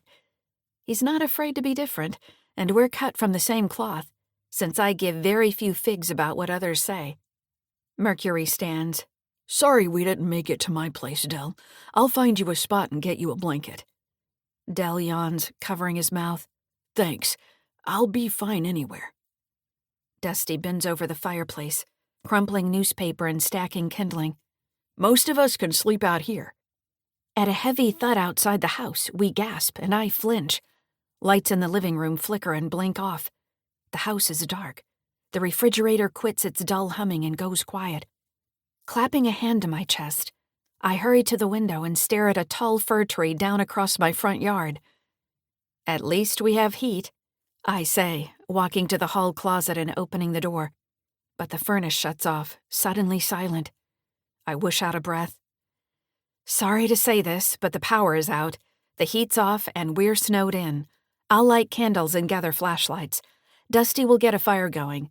We'll get through this and be the closer for it, don't you think?" He says. "I'm not sure how long this wood will last. The neighbor refused to give us more and said she needs it for her place." I frown and fumble in the dark, locating a flashlight in the dining room that I keep on hand for power outages. I'll deal with my new neighbor later. Right now I have bigger concerns on my mind, with a house full of dinner guests. Worry sprouts like a fast-growing weed as I find more flashlights in a kitchen drawer and hand them out to those in the living room. I click on my flashlight and put it up at my chin in what might look like a ghoulish joke and say, "Well, we're trapped together tonight without power and heat. This will be a long night, but dawn will break as it does every day. We'll make it till morning, when the sun will shine and the town's solo snowplow will arrive at some point. So we'll hunker down and hold out until then and, I hope, have a jolly holiday." "Well said," Mary says, "and good night." "Night," Dell says from a dark corner. Bernice and her friend chime in, "Good night." "Sleep tight," Rose says, taking Max into the spare bedroom and closing the door. The others may rest, but I still have much to do. Chapter 61. Frankie. Brick and I stride over to the state patrol troopers and I say, "Is Kelly in there?" An older trooper nods. "Yeah, we've got her safe and warm." Brick looks around. "Where's her grandfather?" "He might have had a heart attack," a younger trooper says. "The EMTs just left with him." I frown. "Did you tell the EMTs that he's a convicted felon?" The troopers shrug. "With all that was going on, it got swept under the rug." I blow out a breath and think fast. "We can take the girl, but will you go to the hospital and make sure her grandfather is handcuffed to the bed? He'll likely try to escape, being as how this'll send him back to prison." The older trooper touches his cap. "Well, that's if he makes it. Some of them reoffend to get sent back, where they have 3 meals a day and don't have to work." "Just make sure you keep him in handcuffs until one of our agents picks him up." He nods. "You bet." I turn to Brick. "Let's go get our girl." The younger trooper taps on his belt buckle. "You know her?" Brick says, "Her father went undercover for us and we met her then. The Pacific Northwest isn't so big, especially north of Seattle." We hurry through snow to the state patrol cruiser and pull open the door. Kelly tumbles out of the car and into my arms, sobbing. I sling an arm around her trembling shoulders. "Come on, kid, let's take you home. Your granddad is headed back to prison for kidnapping." We walk to my car, and I hand her a blanket before I hop in the driver's seat. Brick helps Kelly get in and sits beside her, helping her buckle up. She shudders and pulls the blanket tight around her. "The state troopers believed Granddad, not me. He lied and said this whole trip was my idea." Looking in the rearview mirror, I lock eyes with Brick. This poor girl. Your grandfather must spin a good tale, but it doesn't mean he won't come to justice. We'll get him for what he did. Good. Kelly sighs and slumps against Brick's shoulder as I drive away, turning up the heat for Kelly so she can thaw out. She falls fast asleep by the time I merge onto I-5 heading north, and I say to Brick, Can you believe it? She was barefoot and freezing cold in the snow. How traumatizing. I glance in the rearview mirror and see a glint in Kelly's eyes, but she quickly closes them. Snow is falling, and few cars are out just before midnight. The road is fairly clear in the fast lane, and I have snow tires, so I push on the accelerator and lean forward, wheeling us north to Kelly's mom's open arms.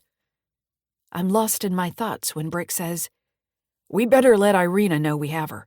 I'll do it since you're driving."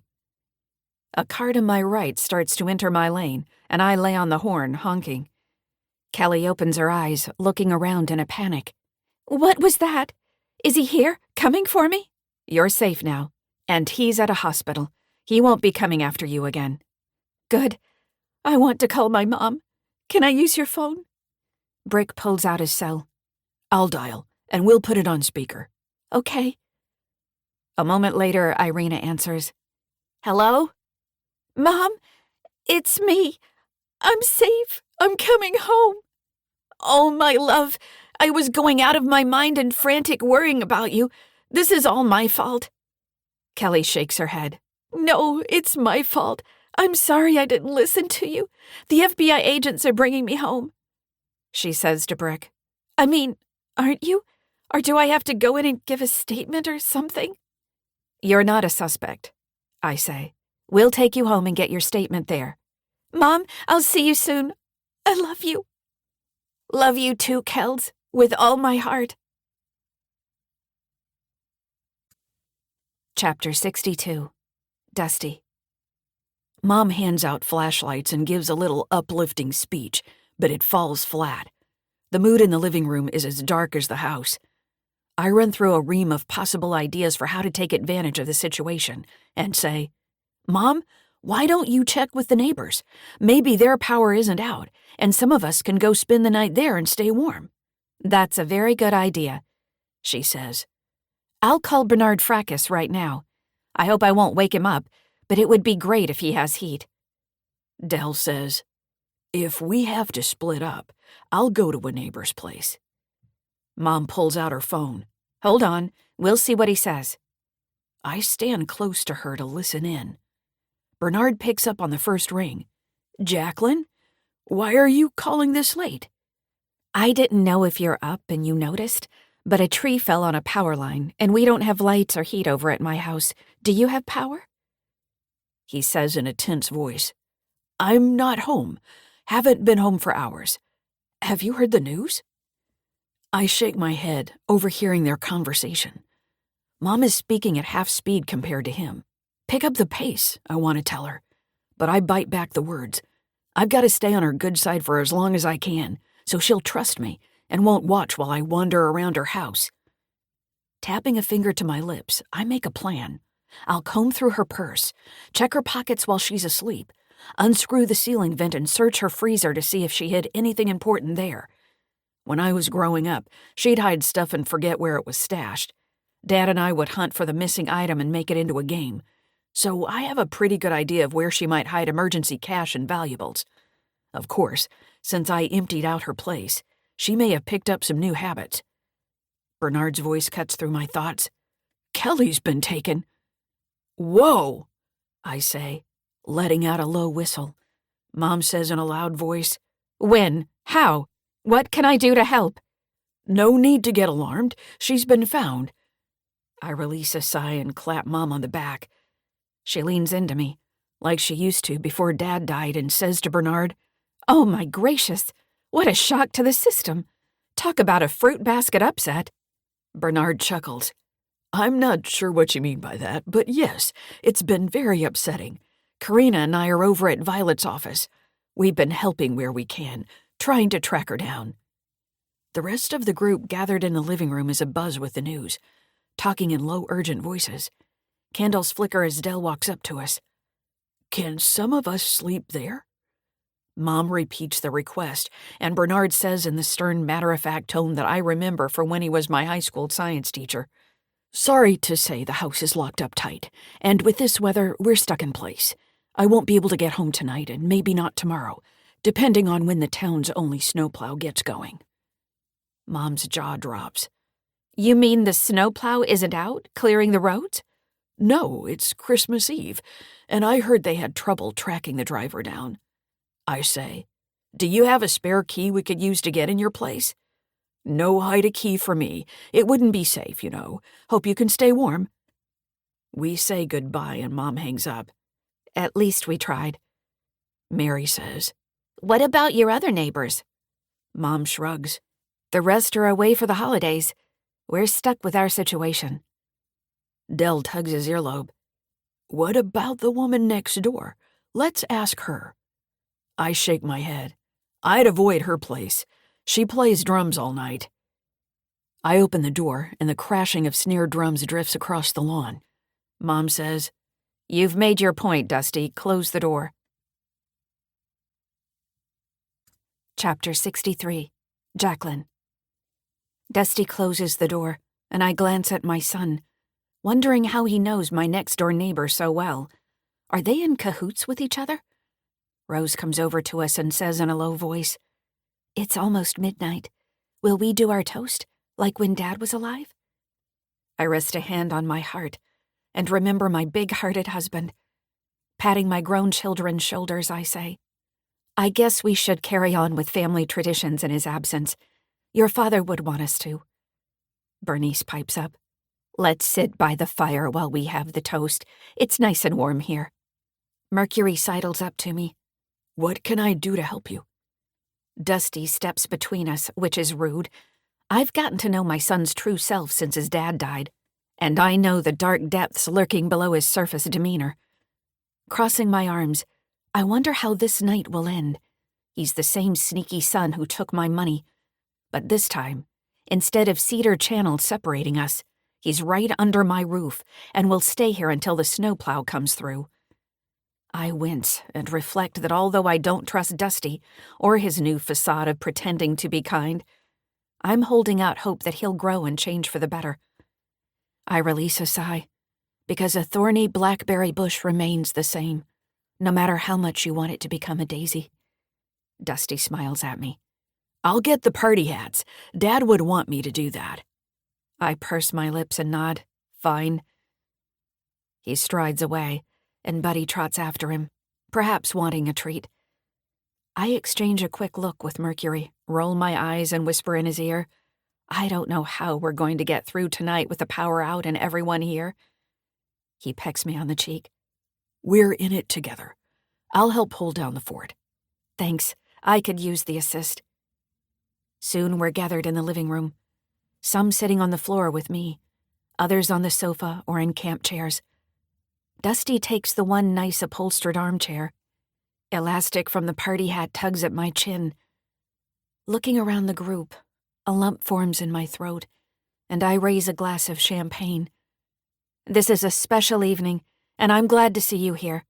To many more Christmas Eves together. Mary throws me an air kiss and sips from her glass.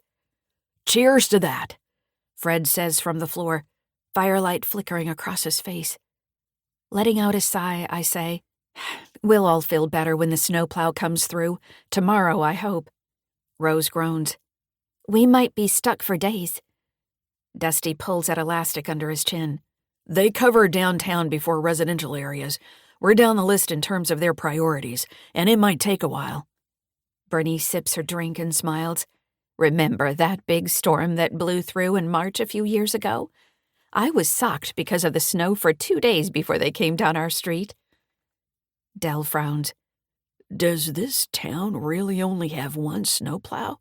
That's nuts. Fred shrugs. There's not much need for it some years, so they get by with what they have.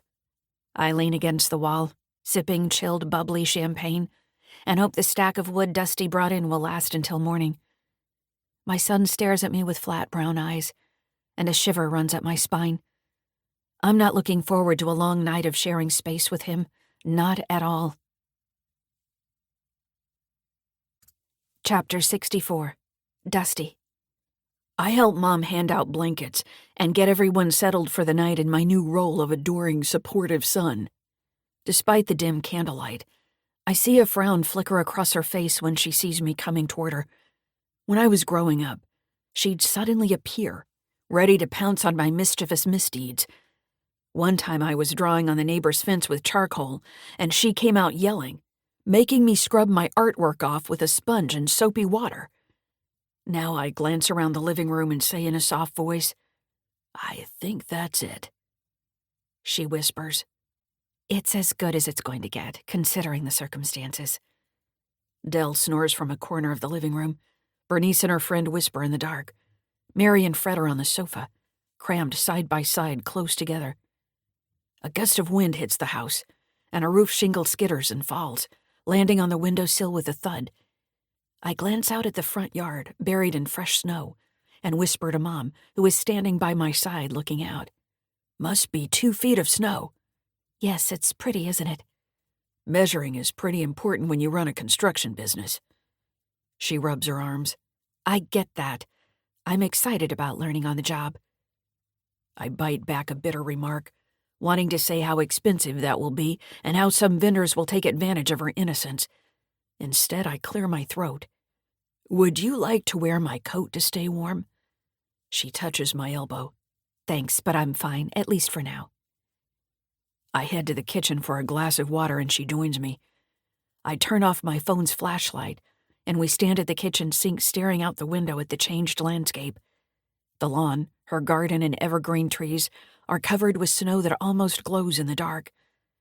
I fill a glass with tap water, gulp it down, and hope she won't follow me around all night, because I have plans for when the others are asleep. She turns to me. "Where are you sleeping?" I shrug. "I thought I'd crash in your study, since everywhere else is full." She shakes her head. "That room is off limits. No one's going in there." I open my hands. "Come on, it's an empty room. We might as well use it." She puts her hands on her hips. "Go in your old bedroom." I wrinkle my nose. "And camp out with Rose and Max? Come on, that room is tiny. There's no space on the floor for me. I won't even fit in the closet. But maybe we can move Max into the closet, now that you mention it." She taps a finger to her chin. "I see your point. Tell you what, I'll let you in, but don't touch my things." She gives me a steely-eyed glance and points a finger at my chest. I flinch from her intensity and hold up my hands, stepping back from her know-it-all jabbing finger. "Hey, don't worry about it. When will you learn to trust me and let bygones be bygones?" She scowls by the window, and suddenly her face looks lined and old. "I don't think I'll ever forgive and forget what happened at Shore Lodge. I don't appreciate your making light of it."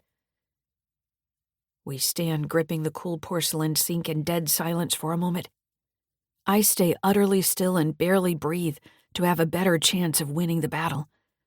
All I need is 20 minutes alone in the study to improve my chances of being a rich man. I rest a hand on my heart, missing my father, because I know Dad would want me to take more of her money. He laughed when I jokingly referred to his large gifts to me as my early inheritance. Dad would straighten up in his reading chair in the living room and put a finger to his lips, saying, "Don't mention this to your mother. She can't ever know." But after he passed away, Mom combed through their financial records and discovered what he'd done. She cut off my financial lifeline, and I'm still oozing with resentment over her hard-hearted, cruel act. A mother should support her son. Mom whispers, "Follow me." She flicks on her flashlight and goes down the dark hall, stopping at the study. She pulls out a key, unlocks the door, and swings it open. The door creaks. I pat her shoulder and she stiffens. I say in a soft voice, "I'll oil the hinges in the morning. Night, Mom." She nods and moves toward her bedroom door. "Sleep well, son. Tomorrow is a brand new day." I tiptoe into the study, grasp the cool metal doorknob, and gently close the door. The room is quiet. With the power out, all the electronics are off. The air is stuffy, as if the room hasn't been used much since Dad died. I turn on my phone's flashlight app and scan the room. My gaze lands on my father's side of the room. I set my phone down on his desk and sit in Dad's office chair, spinning around and lifting my legs like a little kid. I whisper, "I miss you, Dad. You'll never know how much." Chapter 65. Jacqueline. My dog pads down the hall, joining me in my bedroom. I leave the door ajar in case anyone wakes up and needs something. I climb into bed with my clothes and wool knit hat on for warmth. Staring at the ceiling, I blink at how I'm hosting the strangest surprise sleepover with others stranded in a storm. I grab my phone, look up the power company online, and send a text message saying my power is out. Buddy curls up in his dog bed on the floor and lets out a deep sigh. I turn in the dog's direction and say in a soft voice, "Good night, sweet pup. See you in the morning." I close my eyes, but sleep doesn't come, because I'm sure that right across the hall, my son is trying to undo my financial independence and take what he believes he deserves. I whisper to Buddy, but he has no idea who he's up against, does he? Chapter 66. Irina. A dark SUV pulls up to the curb and parks, and I fly out of the house, slipping on the front walkway that I shoveled while anxiously waiting for my daughter's return. Special Agent Mark Brick climbs out and holds the door open for Kelly. She crashes into my open arms, sobbing, and I wrap my arms around her, holding on tight. I say, "I've never been so frightened." Special Agent Frankie McNally comes around the car. "Let's get her inside. She's been through a lot." I slide an arm around Kelly's shoulder, guiding her inside. "Come on, I'll make hot cocoa and you can tell me what happened." Kelly stumbles to the front door and I support her weight. My darling, light-hearted daughter left and has been replaced by a shipwreck. I glance down at her feet. "Where are your shoes?" She blinks and wipes tears from her wet cheeks. "Granddad told me to get in the car. We left the house in a hurry, and I lost my slippers in the snow when I ran away from him." We burst through the doorway and collapse on the couch, and I bite my lip. Tears stream down my face, but I gather my wits and tell myself to get it together. Kelly needs a mother to tend to her needs. "Hold on," I say. "I'll be right back." I get up and grab some rubbing alcohol wipes and soft, thick socks. "I'm sorry, but this might hurt." She winces when I clean cuts on her feet and gently pull socks over her swollen toes. "Rest here and let's put your feet up." She lets me swing her feet up onto the couch. Her teeth chatter nonstop, and she's shivering. I tuck blankets over her and add a nylon sleeping bag over that, with a knit cap on her beautiful head. She hiccups and closes her eyes. "There," I say, hands on my hips. "You look like a big burrito wrapped in foil." She almost giggles. I take a deep breath, reminding myself to hold it together until I'm alone to let it out and cry. "I'll be right back with your hot chocolate," she says in a weak voice. "With marshmallows?" I kiss Kelly's damp cheek. "You can have anything you want." Special Agent McNally and Brick come in the room, and I gesture to 2 armchairs. "Make yourselves at home. I'll be in the kitchen getting her a hot drink." McNally nods to me. "I'd like to speak with you in private for a moment." Brick sits and eyes Kelly. "You're safe now, Kelly." She keeps her eyes closed and her body shakes, but she releases a little sigh. I say, "I'll be right back. I'll be in the kitchen making you hot cocoa. I love you with all my heart." In the kitchen, I heat milk for hot cocoa and rummage in a cupboard, pulling out a bag with marshmallows. McNally leans on the counter. "Your daughter has been through a traumatic event, and she'll need support after this." I nod and stir milk, spooning in cocoa powder and adding vanilla extract. "Tell me exactly what happened." She frowns. "Your father wanted to take her into Canada on his way to Alaska. He was apparently planning on hiding out at a derelict fishing shack on a river someone told him about when he was in prison." I gasp, because if he'd been successful, I might not have seen my daughter again. I blink back tears. "What else?" "He wouldn't let her out of the car. He forced her at knife point to get in the car in the first place, and he drove south on I-5 after they were turned back from the border. We believe he was heading to the Columbia River on the Washington state side." As I stir, milk slops over the edge of the pan, sizzling on the hot burner. "What can I do to help her deal with this?" "She'll need counseling. She may have nightmares. She'll need support from family." I gulp, thinking of bills on my desk waiting to be paid.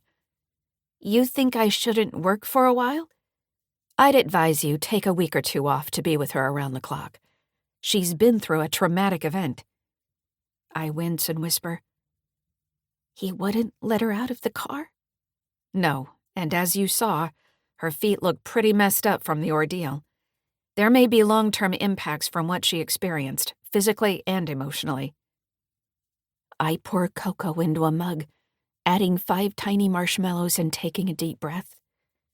"Thanks for filling me in," I say and hurry out to help my damaged daughter. I'll do anything I can to heal her and bring her back to health. Entering the living room, I frown as a thought crosses my mind.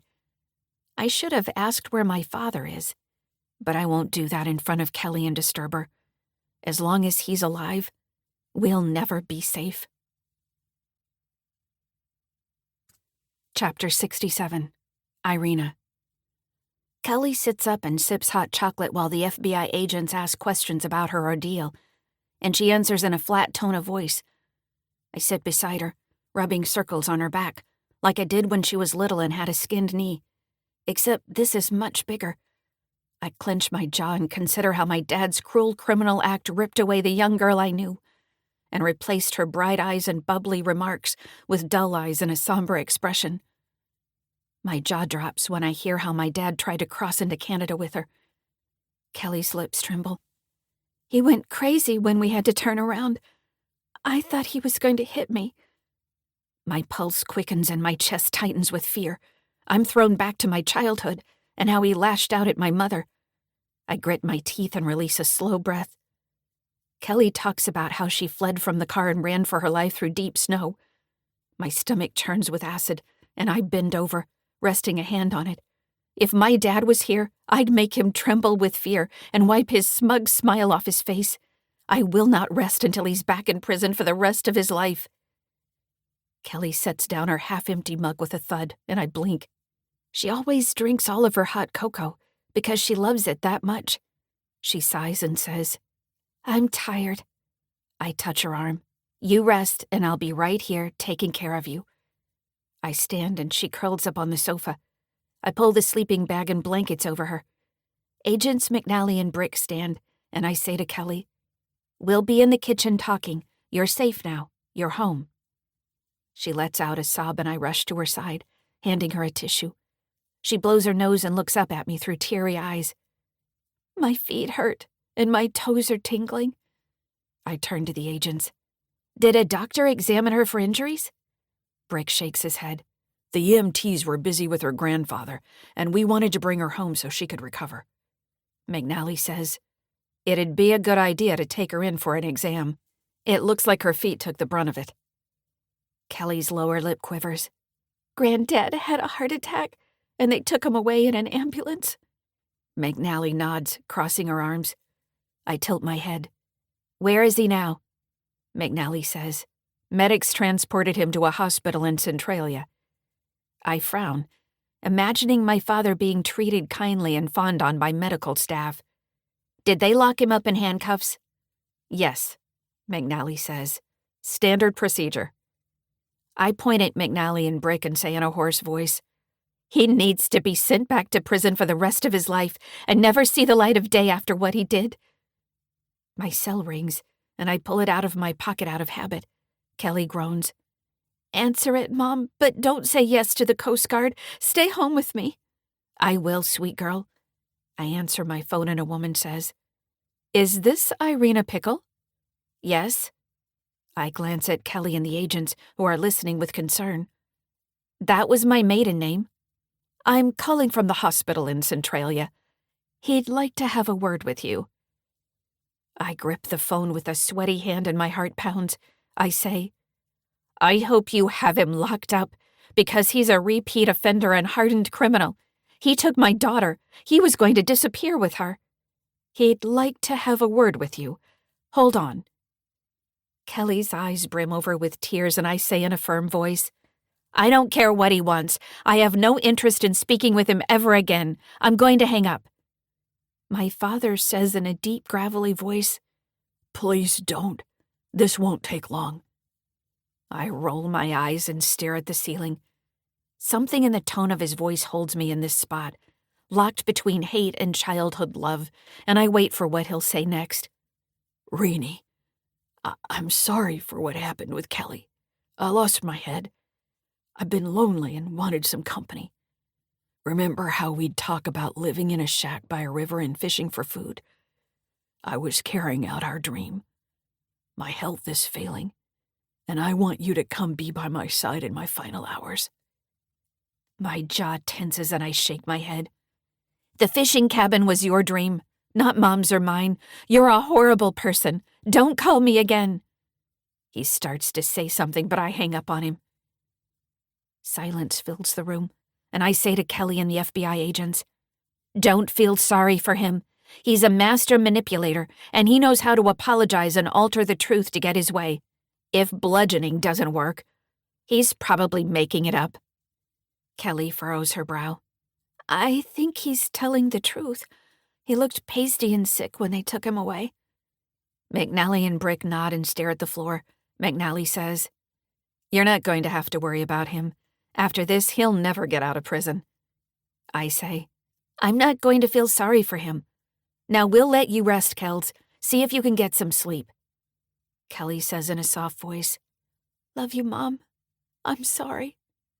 Leaning down, I gently kiss her head. "Sweet girl, I'm the one who is sorry.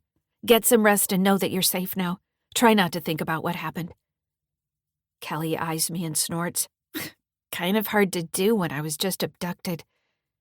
I start to laugh but catch myself. That's my girl. I bite my lip when it occurs to me that my father may have done unspeakable things during the time he was with her. He may be an even more horrible person than I thought. Bile rises up in my throat. Bending down at eye level, I take her hand in mine. "I have to ask this. Did he hurt you or physically harm you in any way? I know it's difficult to talk about, but I need to know. You can trust me and tell me the truth." She closes her eyes, pulls her hand away from mine and turns on her side. "I don't want to talk about it anymore." Tears prick my eyes and I blink, slowly standing and making my way to the kitchen. My father shattered my childhood and my mother's desire for a happy marriage, and now he stole Kelly's joy. When she's better one day, I'll find him, if he's alive, and teach him a final lesson he won't forget. Going in the kitchen, I huddle with the agents, speaking in low voices. I pull out a tissue and dab at my eyes. "She's in rough shape," I say. "Thank you for finding her and bringing her home. Would you like some coffee?" Brick cocks his head. "Thanks, but we'll get some on the way." I study their drawn faces. "Are you sure? It'll just take a minute." McNally shrugs. "Sure, why not? That would be great, thanks." Soon we're sitting around the kitchen table holding steaming cups of black coffee. I sip scalding coffee that burns my tongue and the back of my throat, breaking into a coughing fit. My poor daughter, blaming herself for this terrible day. What will happen to my father? The agents' phones buzz at the same time, and they check them, getting up from the table. McNally says, "We have to go." "Wait, what's going on?" "We've got another case back toward Seattle." They sweep out the door into the dark, snowy, windy night, and I quietly close the door, locking it and leaning back, letting silent tears stream down my cheeks. The bubble I built around my daughter is broken, and our world will never be the same. My phone chimes with an incoming text, and out of habit I hurry to the kitchen and check it. My new business partner, Tex, who lives on a private island, wants to talk next week about our business plan. I roll my eyes and put the phone face down on the kitchen counter. It's Christmas Eve, and I don't have time for anything but Kelly. Chapter 68. Dusty. I hear someone whispering, and I stand still, listening for anyone approaching. My pulse pounds in my ears. My hands tremble with anticipation. I'm about to uncover valuables and financial documents that will bring me freedom from the shackles of working at a low-wage job. My shoulders relax when all is quiet inside the house. Outside, wind roars down the street and snow swirls past a window. Turning on my flashlight app, I scan my father's side of the room. His bare desk is dusty. His chair is empty. My throat tightens with tears. He taught me so much in this very room. A tear slides down my cheek and I brush it away.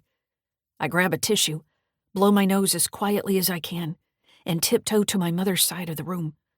I shine the light on my mother's desk chair, where her black purse sits. Tilting my head, I wonder if she set up a trap of some sort for me. She let me in the room knowing full well her purse was here. I glance toward the door, listening, and look around the study for a hidden video surveillance camera. Nothing seems out of place on the bookshelf. I don't see new stuffed animals or suspicious artwork on the wall. My heart thuds as I unzip her purse, and I listen for footsteps approaching. I wipe my moist palms on my pants, take a deep breath, and rummage through the contents of her purse, setting her wallet aside.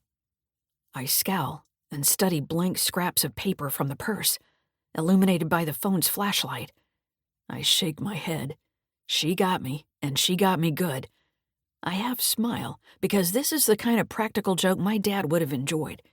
Well done, Mom. Points to you. Opening her wallet. My mouth falls open when I see it's empty. She's been on to me from the beginning, from when I arrived at her door. That's why she let me in this off-limits room. A manila file folder labeled Financial Information rests on her desk, and I smile, picking it up. I flip it open, but there's nothing inside. I nod. Well played, Mom. You're a mighty adversary. You set me up and I fell for it. I glance up at the ceiling vent, rub my right cheek and remind myself that I have one final task to follow through on. I won't rest until I see what she hid in the ceiling. I shine the light on the vent and pull a screwdriver from my pocket. I remove the last stubborn screw, and the vent starts to fall out, but I catch it and set it on the chair. I stand still as a statue and listen, but no one is coming. Smiling to myself because my search is almost over, I stick my hand up into the vent, feeling around. The duct takes a turn, and I shove my hand in deeper. Something metal snaps down on my hand, and I yelp and jump back. A mousetrap clamped onto my fingers. I jump on one foot, shake my hand in the air and grip my teeth so I won't yell. If I howl in pain like I'd like to, my mother will arrive and gloat over her winning a weird scavenger hunt. Sweat beads on my brow, and I pry the offending mousetrap from my fingers. It takes all my willpower not to scream and throw it across the room. As I set the mousetrap down on her desk, my phone dies and the light blinks off, putting me in the dark. I frown and concoct a plan. I'll end her days while she's in her own bed, the way she's always wanted it. I'll smother her with a pillow. No one will be the wiser. I'll be the innocent guest sleeping on the study floor when they wake me in the morning with the sad news that Mom passed away in her sleep. The door creaks open and I turn. Sweat drips down my spine, despite a chill in the room. "Uncle Dusty?" Max says. "What are you doing?" Buddy trots up to me, sniffing my hands in the mousetrap. Mom strides in. "Yes, what are you up to?" Mercury and Dell and Bernice and Mary and Fred and my sister Rose barge into the small room. Rose folds her arms. She shines a flashlight on Mom's unzipped purse, the open wallet, the empty folder, and the missing ceiling vent. Rose says in her older sister voice, "Shame on you, Dusty. You know better." I shrug. "I was just bored is all. Everyone was sleeping. Nothing's going on." Mom rolls her eyes. "I'll believe that when the sun sets in the morning. Now back to bed, all of you, and Dusty, you'll be in the dining room on the floor. Unless you'd like to sleep in your truck until the snowplow comes by." I blow out a defeated breath. "Fine, I'll go in the dining room, where I'll be cold on the bare hardwood floor. Don't worry about my bad back." Mercury murmurs. "He knows how to spin a tale in his favor, doesn't he?" I shuffle out of the room, and Mom locks the study behind me. She points down the hall. "Go on now. I don't want to find you anywhere near my bedroom when I'm sleeping. Not tonight, not ever. I won't trust you again." Rose, Bernice, Mary, and Fred say in unison, "Not after Shore Lodge." "Fine," I say, brushing past them. "But Dad understood and supported me." Mom lets out a weary sigh. That argument is as dead as a rose bush during a drought. Better let that one go and move on with your life. The others clap, and my face blazes with heat. Going in the kitchen, I turn on the tap, fill a glass with water, and gulp it down, staring at the snow-covered yard where I played as a child. She's done it again and crushed my dreams. She'll regret humiliating me in front of others. I'll figure out how to get her back. Dad silenced her cutting remarks, but it's up to me now. A smile spreads across my face. I'll get my company back. She's smart, but she doesn't know the building business like I do. I'll wait a few weeks until this dark episode is forgotten. When her defenses are down, I'll strike. Watch out, Mom. I'm coming for you. Chapter 69. Jacqueline. I stand in the living room and cross my arms, monitoring Dusty as he shuffles into the dining room. He slumps into a chair, puts his feet up on another one, and lets out a loud groan. The wood chair creaks under his weight. I purse my lips and keep my comments to myself. I want this night to be over, so Dusty can go back to whatever hole in the ground he crawled from. A good mother wouldn't think like that, but I'm well beyond civilities with my devious offspring. I've had enough. When all is quiet, I make my way to my bedroom with Buddy at my heels. Shush, shush, my slippers slap across the floor. I pull back the covers and slide into bed, still fully clothed, with a wool hat on my head and socks on my feet. I whisper to Buddy, curled up on the floor in his dog bed. Good night, sweet pup. Everything will work out fine. Sleep well. I close my eyes and sleep, but my eyes flick open at the sound of heavy footsteps coming down the hall. The bathroom door closes, and I frown as a stream of worries flit through my mind. I know how to run a profitable garden store, and assumed those skills would transfer over to running a construction company. But what if Dusty is right, and I'm wrong? Maybe I'm in over my head. Suppliers might take advantage of my being green and charge me more. Am I foolish to forge ahead and start fresh? The bathroom door creaks open, and someone plods down the hall to the living room. Buddy sighs in his sleep, and the sound soothes me. I adjust my head on the pillow and nod to myself. I survived my time at Shore Lodge, and I'll succeed in my new venture. I roll over on my side, turning toward my beloved dog, and mutter to myself, I'll build those homes and stone estates. Nothing's going to stop me, not even my son. Buddy smacks his lips in his sleep, and I whisper, It's blue skies from now on, sweet pup. We're the unbeatable team. Chapter 70. Jacqueline. The next thing I know, birds are chirping outside. I open my eyes and look around the bedroom. Buddy stretches and hops on the bed, licking my cheek, and I pat his back. Sunlight filters through the window blinds. Fine, I'll get up. It's cold enough in the house that I can see my breath. I swing my legs over the side and look out through the window. Thick blankets of bright white snow cover everything. I chuckle, thinking of Mary, who might say that it would be an easy scene to paint, where it's all white. I hurry down the hall, glance at slumbering friends and family, and scoop up a cup of kibble, dropping it gently into Buddy's dog bowl so as not to wake the others. Out of habit, I flick on the lights, but nothing happens. I shake my head and reach for the coffee maker, but stop mid-motion. No need to do that. The power is out. My son stumbles into the kitchen, rubbing his eyes. Coffee ready?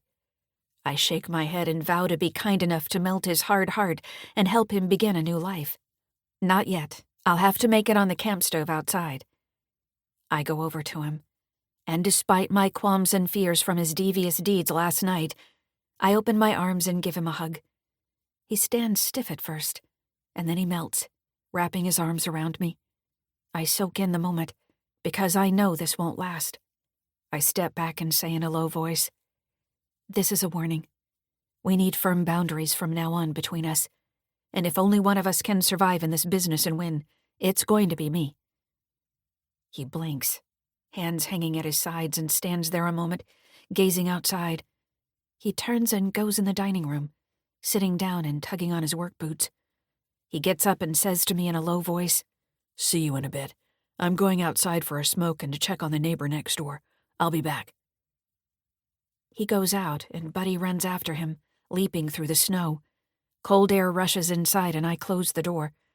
I'm tempted to lock it, but he'll find a way to worm his way into my life and my house. I know I've survived worse.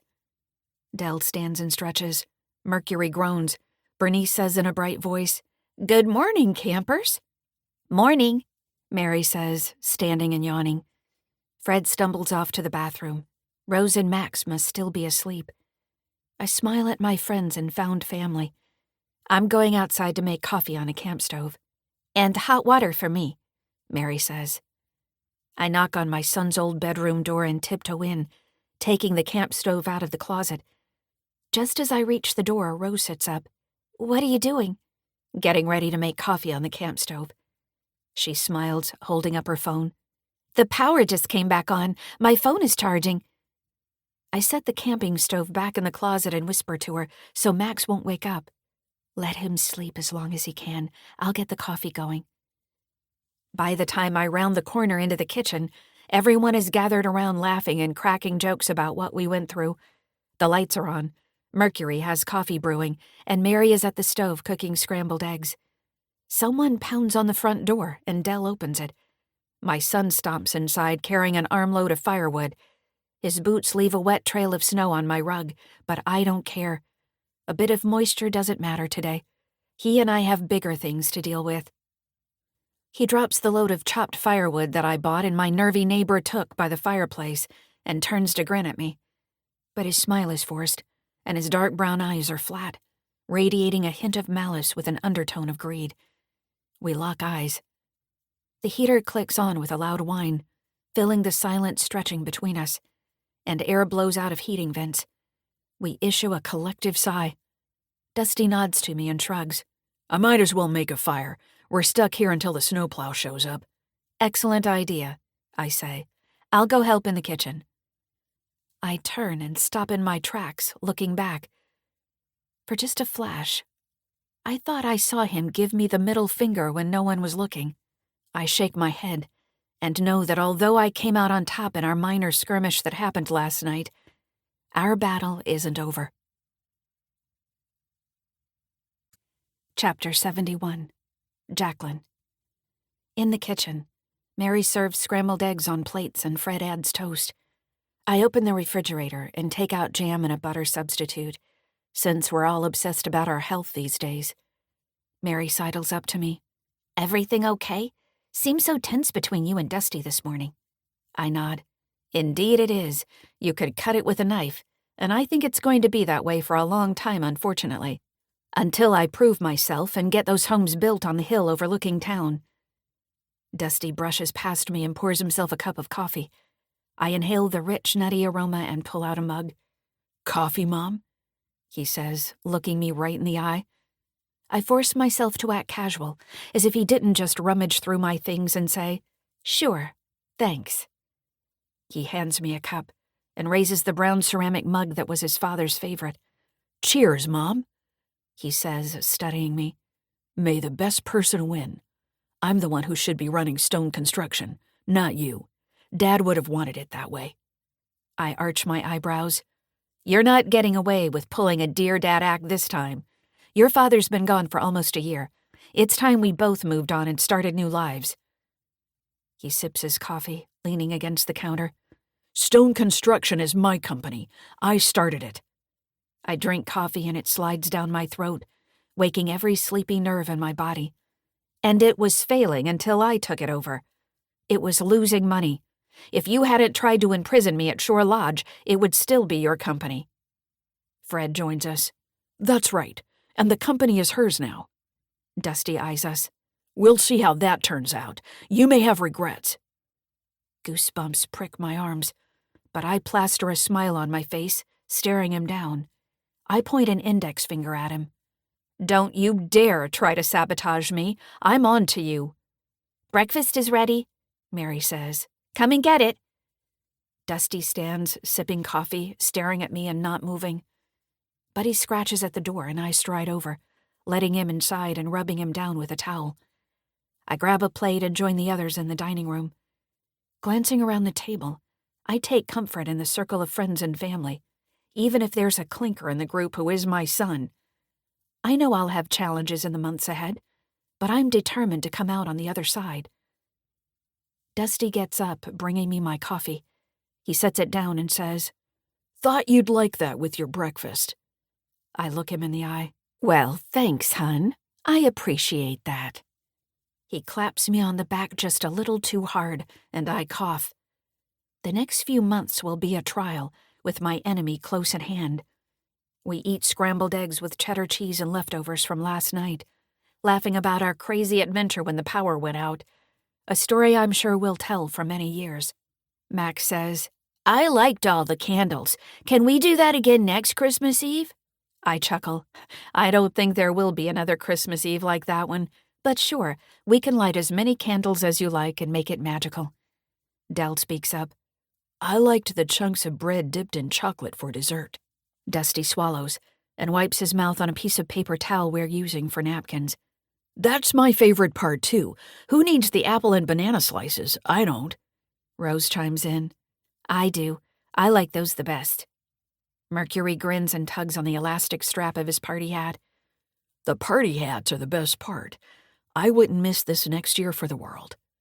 Bernice looks around the table and pauses when she gets to Dusty. But her gaze slides past him and she says, "Next year, we'll all get together again right here, don't you think?" Max grins.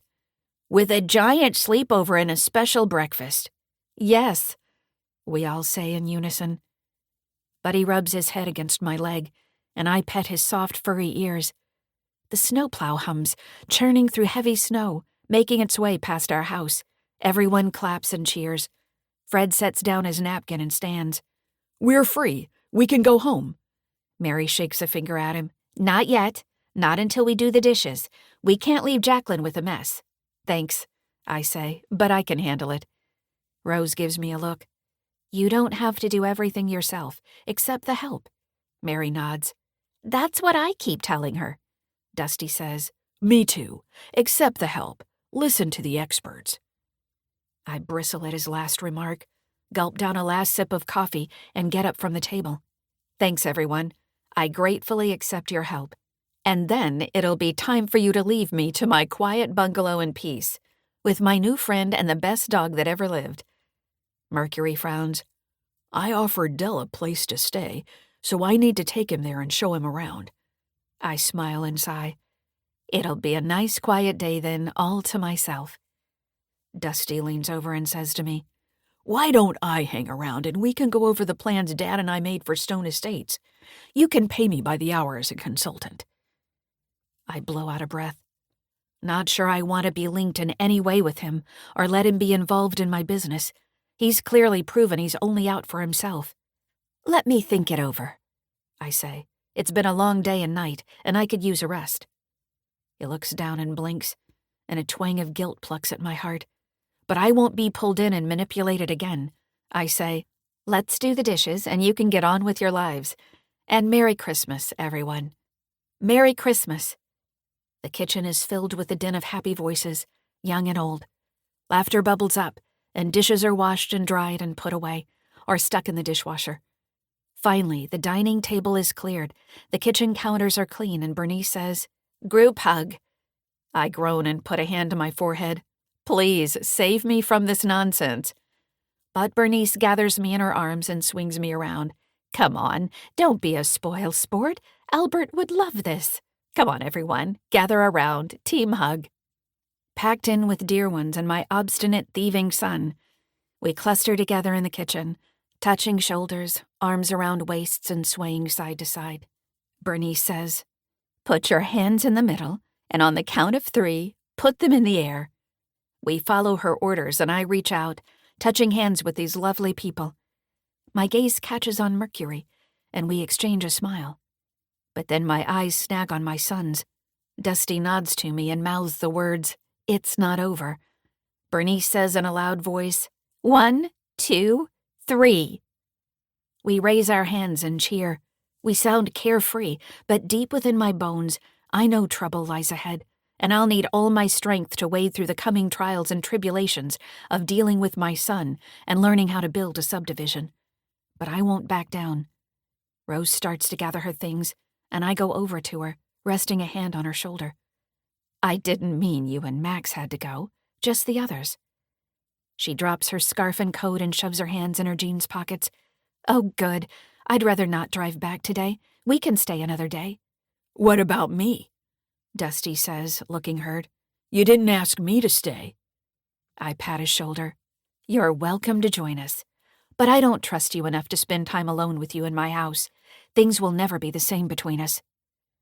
Max trots in the room with Buddy by his side, and he says in a loud voice, What do you mean? Rose puts a finger to her lips. Inside voice. Max says, Why won't things be the same?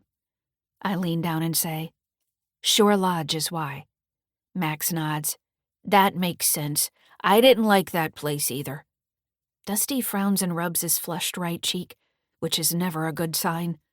To change the subject, I say, I wish we could play a game of croquet, but with the snow, that's out.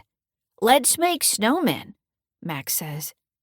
The furnace pumps out hot air, the house is warm, and it would be good to get outside for fresh air and forget about my problems with Dusty.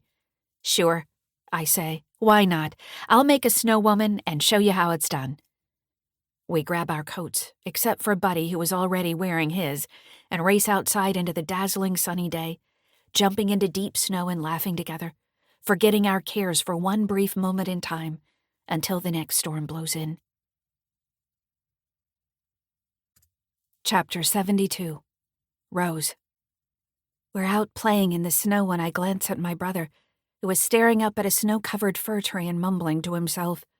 I make a snowball and sneak up on him, ready to smack him and surprise him, like when we were kids. But I stop to listen to what he's saying to himself. Writ this in stone, he says, and remember this deep. The bottle behind the fourth tree on the right may contain gold. I grin and throw the snowball, aiming at his neck. Dusty turns and blinks hard, as if I caught him in another world. But seconds later, he's back to his old self, smiling and gathering snow, forming a snowball that comes my way. I duck, but not quick enough, and it hits my face. Hey, I say, are you okay? I heard you say something strange just now. He shrugs. Just a poem. It came to me, and I had to stop and listen to it. Max runs over. Tell me, I want to hear it. Dusty grabs my son, tossing him in the snow, and they laugh. My brother glances at Mom, who is making snow angels and singing to herself, and he says, Nah, poems are private. You'll have to write your own. He stops talking when I throw a snowball right at his face. Tears spring to his eyes, which is unusual. Not my right cheek again, he says. But he grins and comes at me with his arms outstretched. The snowman is coming for you. Watch out. Max giggles and trots behind Dusty. Buddy bounds in the snow, barking. I race away, laughing. Deep down, I know my brother wouldn't hurt a fly. He's got his head wrapped around getting more money since Dad died, and he needs to let it go and move on. I trip, falling face first in the snow, and jump up, snow stinging my cheeks. Max and Dusty pelt me with snowballs, and I laugh, returning fire. I stop for a moment, panting for breath, and a snowball smacks my head. I grin at Mom, who has joined the enemy forces, blue eyes blazing with a snowball in her hand, and wish we could stay frozen in this moment forever. Chapter 73. Kelly. I close my eyes and pretend to sleep on the living room couch. I'm relieved to be home safe, and when I said it was my fault, I meant it with all my heart.